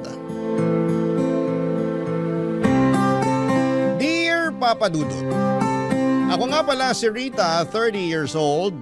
Rita ang pinangalan sa akin ng nanay ko dahil pinaglihiraw niya ako sa Virgin Margarita. Kaya siguro yun na rin ang naging paborito kong inumin sa tuwing nasa bar ako at nakikipagkasiyahan sa mga kaibigan ko. At Virgin Rita rin ang lagi kong ino-order sa tuwing nasa date ako. And speaking of date ay may nangyari ilang buwan na ang nakakaraan at gusto ko sanang ibahagi ito sa inyo. Lagi akong sawi sa pag-ibig. Sa aming magkakaibigan, ako na lang ang hindi pa nagkakaroon ng stable na relasyon. Ako na lang lagi ang single. Ako na lang lagi ang abay sa kasal. Hindi na nakakatuwa lalo't ako lagi ang tampulan ng mga tanong sa pamilya ko kung kailan naman ako ang susunod. Ang susunod daw na magkaroon ng asawa. Susunod na magkakaroon ng anak. Nakakarindi na ngang mapakinggan ang mga tanong na ito. Hindi na nakakatuwa ang pressure. Seryoso naman ako sa relasyon kaya lang ay minamalas lang siguro sa lalaking napipili ko. Nakailang relasyon na rin ako at hindi nag-work out ang mga yon. Nalungkot ako kasi alam ko na ginawa ko naman yung best ko. Bakit hindi yun nakita ng mga naging karelasyon ko? Isang gabi mag-isa akong nasa bar, hindi ako sinipot ng kadate ko. Mas lalo lang akong nanlumo sa sitwasyon ko hanggang sa bigla na lang akong lapitan ni Osang. Kaklase ko nung elementary. Hindi kami naging close at yon siguro ang unang beses na nagkita kami ulit, Papa Dudut. Ang alam ko ay hindi na siya nagpatuloy sa pag-aaral sa kolehiyo. Pero nung nilapitan niya ako ay talo niya pa kaming mga nakapagtapos. Ang syala ng itsura niya, mas pinaganda pa siya lalo ng damit at alahas niya. Pwede na siyang ihilera sa mga mayayaman at mga tagapagmana.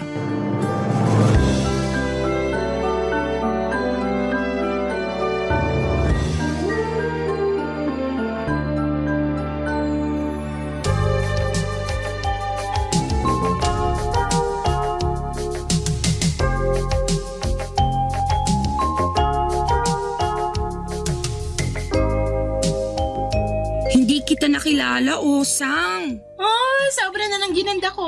Sorry ko, ang hirap humabol Joke. Ay, hindi joke yon. Totoo nga.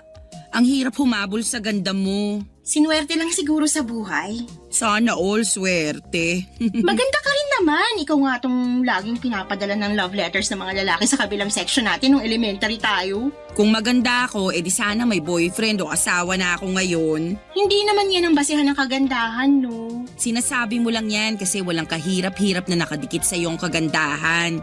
Alam mo, hindi ka naman kulubot. Pero ang lakas mo makaampalaya, ha? Mabuti pa samahan muna kitang uminom. Kwentuhan tayo. Anong drinks mo? Libre ko. Wow! Libre mo nga. Pwede bang isama mo na yung dinner ko? Hindi pa kasi ako kumakain eh. Kahit mag-take out ka pa para sa breakfast mo, walang problema. Sobra naman kung pati almusal dadamay mo pa. Pero kung mapilit ka, bakit hindi? Bakit ka nga pala nandito? Tsaka bakit mag-isa ka lang? Hindi ako sinipot ng kadate ko. Hindi na rin nagre-reply sa chat ko. Baka na-traffic lang. Na-traffic? Nakailang palit na ng mga tao dito sa bar, pero wala pa rin siya. Nalusaw na ang makeup ko.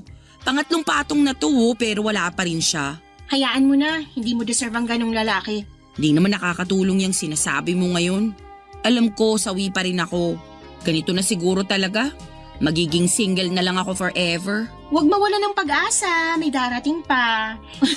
Ikaw, kumusta ka? May asawa ka na ba? Asawa? Wala no. Hoy, salamat. Nabawasan ang inggit ko sa'yo. Pero marami naghahabol sa akin. At bumalik na naman ang inggit ko. Hindi ka naman dapat mainggit sa akin, no? Pwede ka rin namang habulin ng mga lalaki katulad ko. Na all talaga hinahabol. Ano bang feminine wash mo para magaya ko, ha? Tingnan mo na, sense of humor mo palang benta na. Idagdag mo pa yung bewang mo na malahita lang sa lapad. Take note po, kasasamgyupsal ko lang kaninang tanghali, ha? O diba, kailangan mo lang maging confident. Hindi, kailangan ko ng reto. Ireto mo na ako, please. Yung mga napagpilian mong humahabol sa'yo, ibalato mo na sa akin. Ayoko nang maging single. Kukuhanan kita ng bago. Wag na yung mga tira ko. Akong bahala sa'yo. Baka pwedeng mag-request. Gusto ko sana, gwapo, tapos mayaman. Marami akong kakilala. Huwag ka mag-alala. Akong bahala. Hindi ka mababakante, girl. Ganyan na ganyan ako. Bilib na talaga ako sa feminine wash na gamit mo. Pasend ng link ha, para ma-order na yan. Ibulong ko sa iyo mamaya. Pero ngayon, kain muna tayo? Order ka lang kahit ano. Libre ko lahat, pati take out mo. Marami akong nalaman kay Osang. Madalas daw ay nasa ibang bansa siya at doon nakikipag-date. Tinanong ko kung meron siyang karelasyon pero sinabi niyang hanggang fling lamang siya dahil masyadong maraming pinagpipilian na manliligaw niya. Vocal naman ako sa pagsasabi na naiinggit ako sa kanya dahil gusto ko talagang maging ligawin din. Alam ko na mas maganda naman ako sa kanya pero mas madiskarte siya at mukhang mas ma-appeal dahil pinagkakaguluhan nga siya ng mga kalalakihan. Isang bagay na hindi ko man lang na-experience. Madalas kasi yung mga lalaki iniiwasan ako lalo na kapag gusto ko ng pag-usapan ng future. Ready na kasi akong mag-asawa. Yung aasawahin na lang ang wala. Kaya mabuti na lang at nakita ko ulit si Osang. Hindi man kami naging close noong nag-aaral pa lamang kami pero after ng pagkikitang yon ay naging malapit na kami sa isa't isa. Inasahan kong meron talaga siyang irereto at nagkatotoo naman. Tinawagan niya ako at sinabing meron daw siyang irereto sa akin. Timothy daw ang pangalan. Mayaman at single. Tagilid lang ako sa edad dahil 50 anyos na siya. Pero nakumbinsi ako ni Osang na maganda ang ganong edad dahil seryoso na raw at hindi palikero. Doon ako naniwala. Binigyan pa ako ni Osang ng damit at sapatos. Sinama niya ako sa kondo niya at nalula ako sa mga gamit niya. Ultimo rice cooker niya alam kong hindi ko afford. Sinama niya ako sa kwarto niya para makahiram na ako ng damit at sapatos. Pagkatapos noon ay inayusan din niya ako at nang mapaharap ako sa salamin ay nabigla ako sa itsura ko. Ang ganda ko pala kapag naaayusan. Nang matapos kami sa pag-aayos ay nagmadali na rin kaming pumunta sa bar kung saan namin kikitain si Timothy.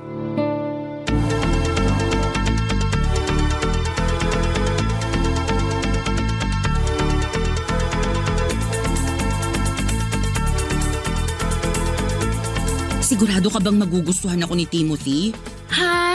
Ngayon ka pa ba magdududa? Panay ang lingon sa'yo ng mga lalaking nadaanan natin papasok dito sa bar. Si Timothy pa kaya? Kinakabahan ako. Paano kung hindi siya sumipot? Paano hindi sisipot? Nag-message na nga sa akin na nasa parking na raw siya. Umorder na raw tayo. Ay, ayoko nang may alak. Uminom ka, girl! Nakakadagdag ng confidence ang alak. Tsaka, Para maging komportable din sa'yo si Timothy. Minsan kasi yung mga lalaki, kapag alam nilang nakainom na yung babae, dun sila gumagaling dumiskarte. Oh, heto na pala si Timothy. Ay, Osang. Hi Timothy, si Rita nga pala, yung sinasabi ko sa'yo. Totoo nga ang sinabi mo, Osang. Lumalaban ang ganda ni... Lumalaban, nanununtok. Oh, maiwan ko na kayong dalawa dyan kasi may appointment pa ako sa BGC. Pero Osang... Huwag ka nang umangal dyan. Ayoko maging third wheel. Basta, galingan mo lang sa paglalandi para ibahay ka na ni Timothy. Timothy, mauna na ako Ikaw nang bahala sa friend ko. Ingat, Osang. At salamat. 50 years old ka na talaga? Wala na talagang bawas? Tama nga si Osang. Magaling kang magpatawa. 30 lang kasi ako Saka mahilig pa sa sizzling spicy hotdog. Mahilig ka rin ba sa hotdog? Kinakabahan ka, no? Medyo. Ngayon lang kasi ako nagpareto. Nauubusan na kasi ako ng manliligaw Hayaan mo. Buong gabi kitang liligawan. Hindi pa man din nagsisimula ang ligawan, mukhang may panalo na. Huwag ka munang kampante. Baka malay mo. Pag nakalahati na nating tong date pumalya pala ako. Hindi ka papalya sa akin, basta Basta ano? ililibre mo ko ng sizzling spicy hotdog. Seryoso ka pala talaga sa sizzling spicy hotdog. Pero meron akong mas gustong seryosohin. Ano yun? Ikaw. Hindi ko napaghandaan yun Hindi ko rin naman kasi napaghandaan ang pagdating mo sa buhay ko. Alam mo, ang daming tao rito sa bar ngayon. Baka gusto mong lumipat. Hanap tayo ng mas tahimik na lugar. Sa simbahan na ba ang tuloy natin? Sa hotel. Sa hotel?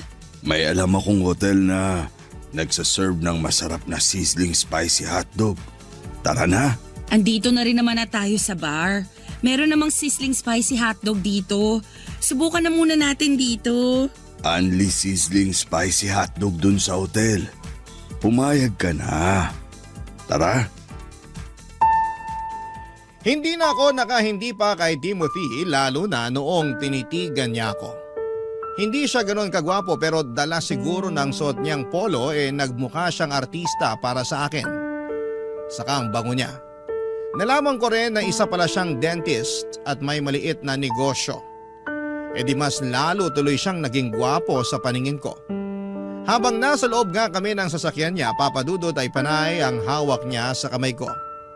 Hinalikan pa niya yon, Papadudot, kaya nga kinilig na rin ako kasi nire-respeto pa rin niya ako. Naipit kami saglit sa traffic at nakapagkwentuhan pa kami. Marami siyang tinanong tungkol sa akin. Yun ang unang beses na may nagkaroon ng interest sa buhay ko. Pagkatapos noon ay nag-imagine ako bigla ng buhay na kasama siya. Sabi ko ay willing na akong i-give up ang karir ko para lang maging housewife niya. Siyempre hindi ko sinabi yon sa kanya. Nang makarating na kami sa hotel ay nag-shower muna siya dahil feeling daw niya kumapit lahat ng usok sa kanya sa bar. Ako naman ay tumawag na sa front desk para umorder ng sizzling spicy hotdog at Virgin Rita. Nang matapos si Timothy, sa paliligo ay sa kanya ako tinabihang umupo sa gilid ng kama. Nahiya ako, Papadudot, dahil bagong ligo siya at medyo umatras pa ako. Ngumiti lang siya at sinabing walang kaso sa kanya kahit na hindi ako maligo. Kinilig ako roon. Pagkatapos ay hinalikan niya ako at ewan ko kung bakit mabilis akong nagpaubaya. Hanggang sa hindi ko na lang namalayan na may nangyari na sa aming dalawa. Buong gabi ay magkayakap kaming dalawa. Pabangon-bangon lang kami para magpapak ng sizzling spicy hotdog. Sinabihan din niya akong manood ng TV at nakailang beses na may nangyari sa amin ng gabing yon. Kaya naman mabilis din akong nakatulog. Pagkagising ko ay umaga na.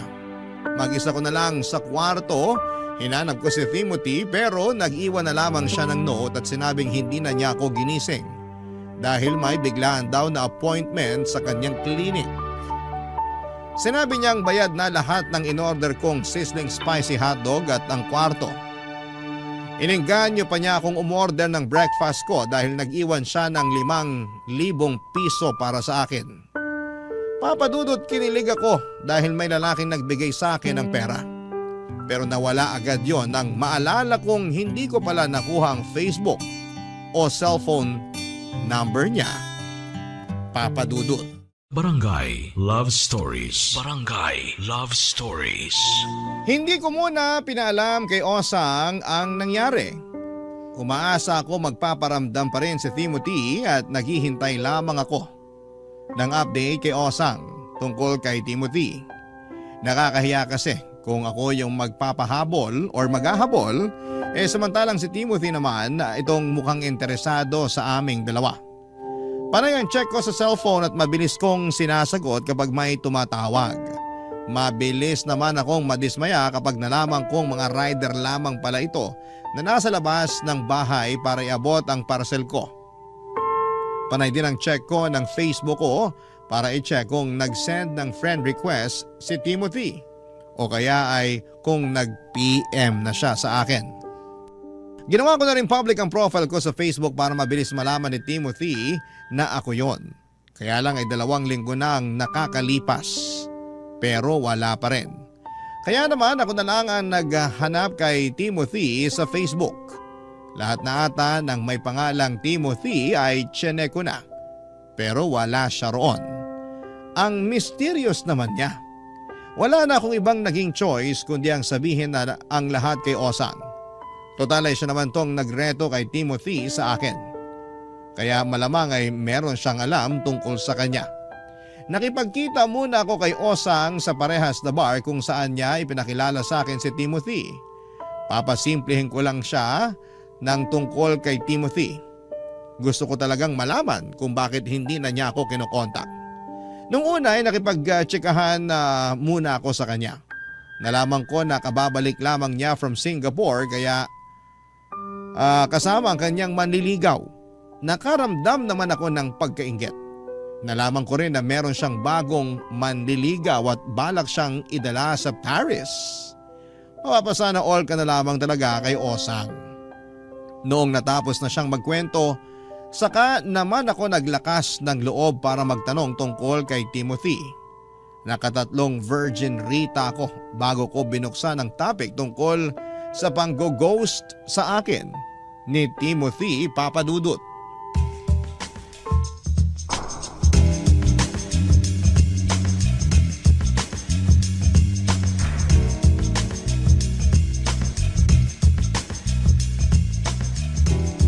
Hayaan mo, kapag natuloy ang pagpunta namin sa Paris ng manliligaw ko, may pasalubong ka sa akin na bag.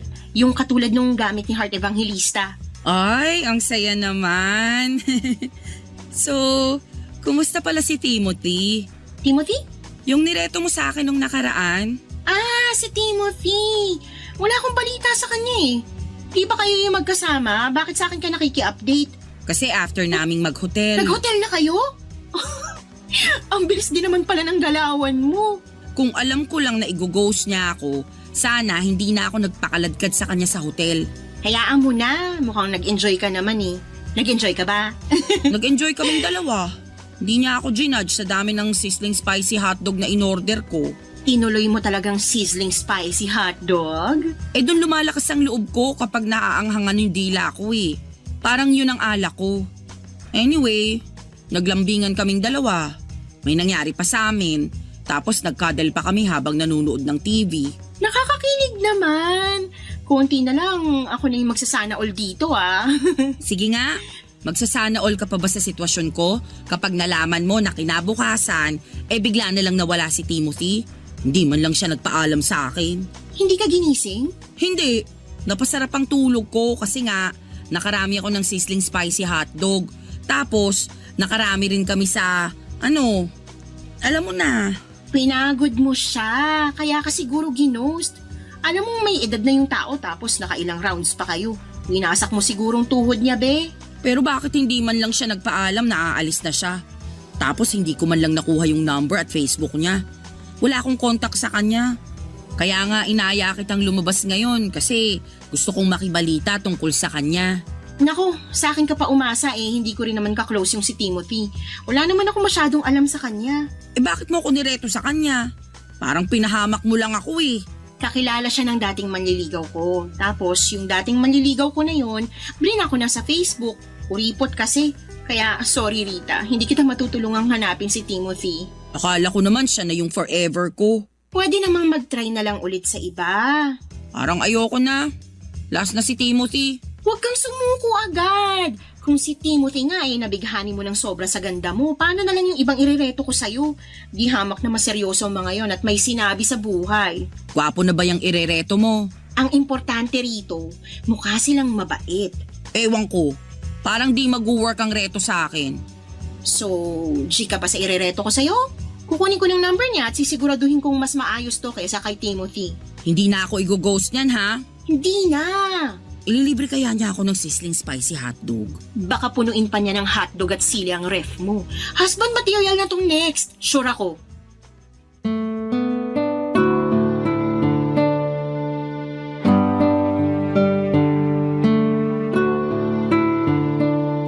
Pinanghawakan ko ang salita ni Osang. May tiwala naman ako sa kanya lalo na noong sinabi niyang husband material na ang next na irereto niya sa akin.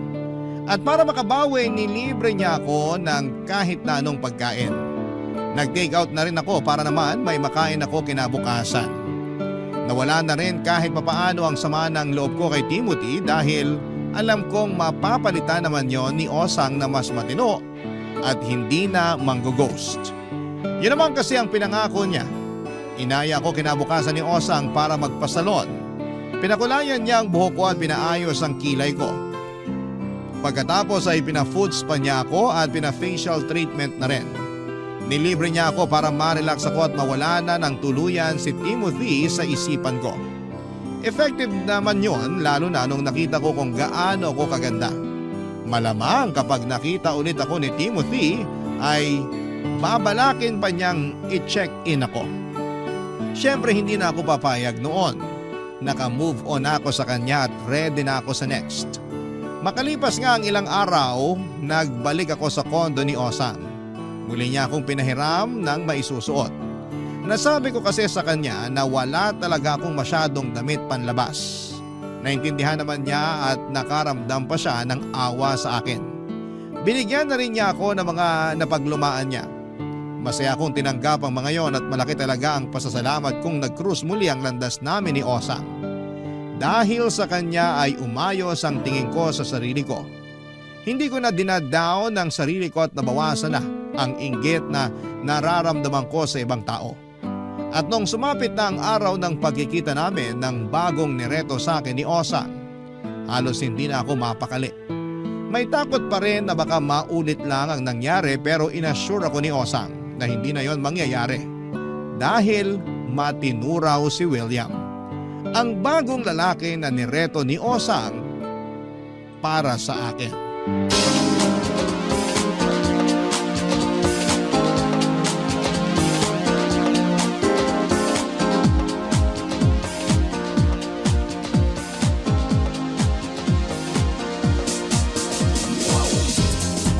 Uy, halata ka ba sa'yo Relax ka lang kasi. Ang hirap mag-relax. Lalo kapag na-trauma ka sa dating kadate mo. Iba na nga to. Move on ka na kay Timothy, okay?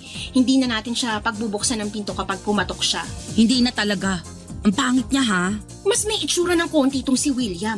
Ay, sa wakas. At mas mayaman din at mas matalino kaysa kay Timothy. Bongga! Kaya lang... Okay, bumalik na naman ang kaba ko. Hindi naman to masyadong malaking issue. Kaya lang mas matanda siya kay Timothy Bale, 55 years old na siya. Sige, G lang. Andito na tayo Nakatikim na rin naman ako ng 50 anyos. Ano ba naman yung titikim ulit ng mas matanda ron? Yan ang gusto ko sa'yo lumalaban. Oh, nandiyan na pala si William. Hello, Osang. Hi, William. Si Rita nga pala. Hi, William. Totoo palang sinabi mo, Osang. Na maganda ako? Sinabi niya ng dating nireto niya sa akin. Pero anong nangyari? Wala namang nagawa ang ganda ko sa pang-ghost niya. Pagpasensyahan mo na tong kaibigan ko, William. Matindi lang ang bubog dun sa nang ghost sa kanya. Pero okay na siya. Ready to mingle na. Di ba, Rita? Normal lang naman siguro ang matroma. Okay lang yan, Rita. Naiintindihan kita.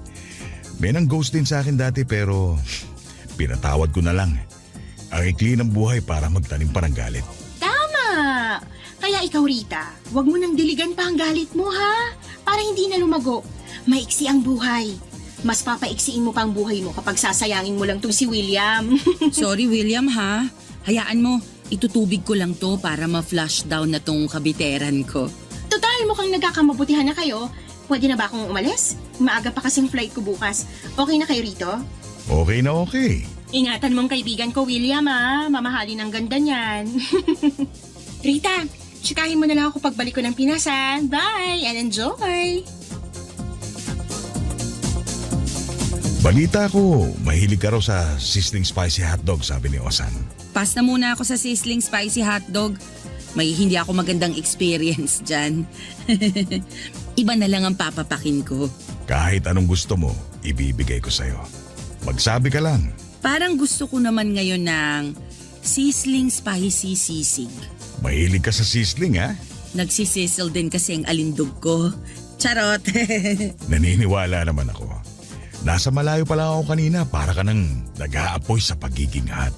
Kayo talagang mga 50 anyos pataas na mga lalaki. Diha sana kayo sa pangbobola. Hindi ako nang bobola. Ina-appreciate ko lang ang ganda mo. Masama ba yun?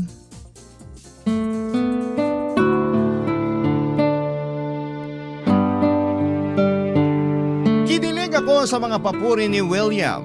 Ang hirap talagang maging marupok.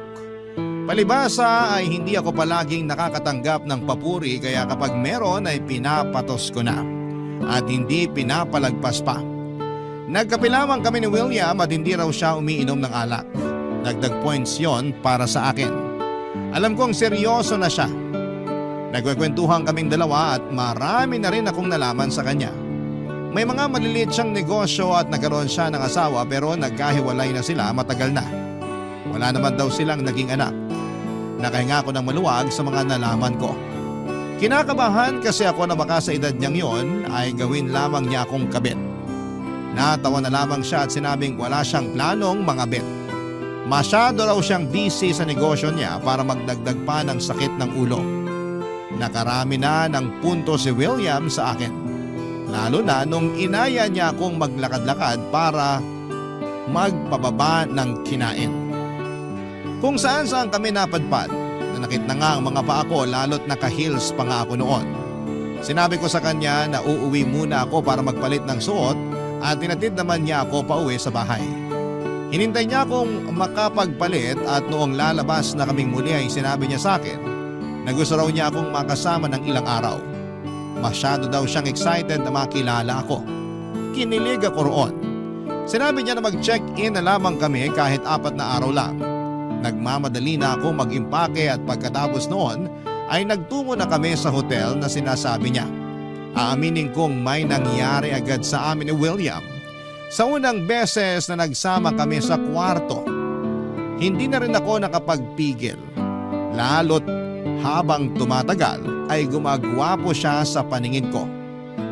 Mas nakailang rounds kami ni William, mas marami kesa kay Timothy. Mas malakas pa nga ang tuhod ni William. Agad-agad ay nakalimutan ko papadudot ang pait ng panggughost ni Timothy. Dahil sa tulong na pagmamahal na pinaramdam sa akin ni William papadudot. Barangay Love Stories. Barangay Love Stories. Papadudot ilang gabi na nga kaming magkasama ni William sa hotel. Nag-sick leave ako sa trabaho para lang makasama siya. Mabuti na lang at may kalayuan ang trabaho ko sa hotel kaya hindi ako mahuhuli isa man sa mga katrabaho ko. Saka halos hindi na nga kami lumalabas ng hotel ni William. Mas gusto namin na magkasama lamang kami sa kama habang nanonood. Saka lang kami lumalabas ng kwarto kapag may bibilhin kami sa mga convenience store. Happy na ako noon kesa naman i-ghost ako, Papa Dudut. Maaga nga akong gumigising lagi para masiguradong hindi pa ako gino-ghost ni William. Hindi naman niya ginawa yon. Nakahinga tuloy ako ng maluwag at hindi pala talaga siya katulad ni Timothy. Mabuti na lamang talaga at ang sarap ulit magtiwala. Sa ika-4 at huling araw namin ay in-enjoy na namin ang mga huling oras namin sa hotel. Hinayaan ako ni William na mabusog sa sizzling spicy sisig at virgin Rita.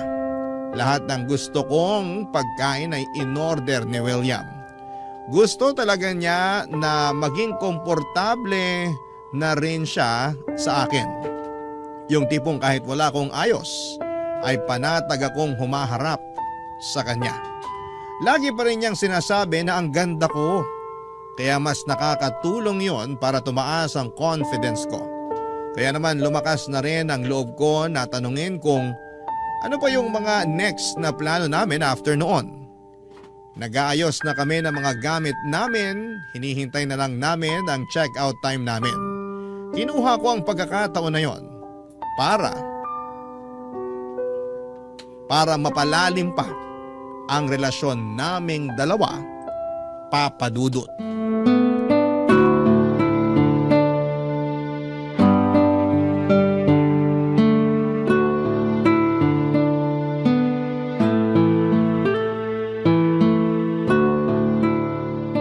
Nakita mo ba yung bagong post ni Osang sa Facebook?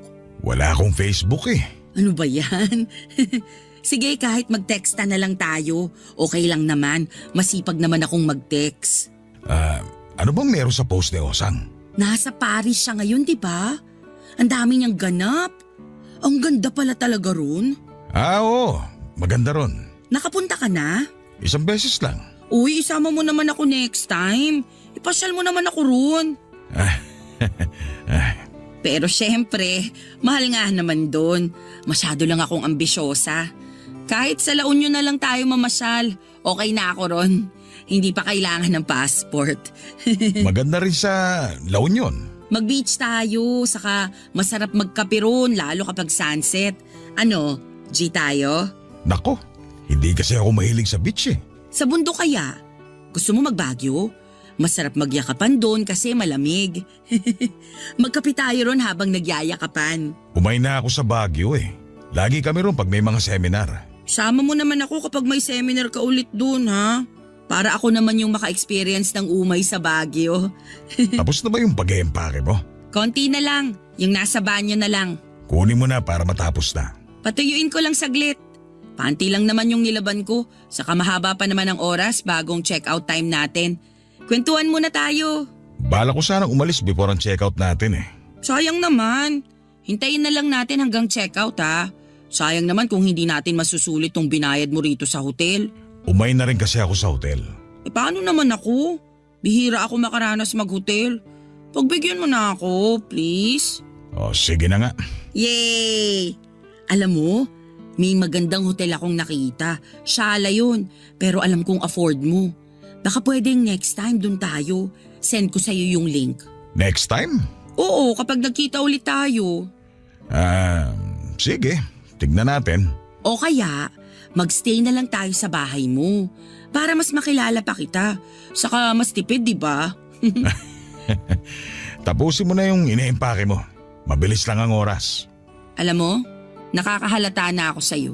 Ano naman nakahalata mo? Parang wala ka namang ganang magplano ng mga next nating gagawin eh. Para saan pa? Anong para saan pa? Alam mo, tapusin mo na talaga yung pag-iimpake mo. Kailangan ko na talagang umalis. Eto ang tip mo. Dinagdagan ko pa ng 1K yan, ha? Tip? Para sa 4 na araw natin na magkasama. Bakit mo ko bibigyan ng tip sa date natin? Hindi klaro sa itong setup natin. Anong setup? Kaya naman pala ang lakas ng loob mo magplano na next natin gagawin.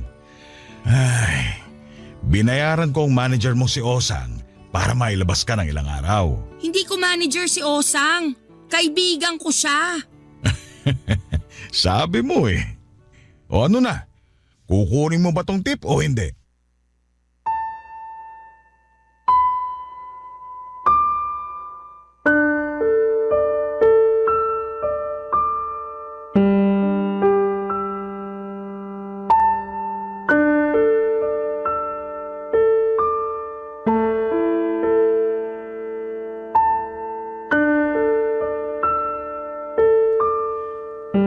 Papadudot para akong nanliit habang pilit na inaabot ni William ang ilang libong piso sa palad ko.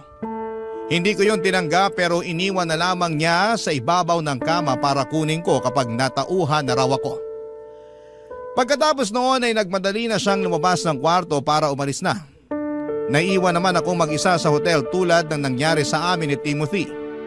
Doon ko naisip na ganon din kaya ang ginawa ni Timothy. Naging babaeng bayaran ba ako sa kanya nang hindi ko nalalaman. Kaya ba nagmamadali na siyang umalis kinabukasan at hindi na nagpaalam sa akin? Benenta ba talaga ako ni Osang? Naiyak na lamang ako habang pinagmamasdan ng ilang libong pisong nasa ibabaw ng kama. Totoong nakakatuksong kunin yon, Papa Dudut, para ipangtapal sa dignidad ko. Pero Papa Dudut, meron akong ibang mas nararamdaman noong araw na yon. Galit. Galit para kay Osang. Binugaw niya ako nang hindi ko nalalaman. Hindi ko sinabi kay Osang ang tungkol sa mga nalaman ko, Papa Dudut. Hinintay ko muna siyang makabalik ng Pinas bago ko siya kumprontahin. Panayang check ko ng update sa Facebook niya para malaman kung pabalik na nga ba siya. Ilang araw din ang tinis kong hintayin bago umuwi si Osang. Minessage ko siya kaagad at nakipagkita ako sa kanya.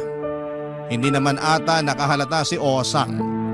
Pumayag siyang makipagkita sa akin sa bar kung saan niya ako laging inihaharap sa mga nirereto niya sa akin. Nanginginig ako noon, Papa Dudut, habang papalapit sa kanya. Gusto ko na siyang sabunutan noon pero gusto ko siyang mismo ang umamin sa mga panggagamit niya sa akin. Nang makita niya ako ay sinalubong niya ako at saka bineso. Naramdaman niya ang panginginig ng katawan ko. Inisip niyang gutom lamang ako o kaya naman inorderan niya ako ng makakain.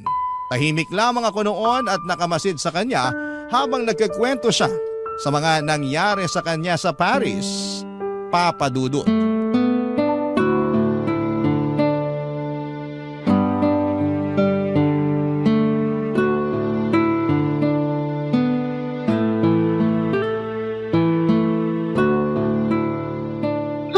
Gusto ko na nga mag-TNT sa Paris. Ang ganda kasi talaga at feeling ko rin papalaga mga outfit ko. Pasensya na pala kung hindi kita nabilan ng baga. Nagmamadali na kasi kaming umuwi nung manliligaw ko. May mga hahabulin pa raw siyang meeting sa work. Sana all may manliligaw. Hindi ba nag-workout yung sa inyo ni William? Hindi eh. Hindi. Sayang. Pero hayaan mo, marami pang isda sa karagatan. Makakabingwit din tayo ng pang sushi mo. Ready ka na ba sa next na irereto ko? Irereto? O ibubugaw? Haha? Anong sinasabi mo dyan? Inamin sa akin ni William na binugaw mo ko sa kanya. Ginawa mo akong babaeng bayaran. Isa kang bugaw. Well, yeah. At proud ka pa? Sa itong pinagkakakitaan ko eh. Pati ba kay Timothy, binugaw mo ko sa kanya? Nakakainis kasi yung si Timothy. Sabi ko naman sa kanya, wag aalis agad nang hindi nagpapaalam sa'yo para hindi sumama ang loob mo. Wala nang mas magpapasama pa ng loob ko sa ginawa mo ngayon sa akin. Pero nag-enjoy ka naman, diba? Tsaka nag-promise sila na magbibigay sila sa'yo ng tip. Pati nga sa pagkain, tiba-tiba ka eh. Lahat ng maaanghang sa menu, in-order mo, girl. Binenta mo ko, Osang. Mali yun. Kung gusto mo, kunin mo ang kalahati ng binayad sa akin ni na Timothy at William para fair. Anong fair dun? Binenta mo ko, Osang. Binenta mo ko nang hindi ko alam. Nakikinig ka ba? Kasi alam kong hindi ka papayag. Talaga? Kalimutan na lang natin ang nakaraan. Magsimula ulit tayo. Ang kapal naman ang mukha mo para maisip na may masisimulan pa ulit tayong bago.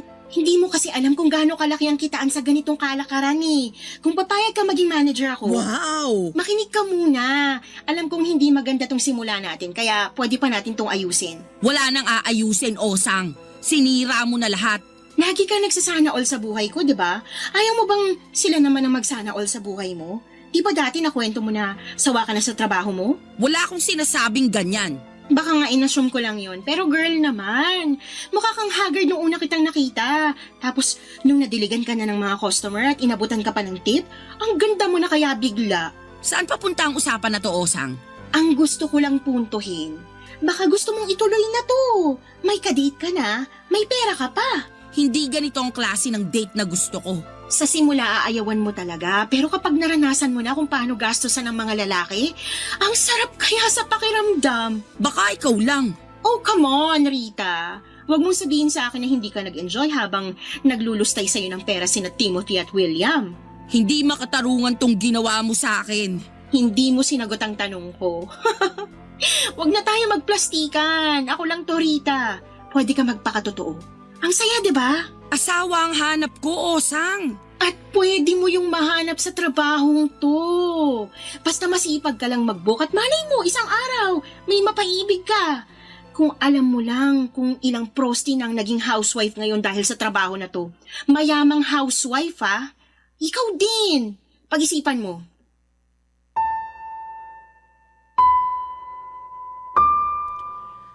Natahimik ako sa huling sinabi ni Osang Papadudut.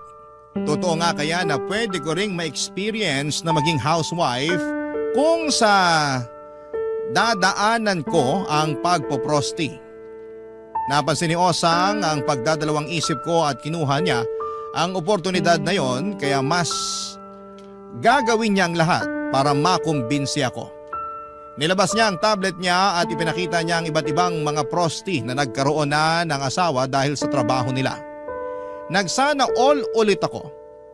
Nainggit akong muli, higit sa pera gusto ko talagang makapag-asawa.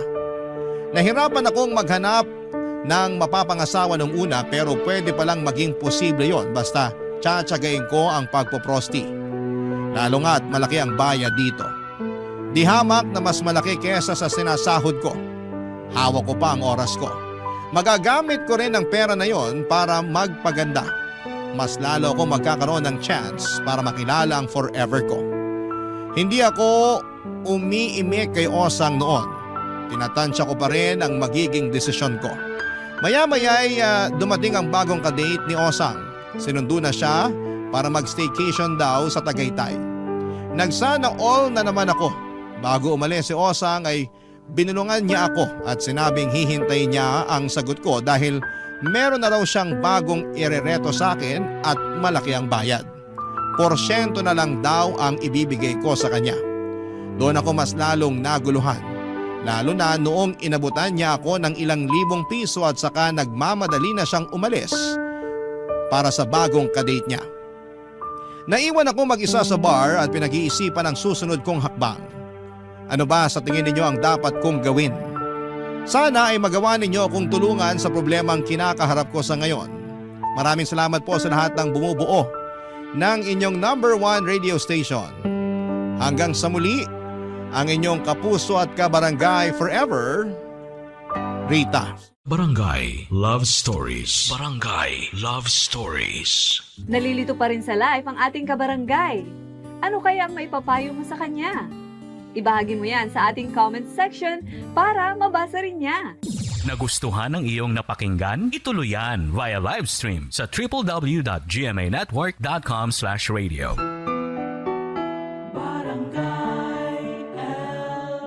In Mega Manila, 97.1. Forever.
Ang mga kwento ng pag-ibig, kwento ng buhay at kwento ng pag-asa dito sa Barangay Love Stories. Love Stories.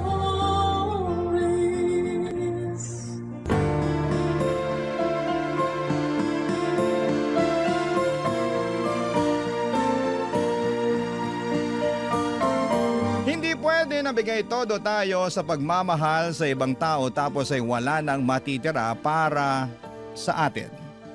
Kaya nga dapat ay ibalanse natin at unahin nating mahalin ang ating sarili upang makapagbahagi tayo ng pagmamahal sa iba.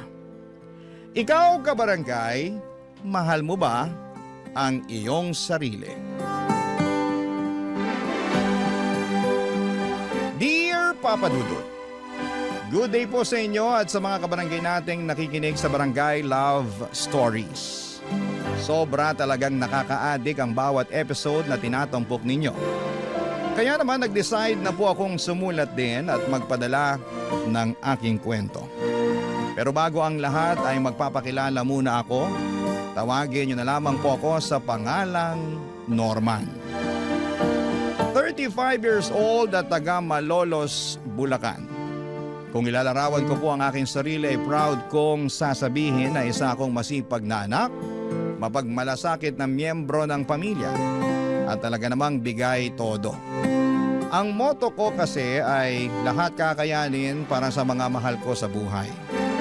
At kung tatanungin ninyo mismo ang nanay Mirna ko, ay papatunayan niyang nagsasabi ako ng katotohanan.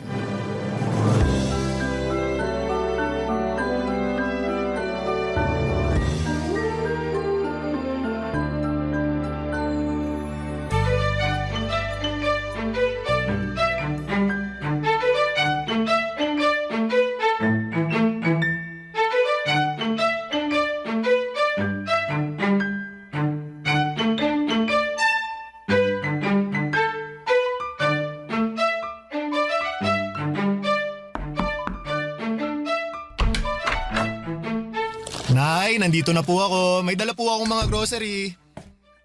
Pasensya na po ang konti ng nabili ko, eto lang. Anong konti? Ang dami-dami na nito. Ay, akin na nga lahat yan ang mailagay ko sa mesa. Tapos maupo ka muna dyan sa sopa para makapagpahinga ka. Sige po, Nay. Salamat po. Ako ang dapat magpasalamat sa'yo kasi gumastos ka na naman para sa bahay natin. Sweldo ko naman po ngayon, Nay. Basta, salamat pa rin. Teka, ikukuha kita ng tubig na maiinom, ha? Mukhang uhaw na uhaw ka na dyan. Medyo nga po eh. Sige po, salamat po.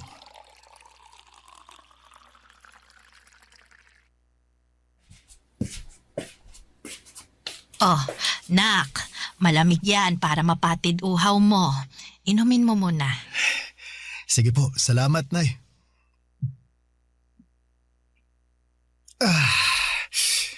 Sarap ng tubig. Tanggal uhaw ko dun. Nako, kawawa naman tong anak ko.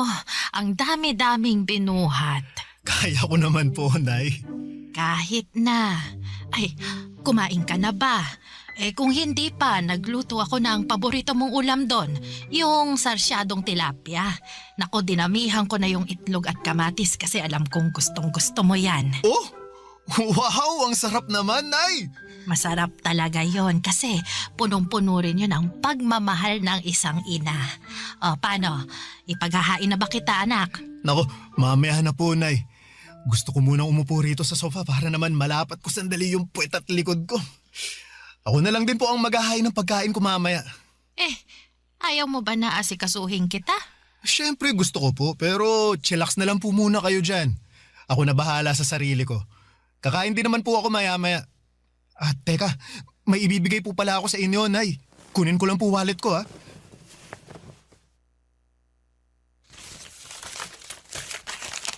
Ano yan? Pera? Opo. Ito po, para po sa inyo. Para sa akin, ano namang gagawin ko dyan? Pambayad po sa tubig at saka sa kuryente. Bakit parang ang dami naman yan? Magkano lang naman yung tubig at kuryente natin rito, anak? Yung sosobra po dyan, sa inyo na. Baka gusto nyong magpasalon, manicure o pedicure. Ay nako, hindi na. Luho lang yon. Gastos lang. Ay, meron naman pong panggastos, tsaka minsan lang naman po ito. Ikaw talaga. Siyempre, nahihiya ang nanay mo kasi baka wala ka ng pera dyan pang gastos. Ang dami-dami mo ng pinamiling grocery tapos nagbigay ka pa ng pera para sa tubig at kuryente. Huwag po kayong mag-alala, Ma. Kasi meron naman po akong panggastos dito. Sigurado ka ba, nak? Opo. Magsisinungaling ba naman ako? Hindi, pero nag-aalala lang ako eh. Simula nung nagkatrabaho ka parang hindi ka na pumalya sa pagtulong sa pamilya natin. Kahit nga ilang kamag-anak natin, tinutulungan mo pag kaya mo. Ayoko lang na masaid yung ipon mong pera ikaw naman yung mauubusan. Nako, Ma. Hindi po mangyayari yon kasi sinisiguro ko na may natatabi rin ako para sa sarili ko. May kasabihan nga na mahirap tumulong sa iba kung hindi ko muna uunahing tulungan ang sarili ko. Lagi nyo kaya pinapaalala sa akin yun. Aba, oo naman. At saka, tumutulong lang naman ako sa mga kamag-anak natin kung nakaluluwag ako eh. Kung wala, tumatanggi naman po ako. Noon, medyo hirap akong humindi pero ngayon, pinag-aaralan ko na po. Tama rin naman yan. Mahirap na sa'yo lang lagi iaasa ang lahat. Kaya nga po eh. Pero masaya naman ako sa tuwing nakakatulong ako. Lalo na sa inyo at dito sa bahay natin. Alam ko, kapos din iba kong mga kapatid.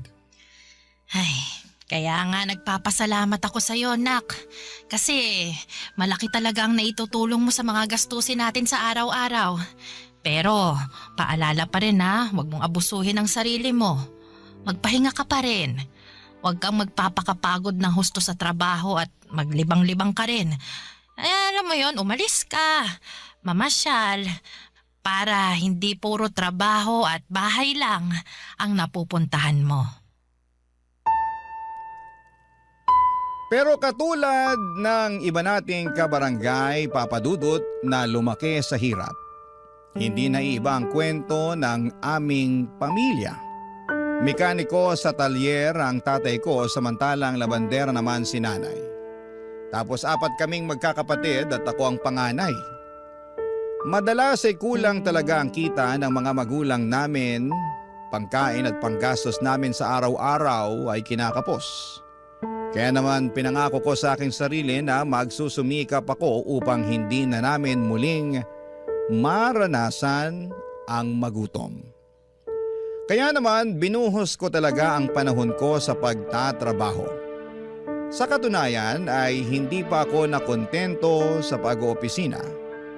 Dahil tuwing day off ko ay rumaraket pa ako sa food business ng kaibigan ko bilang kosinero.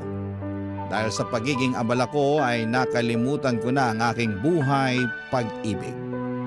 Bagay na madalas kumustahin sa akin ng nanay ko.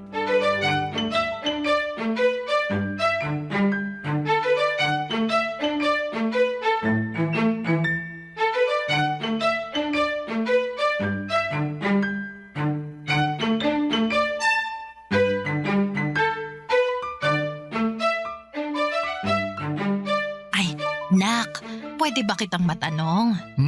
Sige po, Ma. Ano po yun? Ilang taon ka na nga ba ulit? 34 na po ako ngayong taon. Bakit po? Lagpas na pala sa kalendaryo yung edad mo. Pero ni isang babae, wala ka pang nababanggit o pinakikilala sa akin na nililigawan mo. Nak, may bala ka pa bang mag-asawa? Siyempre, Ma, meron po. Kailan mo naman bala? Kasi nagkakaedad ka na. Nung panahon namin, ganyang edad, may 5 ng anak. Ay, iba naman po yung panahon nyo sa panahon natin ngayon. Saka sa totoo lang, wala po akong oras makipag-date dahil busy ako sa pagtatrabaho. Oo nga Kahit day off mo doon ka naman sa kaibigan mong si Tio pumapasok. Wala ka ng pahipahinga. Masaya naman po ako na marami akong ginagawa Saka nakakapagpahinga naman po ako Pero wag mo pa rin kalimutan mag-love light. Kasi baka magulat ka na lang, tumanda ka ng binata. Ma naman, wala naman po sigurong problema kung tumanda akong binata, di ba? Wala nga, pero masarap pa rin yung meron kang sariling pamilya at saka mga anak.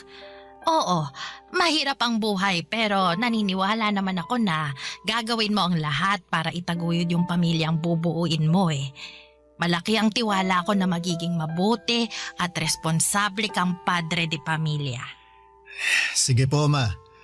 Kapag meron na po akong natitipuhang babae, kayo po ang unang makakaalam. Abay, dapat lang kasi nanay mo ako. Ako ang dapat una mong pagsabihan dahil kung hindi magtatampo ako.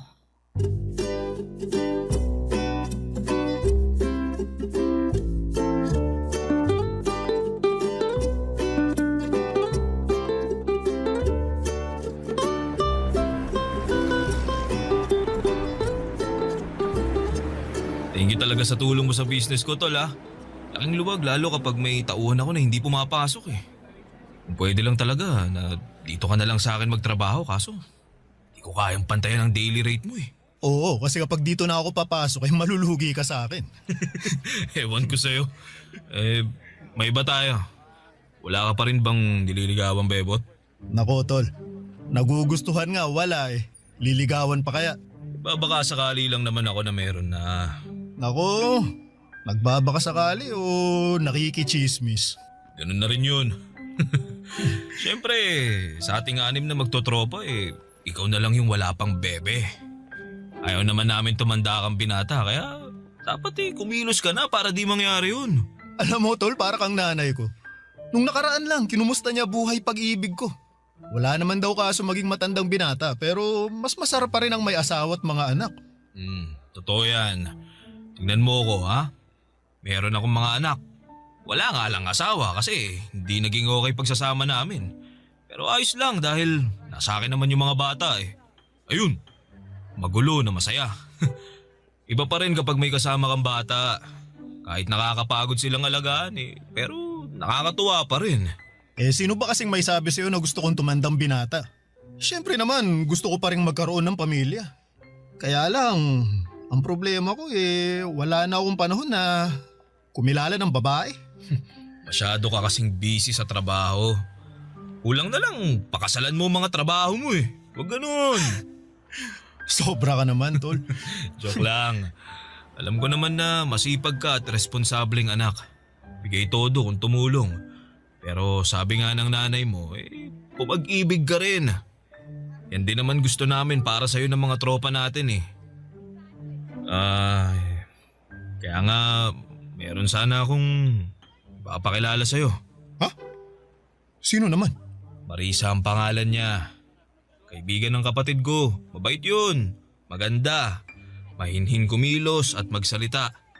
Single and ready to mingle.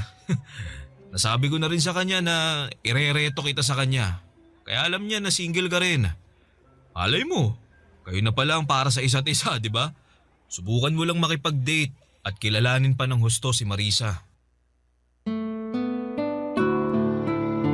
Papadudot, nagkita kami ni Marisa sa isang cafe sa Quezon City. At masasabi ko na kabadong-kabado ako. Yun pa lang kasi ang unang beses na may makaka-date ako kaya naman ayokong magkamali. Pero buti na lamang at mabait si Marisa at malumanay magsalita. Kaya naman napanatag agad ang aking kalooban. Mabilis kaming nagkapalagayan ng loob. At doon na niya nakwento na meron siyang anak sa ex-boyfriend niya na nasa probinsya nila sa Iloilo. Sa totoo lang, nagulat ako noong nalaman kong single mother siya pero hindi naman nagbago ang tingin ko sa kanya. Mas sumanga pa nga ako sa kanya at tumaas ang aking respeto sa mga sakripisyo niya para sa kanyang anak. Nagpatuloy ang aming pagkakaibigan na hindi nagtagal ay nauwi na nga sa pag-iibigan. Barangay Love Stories. Barangay Love Stories. Papadudot, niligawan ko si Marisa ng 2 buwan bago niya ako sinagot. Noong mga panahong yon ay nakilala at nakausap ko na rin ang anak niya sa video call. Sa katunayan ay nagplano na nga kami ng bakasyon sa Iloilo para personal ko na itong makilala. Pasukan din kasi ng mga panahong yon kaya hindi niya basta-basta mapapaluwa sa Maynila ang bata. Pero habang hindi pa nangyayari yon ay sinabi ko kay Marisa na ipakilala ko muna siya sa aking nanay. Hindi ko pa siya naisasama noon sa bahay dahil pareho pa kaming busy sa aming mga trabaho. Pero palagi ko siyang nakukwento sa nanay ko kaya naman sabik na sabik din ito na makilala siya. Hanggang sa dumating na nga ang araw na yon.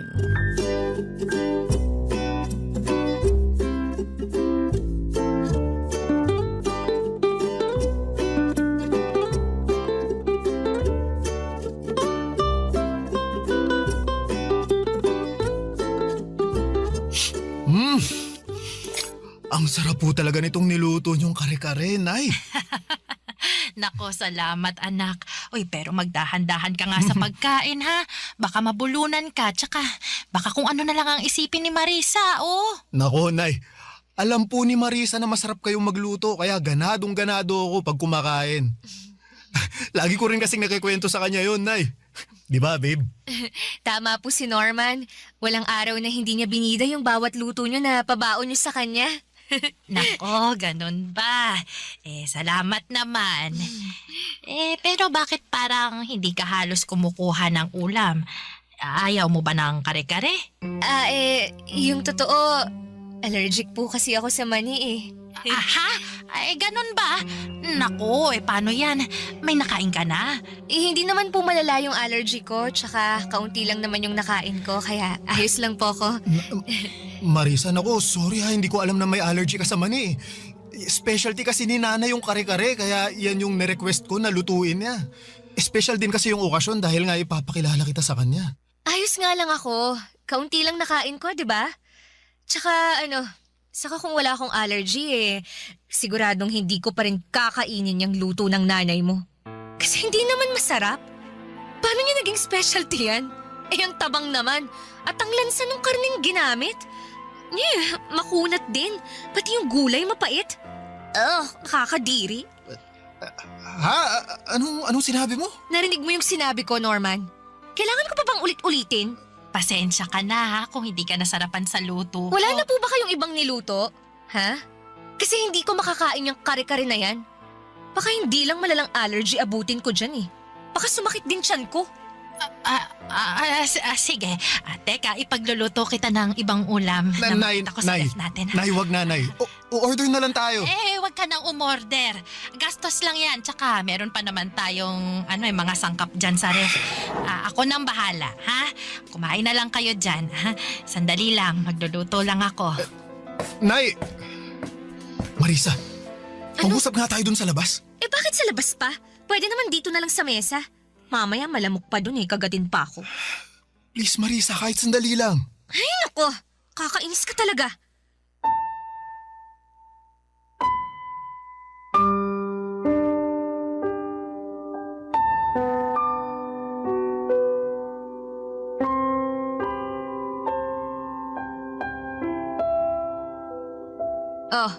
Nandito na tayo sa labas. Ano bang pag-uusapan natin, ha? Dalian mo ha, kasi ayokong papakin ng lamok dito. Hindi naman malamok, masyado ka lang maarte. Anong sabi mo? Tama ba yung narinig ko? Tinawag mo akong maarte? Sorry pero sumusobra ka na kasi. At bakit ako sumusobra, Aber? Wala naman akong ginagawa sa'yo Sa akin wala, pero sa nanay ko meron. Pinahiya mo lang naman yung luto niya, pinaghirapan niya yun.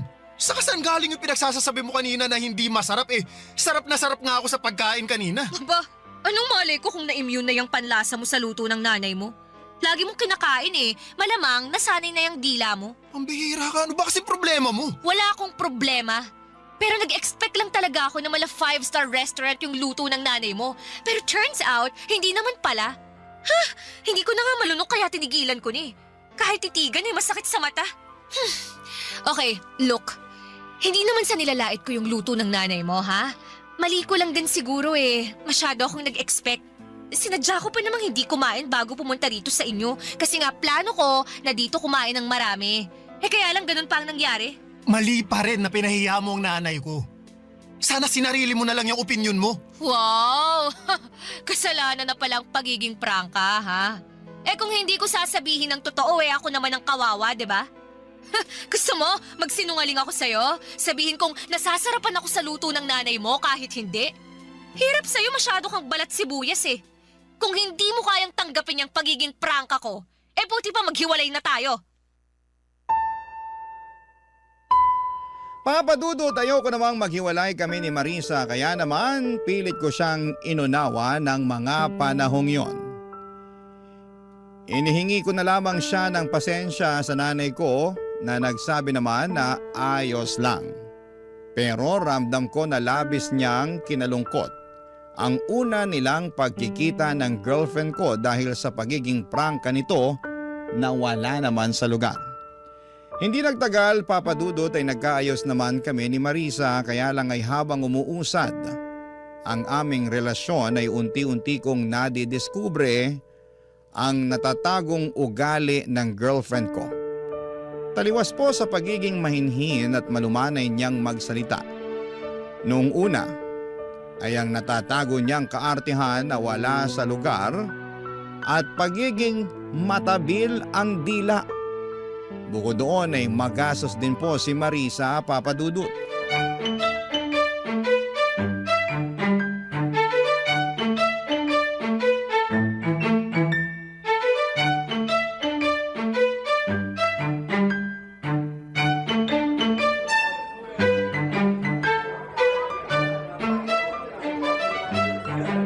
Alam mo, gustong-gusto ko talaga sa cafe na to. Aesthetic eh.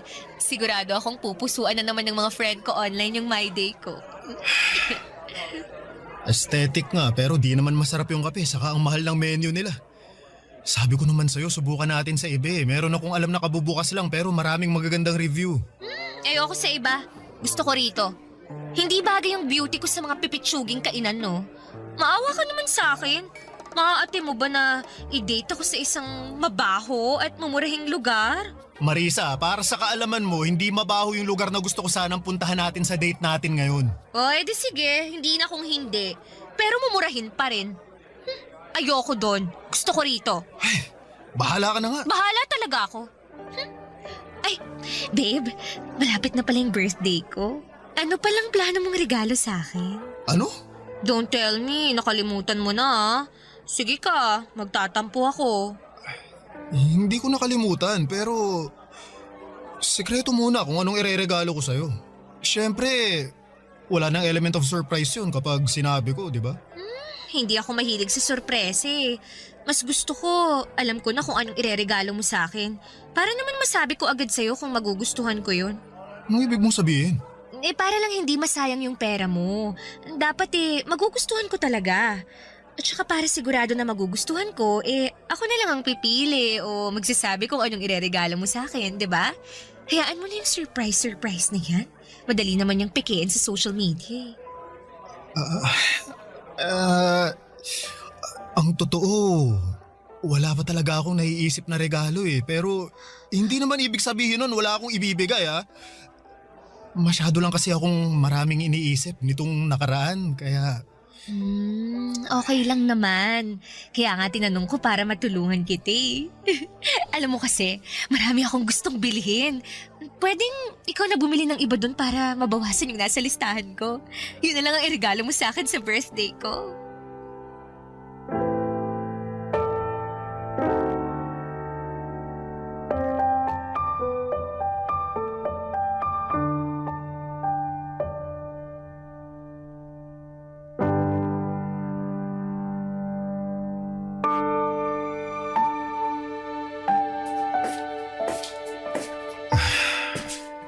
Nandito na po ako, Ma. Oh, ano nangyari sa'yo? Bakit malungkot ka, anak? Wala po ito. Pagod lang po ako sa trabaho. Gusto mo ba ng tubig? Huwag na po, Ma. Hindi naman po ako nauuhaw. Upo na lang po muna ako kasi kanina pa nangangalay itong balakang ko eh. Nakasabit kasi ako sa jeep pauwi para lang makauwi rito. Grabe, wala ako halos masakyan tapos ang lakas pa ng ulan. Eh nako, bakit hindi ka na lang nag-taxi o di kaya nagrenta ng kotse para makauwi rito? Wala na po kasi akong cash tapos hindi ko naman magamit yung card ko dahil nasagad ko na. Wala pa akong pambayad kasi sa susunod na linggo pa yung sweldo namin. Oo nga pala, Ma. Pasensya na po pala kasi baka hindi ako makapagbigay para sa grocery natin sa sahod ko eh. Unahin ko lang pong bayaran yung credit card ko kasi baka magka-penalty po ako. Mahirap na. Ay, wala namang kaso yon kasi nandyan pa naman yung mga pinamili mo. Pero matanong ko lang ha, hindi naman sa nangingialam ako pero ngayon ko lang yata narinig na nasagad mong paggamit ng credit card mo. Tapos naubusan ka pa ng cash hindi ka naman ganyan nak. May binili ka ba o nanakawan ka? Hindi po ako nanakawan, Ma, pero tama po kayo na may binili ako.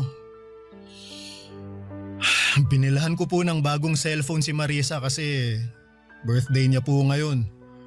Yun po kasi ang request niya eh. Tapos kumain kami sa labas kaya ayun. Naubos naman yung cash na dala ko. Barya na lang ang natira kaya hindi na nga ako nakapag-taxi pa uwi. Ganun ba? Ay, buti na lang ligtas ka pa rin na nakarating dito sa atin, nak. Di bale, sa susunod, siguraduhin mo na lang na may ititira ka pang pamasahe. O di kaya, kapag wala ka na talagang pera dyan, edi tawagan mo ko. Sasabihan ko yung mga kapatid mo na pahiramin ka ng pera. Yung isesend nila gamit yung e-wallet para meron kang magamit. Opo ma, salamat po ha. Wala yun, anak. Oh, sige na, kumain ka na doon para naman makapagpahinga ka na pagkatapos.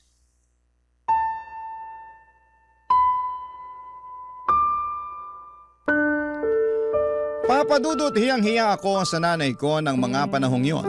At bagaman sinabi niya na wala namang kaso kahit magkano lamang ang ilaan ko para sa bahay namin ay hindi pa rin mawala sa akin yung pakiramdam na nagkulang ako. Sa kabilang banda ay ayoko namang makaramdam ng pagsisisi na mas inuna kong bilhin ang birthday gift ni Marisa up to the point na nagipit na ako. Kaya nga ginawa ko talaga ang makakaya ko upang i-budget ng maayos ang aking sweldo kaso'y sadyang nahihirapan ako dahil sa pagiging maluho ng aking girlfriend. Hindi ko na lang namalaya na naubos na pala ang ipon ko sa mga bagay na pinabibili niya na hindi lang para sa kanya kundi maging sa anak niya. Hindi ako maramot na tao. Pero nung time na yon ay nasa id na talaga ako, Papa Dudut. Hindi lang sa pinansyal, kundi maging emosyonal at mental. Barangay Love Stories. Barangay Love Stories. Sa kabila ng lahat ay mas nanaig pa rin sa akin ang pangunawa at pagmamahal kay Marisa, Papa Dudut. Kaya naman kahit halos maubos na ako ng mga panahong yon ay nagtitiis ako. Maasikaso naman din kasi si Marisa at bumabawi siya sa akin kapag pakiramdam niya ay nagkukulang na siya. Malambing naman siya pero mas madalas nga lang kapag may kailangan siya nangyayari yon. Hindi nga nagtagal ay ibinalita sa akin ni Marisa na buntis siya, Papa Dudut. Pero naging maselan yon. Kaya naman nag-decide kami na tumira muna sa bahay namin para maalagaan siya ng nanay ko.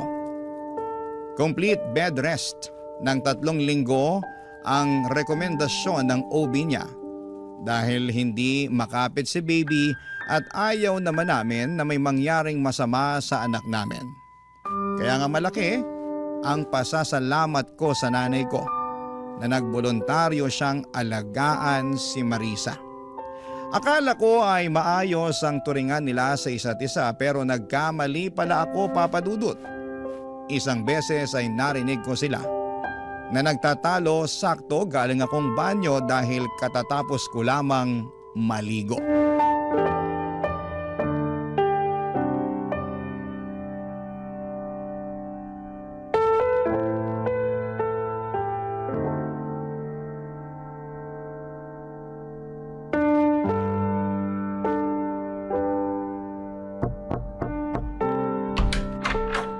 Marisa, tulog ka na ba?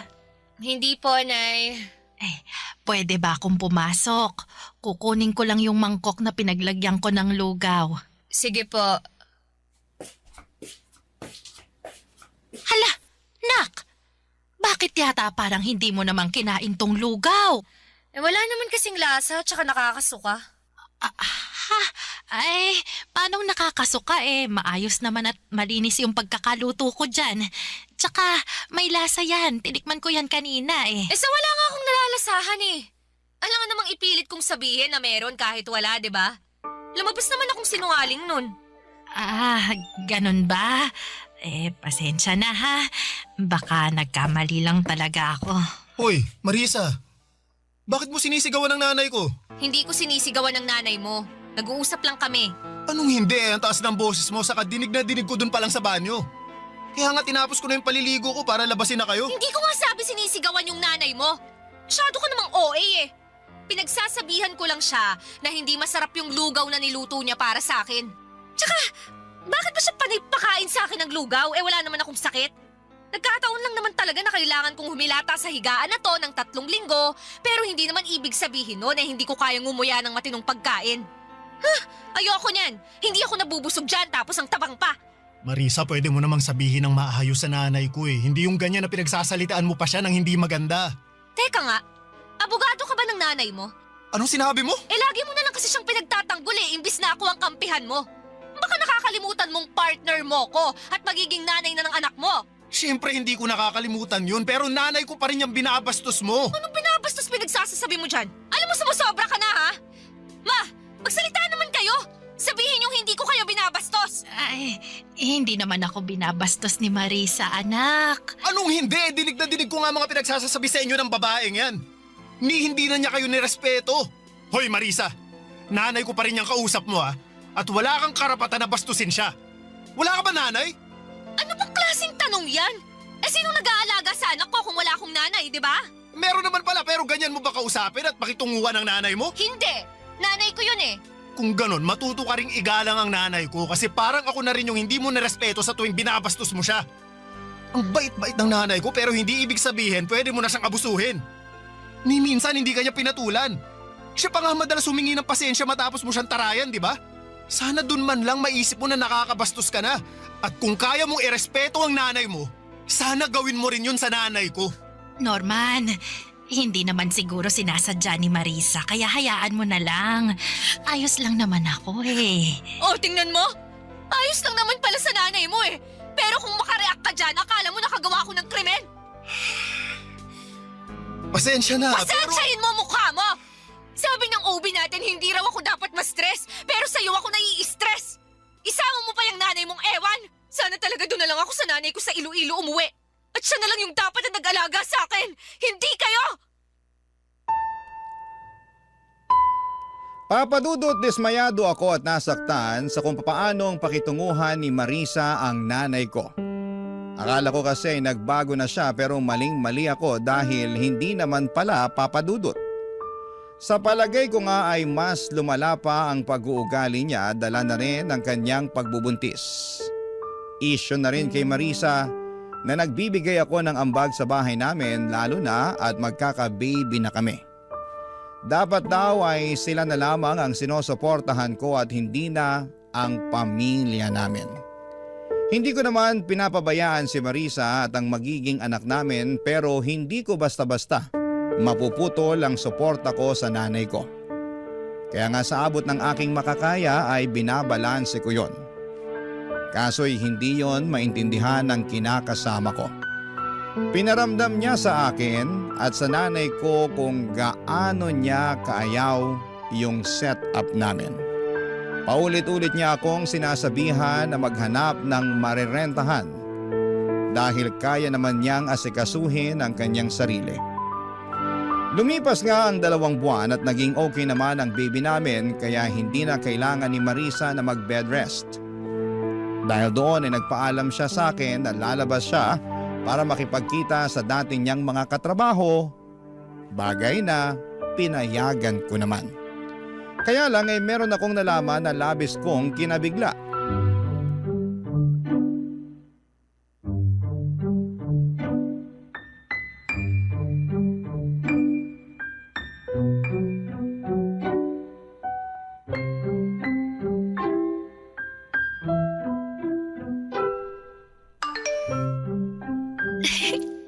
Ano ba naman tong lalaking to? Nasend pa talaga ng picture na naka-topless. Oh, kita ko tuloy yung kanyang mga pandesal. Ha Marisa, anong sabi mo? Ano ka ng kalabaw? Hindi ako anak ng kalabaw, anak ako ng nanay ko. Nagulat ako kaya nasabi ko yun. Pero ewan ko sa'yo, sineryoso mo naman. Paano hindi ko seseryosohin kung ano-anong naririnig ko sa'yo? Ano bang narinig mo? Nasabi mo may nag-send sa'yo ng picture na nakatopless. Sino ba yan ha? Saka bakit mo biglang tinatago yung cellphone mo ha?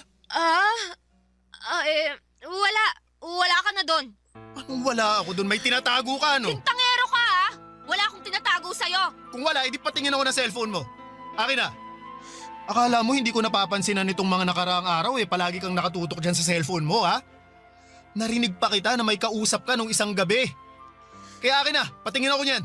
Gusto kong malaman kung sino ba yung kausap mo niyan. Ayoko nga! Ganon. Pues aagawin ko na lang sa'yo kung ayaw mong ibigay. O ano? Kahit ayaw mo nakuha ko naman Norman, please sa akin yung cellphone ko. Parang awa mo na, ibigay mo na sa akin yan. Ha? Ba't mo gagawin yun? Kasi may tinatago ka na ayaw mong malaman ko? Hindi. Ayan Sakto, ang daming mensahe ng kausap mo. Tingnan ko nga kung sino tong hayop na to. Norman, wag! Ano to? Bakit kayo magkausap ni Theo, ha? At bakit siya nagpapadala ng mga hubad na litrato sa'yo?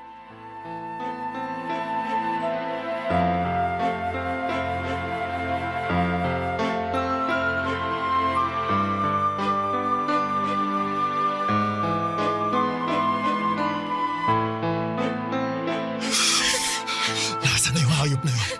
Walang hiya ka, Theo. Norman, wag mo nang sugurin si Tio.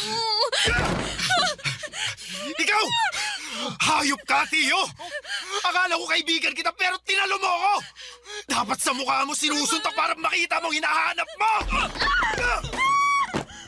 Tio! Norman, bakit mo ako sinuntok? Nagtanong ka pa talagang ahas kaya kulang pa nga yan dahil sa ginawa niyong panloloko sa akin! Sira ulo ka, Norman! Kala mo siguro hindi masakit yung ginawa mo, no? Halika! Dadagdagan ko pa para lalo ka masaktan! Sige, tala! Magsuntukan tayo! Kala mo yata, atrasan kita eh! Tama na! Tumigil na kayo! Ikaw babae ko, huwag mo akong awatin! Tuturuan ko pa ng leksyon yung lalaki yan! Ano bang ginawa ko sa'yo, ha? Sige nga! Nagtatanong ka pa rin! Bakit sa akin ka lang nagagalit? Si Marisa naman ang unang lumapit sa akin, ah! Paano hindi ako magagalit? Nakita ko yung mga hubad na litratong sinend mo sa girlfriend ko! Baka nakakalimutan mo. May kinakasama na si Marisa at ako yun! Hindi ko naman nakalimutan yon. Pero yung kinakasama mo, ang humingi ng mga picture ko na yon. Ano? Hindi totoo yan! Anong hindi totoo? Sabi mo gusto mong makita ang katawan ko kaya nag-send ako ng picture. Kaya lang nagpahuli ka naman kay Norman kaya yari tuloy tayong dalawa. Tama na! Tio! Sumusobra ka na, Norman! Akala mo hindi kita papatulan, ha? Sige! Magsuntukan tayo! Para lalo kong mapadugo yung bastos mo ka! Ano ba kayo? Sinabing tama na eh! Makinig naman kayo sa akin! Huwag akong magsabihan at awatin mo kundi ang Norman na yan! Siya naman na noon ang nanunto ka! At pag-amok dito sa pamamahay ko! Meron akong dahilan kung bakit ko ginawa yun! Tinalo mo ako, tol! Akala ko pa naman magkaibigan tayo! Tigil na kayo sa akin! Ang sakit! Marisa! Marisa! Marisa, nagdudugo ka! Ang baby ko! Ang baby ko! Tulungan niyo ako! Ang baby ko! Dalhin niyo ako sa ospital!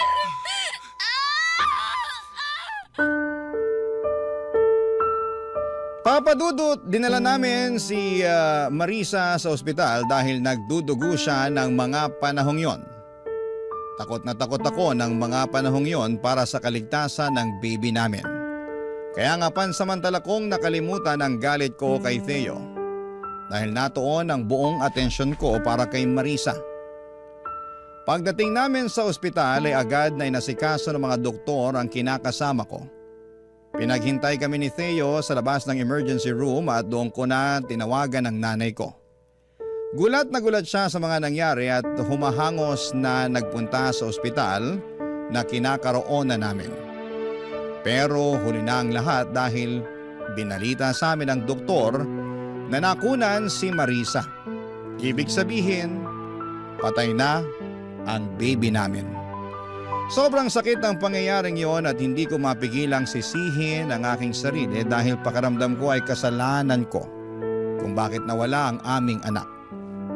Pero mas masakit na pagkagising ni Marisa ay inamin niya sa akin na hindi ako ang ama ng sanggol na dinadala niya.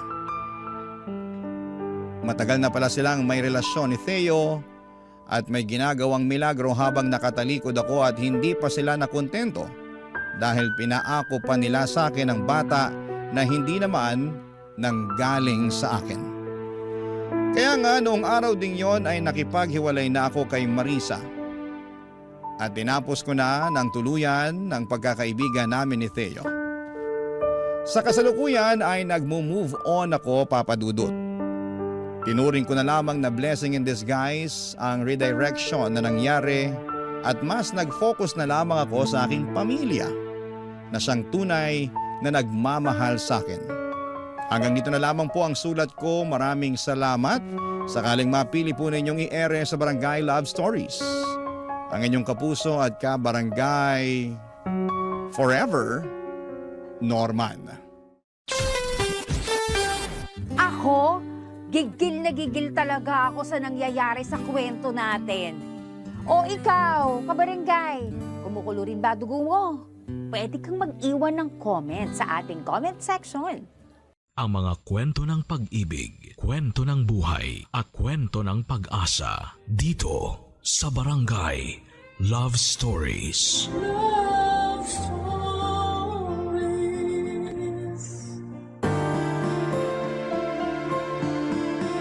May mga bagay na hindi tayo komportableng nakikita o nararanasan.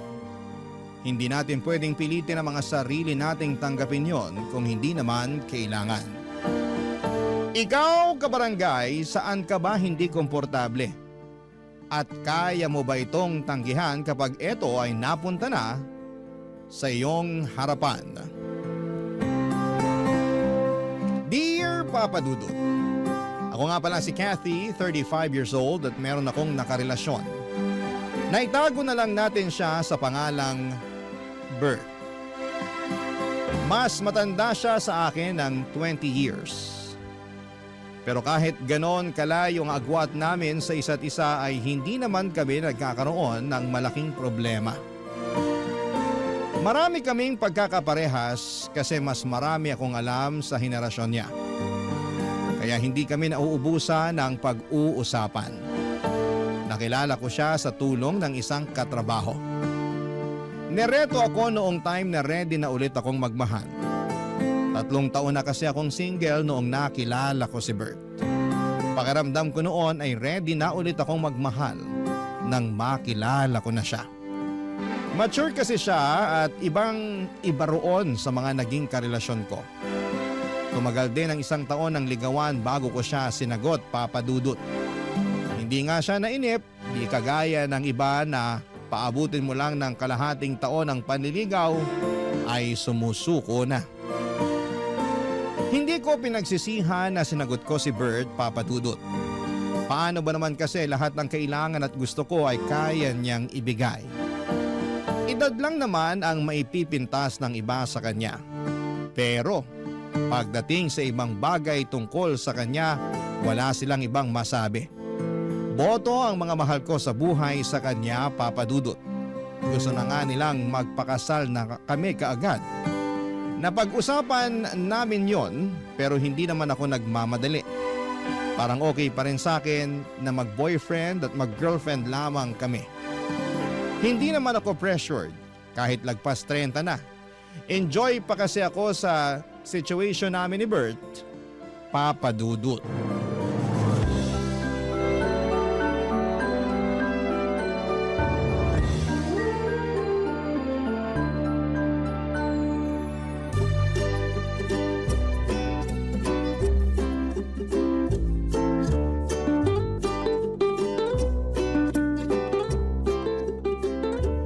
Saan tayo sa day off ko? Ikaw ba?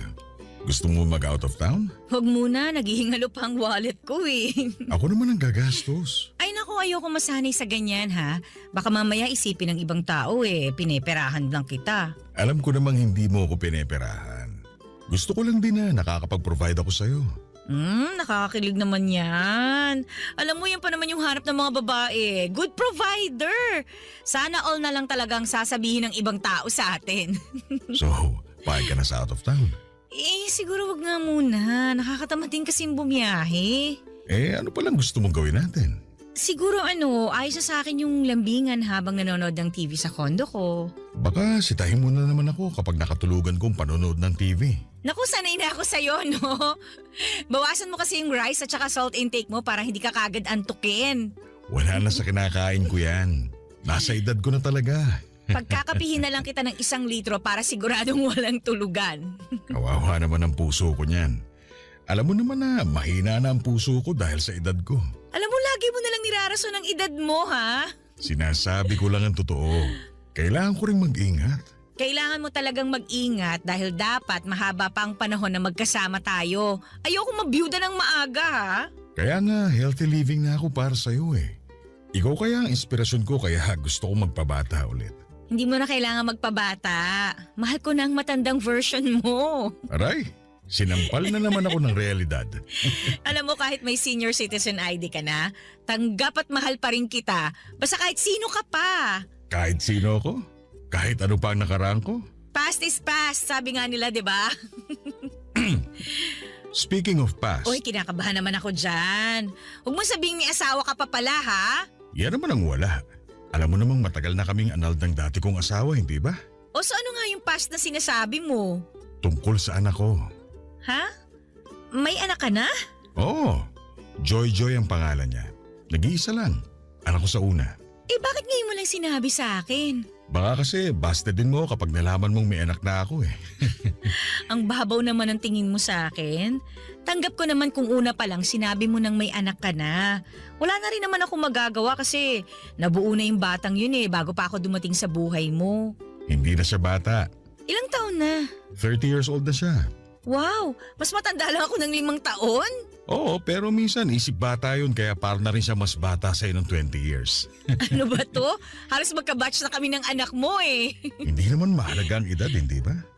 Baka kasi dahil hindi nagkakalayo ang edad namin, alam mo na, ayawan niya ako. Open-minded si Joy Joy. Hindi problema sa kanya ang edad mo. Nakwento na kita sa kanya noon pa man. Hindi mo siya kumontra. Sa katunayan, gusto ko nga niyang makilala. Kinabigla ko talaga yung pag-amin sa akin ni Bert na may anak na siya na halos kaedad ko na. Napansin niyang hindi ako komportable noon kaya inassure niya na magiging okay ang una naming pagkikita ng anak niyang si Joy Joy. Nagpakwento na ako sa kanya tungkol sa ugali ni Joy Joy, Papa Dudut. Sinabi niyang liberated ang anak niya, bukas ang isipan nito sa maraming bagay.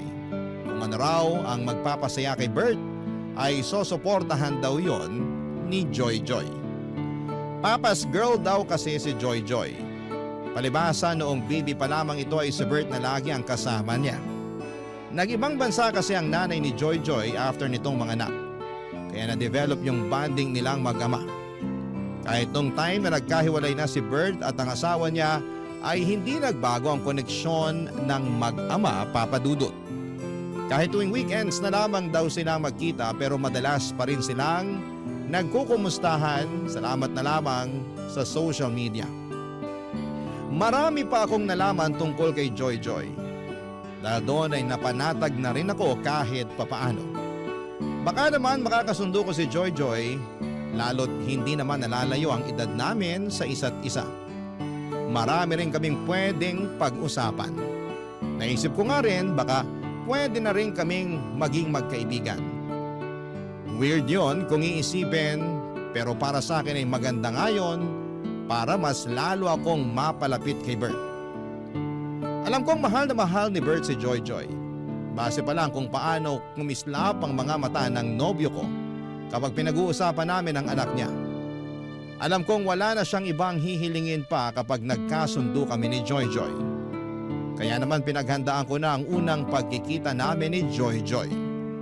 Kabado man pero kinaya ko yon para sa relasyon namin ni Bert, Papa Dudut.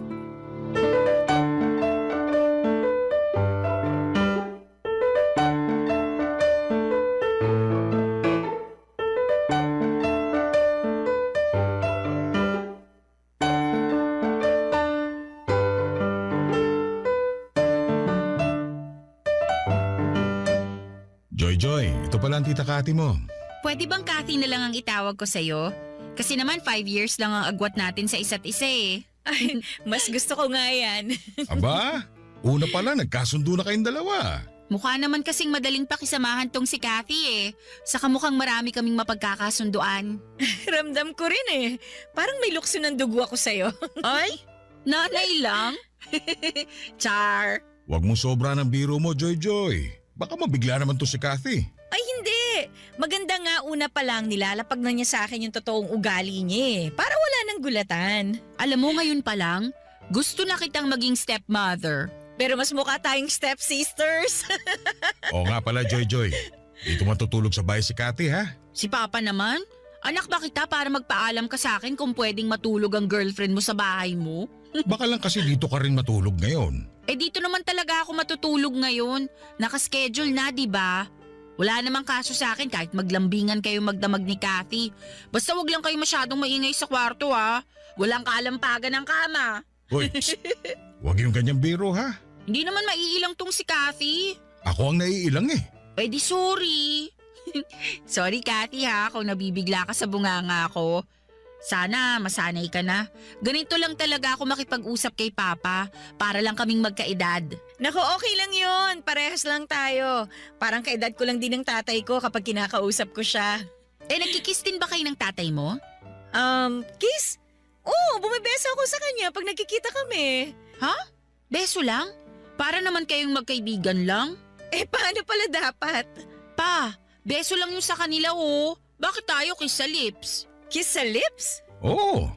Yun ang nakasanayan namin mula nung baby pa siya. Love language namin yun. Ah, nung bata pa lang si Joy. Mula pagkabata niya hanggang ngayon. Hanggang ngayon? Consistent kami ni Papa dyan. Joke to, no? Anong joke? Sampulan nga natin pa. Okay na. Hindi na kailangan patunayan yung joke nyo. Natatawa na ako. Bahala ka. Pa, alis muna ako. Tumatawag yung best friend ko. Gala lang kami sa mall. Balik ako mamayang dinner. Agahan mo ha. Sumabay ka sa amin ni Kathy mag-dinner. Sure. Bye, Kathy. Bye, Pa. Pakis nga ako. Lambot naman ang lips ng dalaga ko. O ingat ka ha. Update mo kami ni Kathy ha. Ang inakala kong biro ay totoo pala. Nakita ko kung paanong naglapat ang mga labi ni Bert at Joy. Naghalikan talaga sila sa harapan ko at hindi ako nakapagsalita kaagad, Papa Dudut. Inoobserbahan ko kung nagbibiro pa rin sila pero mukhang hindi na. Seryosong kumaway na paalis si Joy habang si Bert naman ay nagtungo muna sa kusina para i-check kung ano ang pwede niyang iluto para sa dinner naming tatlo. Naiwan naman ako sa sala na takang-taka kung bakit may gumagawa pa ng ganon. Masyado lang ba akong malisyosa at normal ba na sa edad ni Joy na yon ay hinahalikan pa siya sa labi ng sarili niyang ama? Ako lang ba ang hindi komportable sa sitwasyon na nakikita ko? Kailangan ko bang sanayin ang sarili ko sa nakasanayan nilang mag-ama? Hindi namin napag-usapan ni Bert ang tungkol sa halik na yon. Parang ako pang nahiya sa nakita ko at hindi ko naman pinahalata sa kanya na nabigla ako sa naging halikan nilang mag-ama. Pagkabalik ni Joy ay nakita ko naman silang naghalikang muli sa labi. Isang malaking pasanin sa akin na ipakita na okay lamang ako sa nakasanayan nilang gawin. Bakit sila ganon?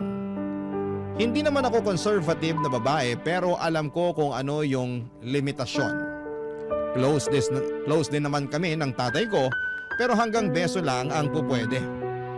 Kina Bert at Joy kailangan talagang magdikit ang mga labi nila ng matagal. Naintindihan ko kung musmos pa lamang si Joy pero dalaga na siya. Halos kaedad ko na nga siya. Hindi ba dapat may boundaries na rin silang mag-ama pagdating sa bagay na yon, Papa Dudut? Barangay Love Stories. Barangay Love Stories. Papa Dudut, marami pa akong napapansin sa kanilang mag-ama habang tumatagal na nakakasama ko sila. Sobrang komportable nila sa isa't isa na wala na silang pakialam kung komportable pa ba ang iba kapag nakikita sila. Meron nga noong magkasama kaming kumain sa isang restaurant. Silang dalawang mag-ama ang magkatabi. Inakala ng lahat na sila ang magkarelasyon at kaibigan lamang ako ni Joy Joy. Paano ba naman kasi iba ang dikitan nila sa isa't isa?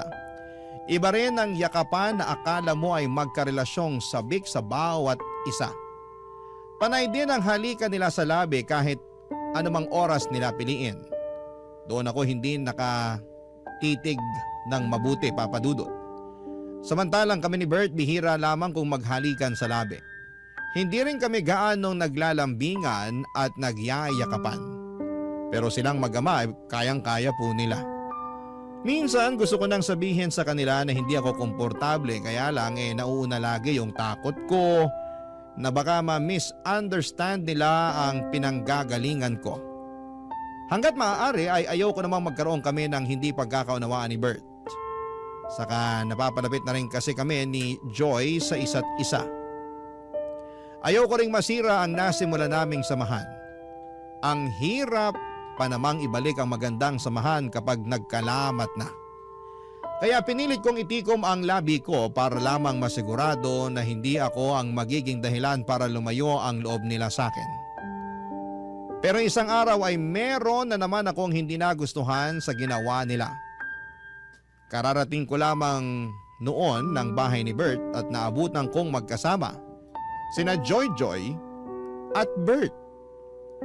Nakasuot ng nightie si Joy Joy na sobrang nipis. Wala rin itong suot na bra. Dahilan para mailang ako, Papa Dudut.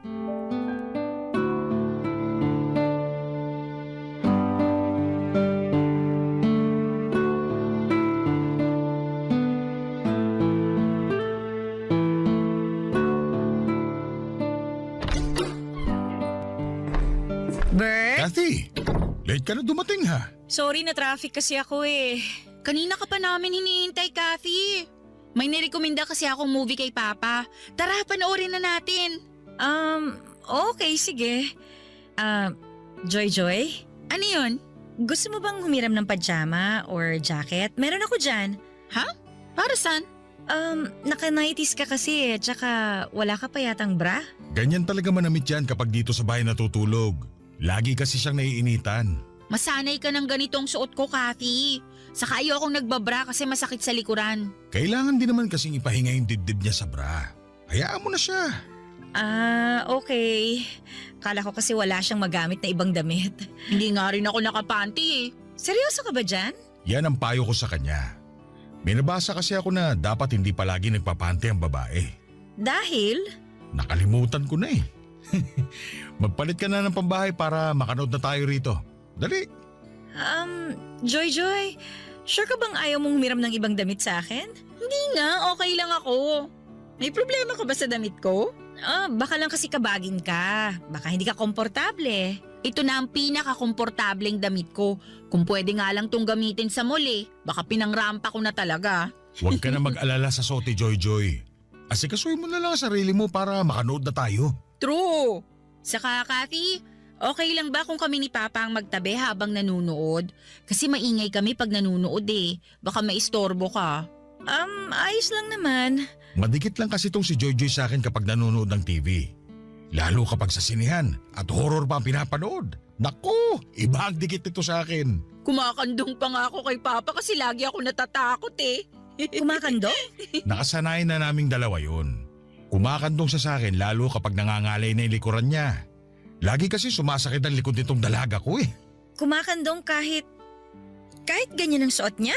Oo, wala namang masama. Nakadamit naman si Papa ng maayos. Pero ikaw… Alam mo ikaw, mukhang may problema ka sa suot ko. Huwag mo na nga akong plastikin, sabihin mo na. Medyo nabigla lang kasi ako. Hindi kasi ako sanay makakita nung… Alam mo na, nung babaeng naka-nighties. Medyo conservative kasi ako eh. Ikaw? Conservative? Hindi ka naman ganun eh. Ganun ako, no? Baka hindi lang halata. O sige na nga, naniniwala na ako. Papa? Ano yun anak? Sumasakit na naman yung likod ko. Kakandong ka na? Opo, please.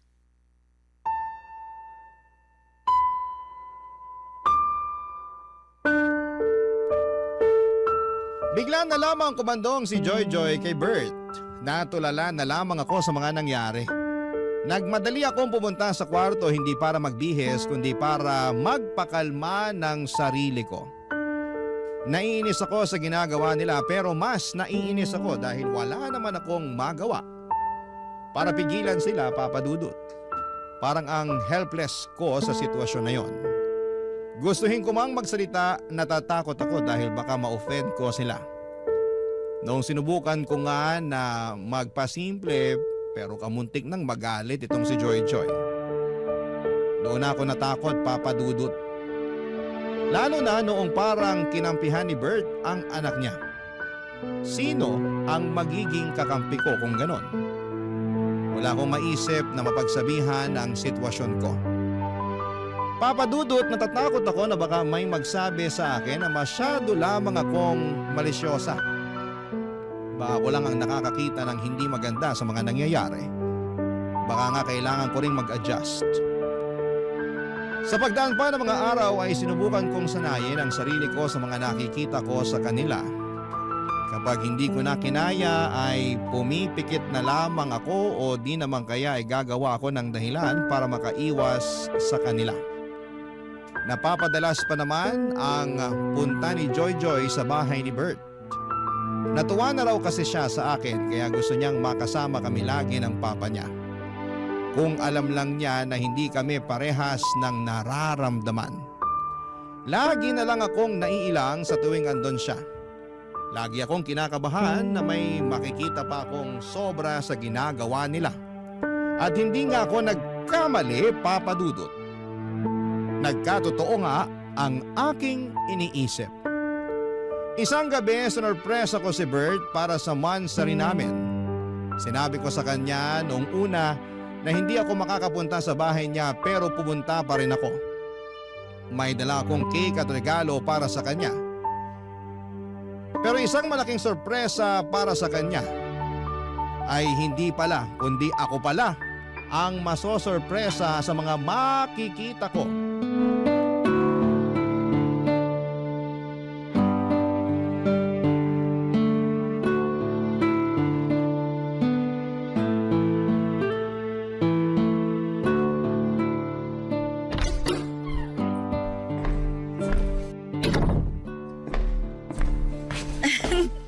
Happy Monthsary! Kathy, akala ko hindi ka pupunta. Gusto kitang sorpresahin eh. Happy Monthsary! Ikaw talaga. Sana nagsabi ka. Di hindi na yung surprise. Bumili pala ako ng cake at saka… Kathy! Sabi ni Papa hindi ka raw pupunta rito sa bahay. Kasi bala ko lang naman siyang sorpresahin kaya nagpanggap akong hindi pupunta. Mukha namang na-surprise si Papa, maski na ako. Kahit ako na-sorpresa sa'yo eh. Bakit ka naman na-sorpresa? Palagi naman akong andito sa bahay ni Papa. Na-sorpresa ako sa suot mo. Ha? May mali ba sa suot ko? Wala namang problema. Nakapanty at bra lang kasi siya. Sabi ko naman sa'yo, mabilis mainitan at pagpawisan to si Joy Joy.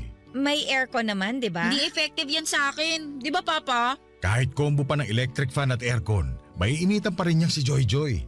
Tingnan mo sa susunod para maniwala ka. Buti nga naabutan mo pa akong nakabra ngayon eh. Madalas kasi. Hindi siya nagbabra? Ba't pa ba ako nagtaka? Uy, may dala kang cake! Anong flavor to, Kati? Mocha. Uy, paborito ko to. Pa, subukan mo ko ha. Sige, ikaw pa ba? Kuha ka na rin ng platito at panghiwa. Teka, punta na ako ng kusina. Bert, kailangan nating mag-usap. Para saan? Kain muna tayo. Hindi na ako kakain. Sa inyo na lang ni Joy Joy ang cake na to. May problema ba? Hindi ba halata? Ano bang problema? Kayo ng anak mo. Hindi mo ba nakikita kung gaano kasagwa yung mga ginagawa nyo?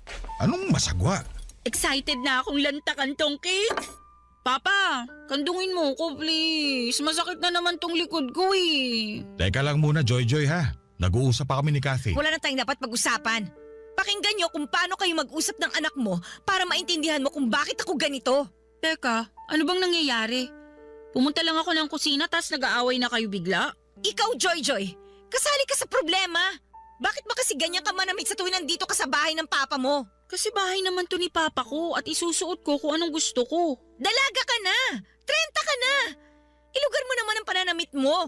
Hindi pwedeng naka-brat panty ka lang tapos kakandong ka sa tatay mo. Ano yun? Tapos lagi kayo naghahalikan sa labi? Malisyosa lang ba ako o mali na yung ginagawa nyo? Malisyosa ka lang. Walang mali sa ginagawa namin ng anak ko. Ito na ang nakasanayan namin bago ka pa dumating. Huwag naman sanang marumi ang isip mo, Kathy. Gusto pa naman kita para kay Papa. Thank you na lang, pero hindi ko na kaya tong ginagawa nyo. Sa inyo na tong cake. Mag-enjoy kayong kumain habang magkakandong. Sa sobrang inis ko ay nagmadali na akong umalis. Nanginginig ako naglakad palabas ng bahay. Hinabol ako kaagad ni Bert at pinigilan niya akong umalis at gusto niya akong kausapin. Sinubukan ko naman siyang pakinggan pero nilalabanan pa rin niya na wala silang ginagawang masama ni Joy Joy. Doon ako napundi. Nagbook na ako kaagad ng masasakyan para makaalis na. Sinabi ko sa kanya bago ako sumakay ng sasakyan na mag-cool off muna kaming dalawa.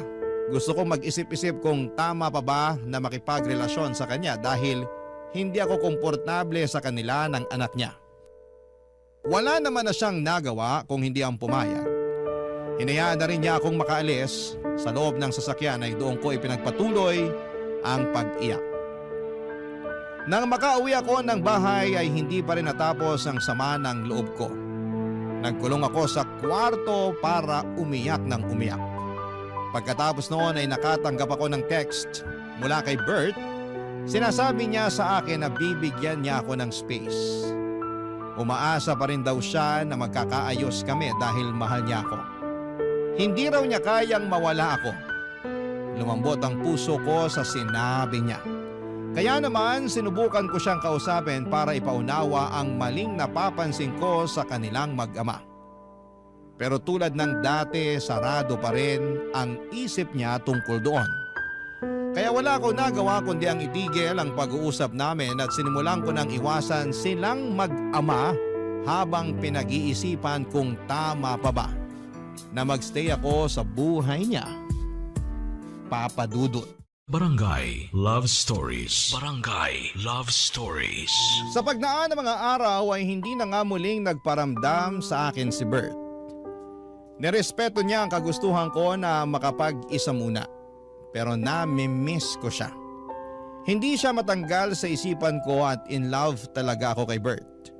Pero hindi ko naman pwedeng gamitin ang pagmamahal na yon para lamang magstay kung hindi naman ako komportable sa nangyayari sa relasyon namin. Tiniis ko na huwag magparamdam sa kanya. Kahit panayang check ko kung nag-message na ba siya o kung nag-like man lang ba siya ng status ko. Napadalas nga ang pag-post ko sa Facebook para lamang makita kung magre-react pa rin siya pero bigo ako noon. Kahit i-view ang my day ko ay wala pa rin. Kaya ang ginawa ko na lamang ay dini-activate ko na lamang ang Facebook ko para wala akong makita tungkol sa kanya. Nagpaka-busy na lamang ako sa trabaho para makalimutan siya. Pero hindi naging effective. Kapag busy ako sa trabaho ay mas lalo ko siyang naiisip. Hindi na ako makatulog ng maayos dahil nasanay na akong kayakap at katabi siya.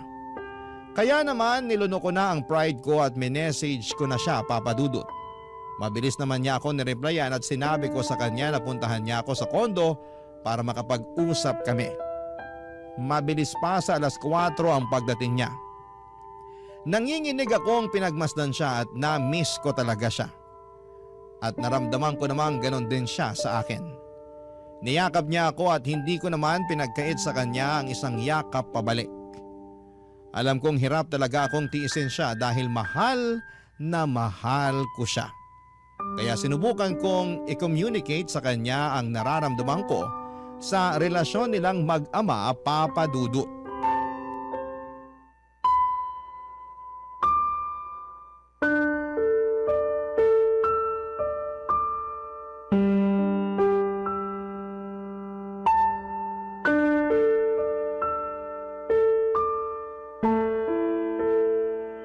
Namiss talaga kita. Mabuti at naisipan mo nang makipag-usap sa akin. Namiss mo ba ako? Namiss kita, pero... Pwede kayang wag na tayong mag-away. Okay na sana to. hindi na tayo mag-aaway basta mapag-usapan lang natin yung tungkol sa inyo ni Joy Joy. Baka mas lalo lang tayong magkagulo eh. Pwede bang kalimutan na lang natin yun? Hindi ko pwedeng kalimutan yon. Sana pala, hindi mo na lang ako pinapunta rito. Kung hindi ka pa pala okay tungkol doon. Kaya nga kita pinapunta dito para maging okay na tayo. Kailangan lang nating pag-usapang dalawa yon para matapos na. Masyado lang kasing marumi ang isip mo. Hindi marumi ang isip ko. Kahit sinong iharap mo, ganun din ang mararamdaman. Nakakailang. Hindi komportabling tingnan. Ganun lang kami ng anak ko. Kasalanan ba namin kung close kami? Masyado kayong close. Wala namang masama ron. Anong gusto mo? Maging cold at pabaya akong ama sa kanya tulad ng iba? Hindi mo kasi maintindihan yung sinasabi ko eh. Sobra kayang laswa yung nakikita ko sa inyong dalawa. Naghahalikan kayo sa labi. Hindi lang tuwing aalis siya o darating ha. Basta kapag masaya kayo o kahit walang ginagawa, bigla na lang kayong maghahalikan. Para kayong magkarelasyon eh. Halik ng isang ama lang yun. Pwede naman sa pisngi na lang o kaya naman sa noo. Kathy naman. Huwag mo rin akong simulan sa pagsusot niya ng brat panty sa bahay mo habang nakakandong sa'yo. Minsan nga naka-nighties lang eh. Sige, sa susunod sasabihan ko siya na sa tuwing pupunta siya sa bahay ko, huwag siyang kakandong sa akin. Ugaliin niyo na maglagay ng limitasyon sa pagiging close niyo. Sobra ka naman, Kathy. Anak ko yun eh. Nasanay na kami sa ganun. At wala naman kaming nasasaktang ibang tao sa ginagawa namin. Anong tawag mo sa akin? Hindi man ako nasasaktan sa ginagawa niyo pero naiilang talaga ako eh. Hindi ko alam kung bakit hindi mo yun makita. Kasi wala naman ako nakikitang masama. Baka nga nagsiselos ka lang kasi sobrang close kami ni Joy Joy. Baka pakiramdam mo, nawawala na ako ng oras sa'yo. Ha? Bakit ko naman pagseselosa ng anak mo? Hindi lang ako komportable sa pinapakita niyo sa akin kapag nakaharap ako sa inyo. Ay, nako.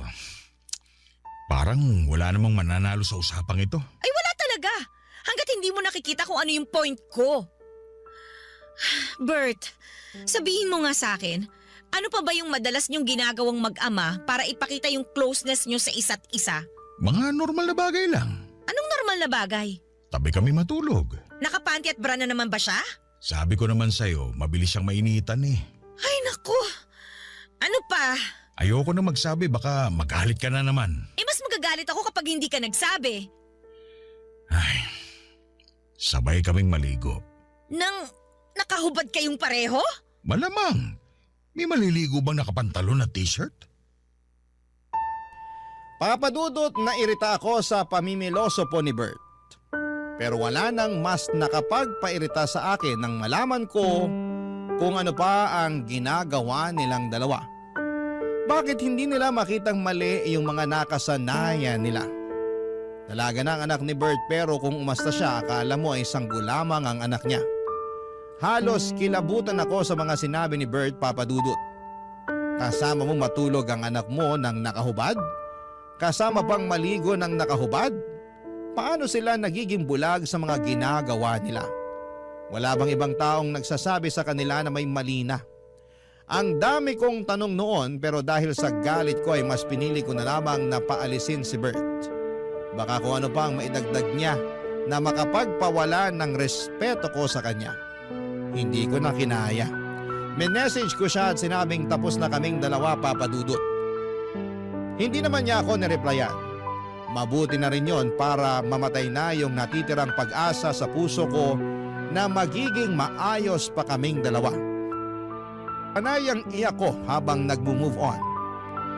Yun marahil ang pinakamasakit na breakup sa akin. Hindi kasi ako ready na magkahiwalay kami ni Bert.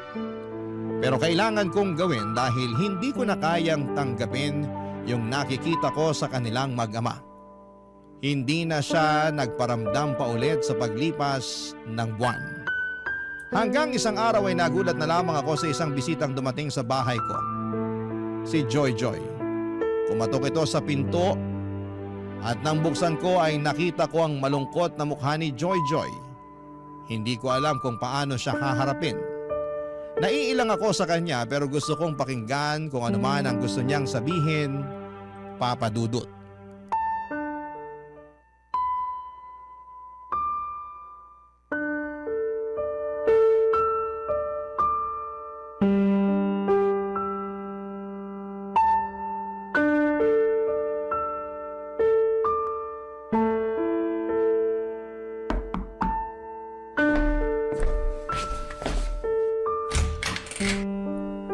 ginagawa mo dito? Makikipag-usap sana sa'yo. Pasok ka. Inutusan ka ba ng papa mo na pumunta dito? Hindi, nagkusa ako. Tungkol saan naman ang pag-uusapan natin? Alam mo na kung ano. Hindi naman na kailangan. Hiwalay na kami ng tatay mo eh. Wala na ring sense para pag-usapan pa yon. Alam kong mahal niyo pa ang isa't isa. Lalo na si Papa. Kung alam mo lang kung gaano kalungkot si Papa ngayon. Kasalanan naman niya. Hindi niya ako pinakinggan eh. Pinakinggan ka naman namin. Kaya lang, kami ang hindi mo maintindihan. Ako nga tong hindi niyo maintindihan eh. Wala bang nagsasabi sa inyo na nakakailang ang mga ginagawa niyo? Wala naman kaming natatapakang ibang tao. Yung tanong ko ang sagutin mo. Wala bang pumupuna sa ginagawa niyong mag-ama? Meron, pero... So hindi lang pala ako, no? Pero pinaramdam niyo sa akin na ako lang tong malisyosa. Kasi hindi naman big deal sa amin eh. Ewan ko ba sa ibang tao kung bakit hindi sila maging open-minded? Ang hirap maging open-minded sa ginagawa niyo, Joy. Parehas mo rin pala yung mga niligawan at naging ex ni Papa eh.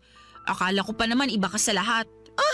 So marami pala kaming kontra sa ginagawa niyo ng tatay mo? Kasi makikitid ang utak nyo. Ay naku, Joy, makinig ka. Hindi ako kontra sa pagiging malapit nyo sa isa't isa ng tatay mo. Pero sana sa edad mo, dapat alam mo na kung ano yung mga bagay na hindi mo ginagawa kasama siya eh. Hindi ka na pwedeng naka-brat panty lang habang kumakandong sa kanya. Wala na rin sanang halikan sa labi na maganap. Bumeso ka na lang tulad ng ibang mga anak. Sa ganun ako pinalaki ni Papa eh. Kaya nga sinasabi ko sa'yo na mali ang tatay mo na ipagpatuloy pa kung ano yung ginagawa niyo noon. Kahit yung pagtulog na nakahubad ka katabi siya. Sinong hindi magtataas ng kilay kapag nalaman nilang ginagawa niyo yung ganon? Parehas mo talaga ang mga ex ni Papa. Pinagseselosa nila ako dahil sobrang close naming dalawa. Hindi na selos yung nararamdaman nila. Namin. Hindi na kami komportable. Ang nanay mo ba? Alam ba niya yung ginagawa niyo? Hindi naman siya nagtatanong eh. O subukan mo sabihin sa kanya para magkaalaman na. Baka hindi ka na niya ulit papuntahin sa tatay mo kapag nalaman niya yan. Open-minded ang nanay ko. Kaya alam kong wala lang sa kanya to kapag sinabi ko sa kanya. Okay, sige. Hindi na ako lalaban kasi buhay niyo naman yan eh. At saka, tapos na rin kami ng tatay mo. Good luck na lang sa next na stepmother mo kung payag siya sa mga inaakto niyo. Ay, pero Kathy, ikaw na kasi ang gusto ko para kay Papa. Kahit may hindi tayo pinagkakaunawaan, alam kong ikaw yung dapat para kay Papa. Saka alam kong mahal na mahal ka rin niya. Sa'yo ko lang siya nakitang ganun kasaya eh. O so, anong punto mo? Baka naman pwede mo nang isang tabi yung pagkailang mo sa ginagawa namin ni Papa. Tapos balikan mo na siya. Naaawa na kasi ako sa kanya eh. Please, Kathy. Please. Nangingilid ang mga luha ni Joy habang pinapakiusapan akong balikan si Bert. Aminado akong naapektuhan ako sa huling sinabi niya. Nakaramdam ako ng kurot, mas lalo namang nag-ingay ang puso ko. Isinasagawa na naman itong sinisigaw na naman itong muli si Bert. Bigla ko namang na-miss si Bert, Papa Dudut. Pinalis ko muna si Joy para makapag-isip-isip ako bago siya tuluyang lumabas ng pintuan. Inawakan pa nito ang kamay ko at nagmakaawa na huwag ko raw iwan ang tatay niya. Hindi raw niya kayang makitang lugmok sa kalungkutan ng tatay niya. Doon ko naramdaman kung gaano niya kamahal si Bert. Tumango na lamang ako at sinabing kami na lang ng tatay niya ang mag-uusap sa dapat na gawin. Pagkatapos noon ay nagmadali akong isarado ang pintuan at doon ako napasantad. Para ako nanghina sa naging usapan namin. Ilang araw na akong naguguluhan sa dapat kong gawin, Papa Dudut. Mahal na mahal ko po si Bert.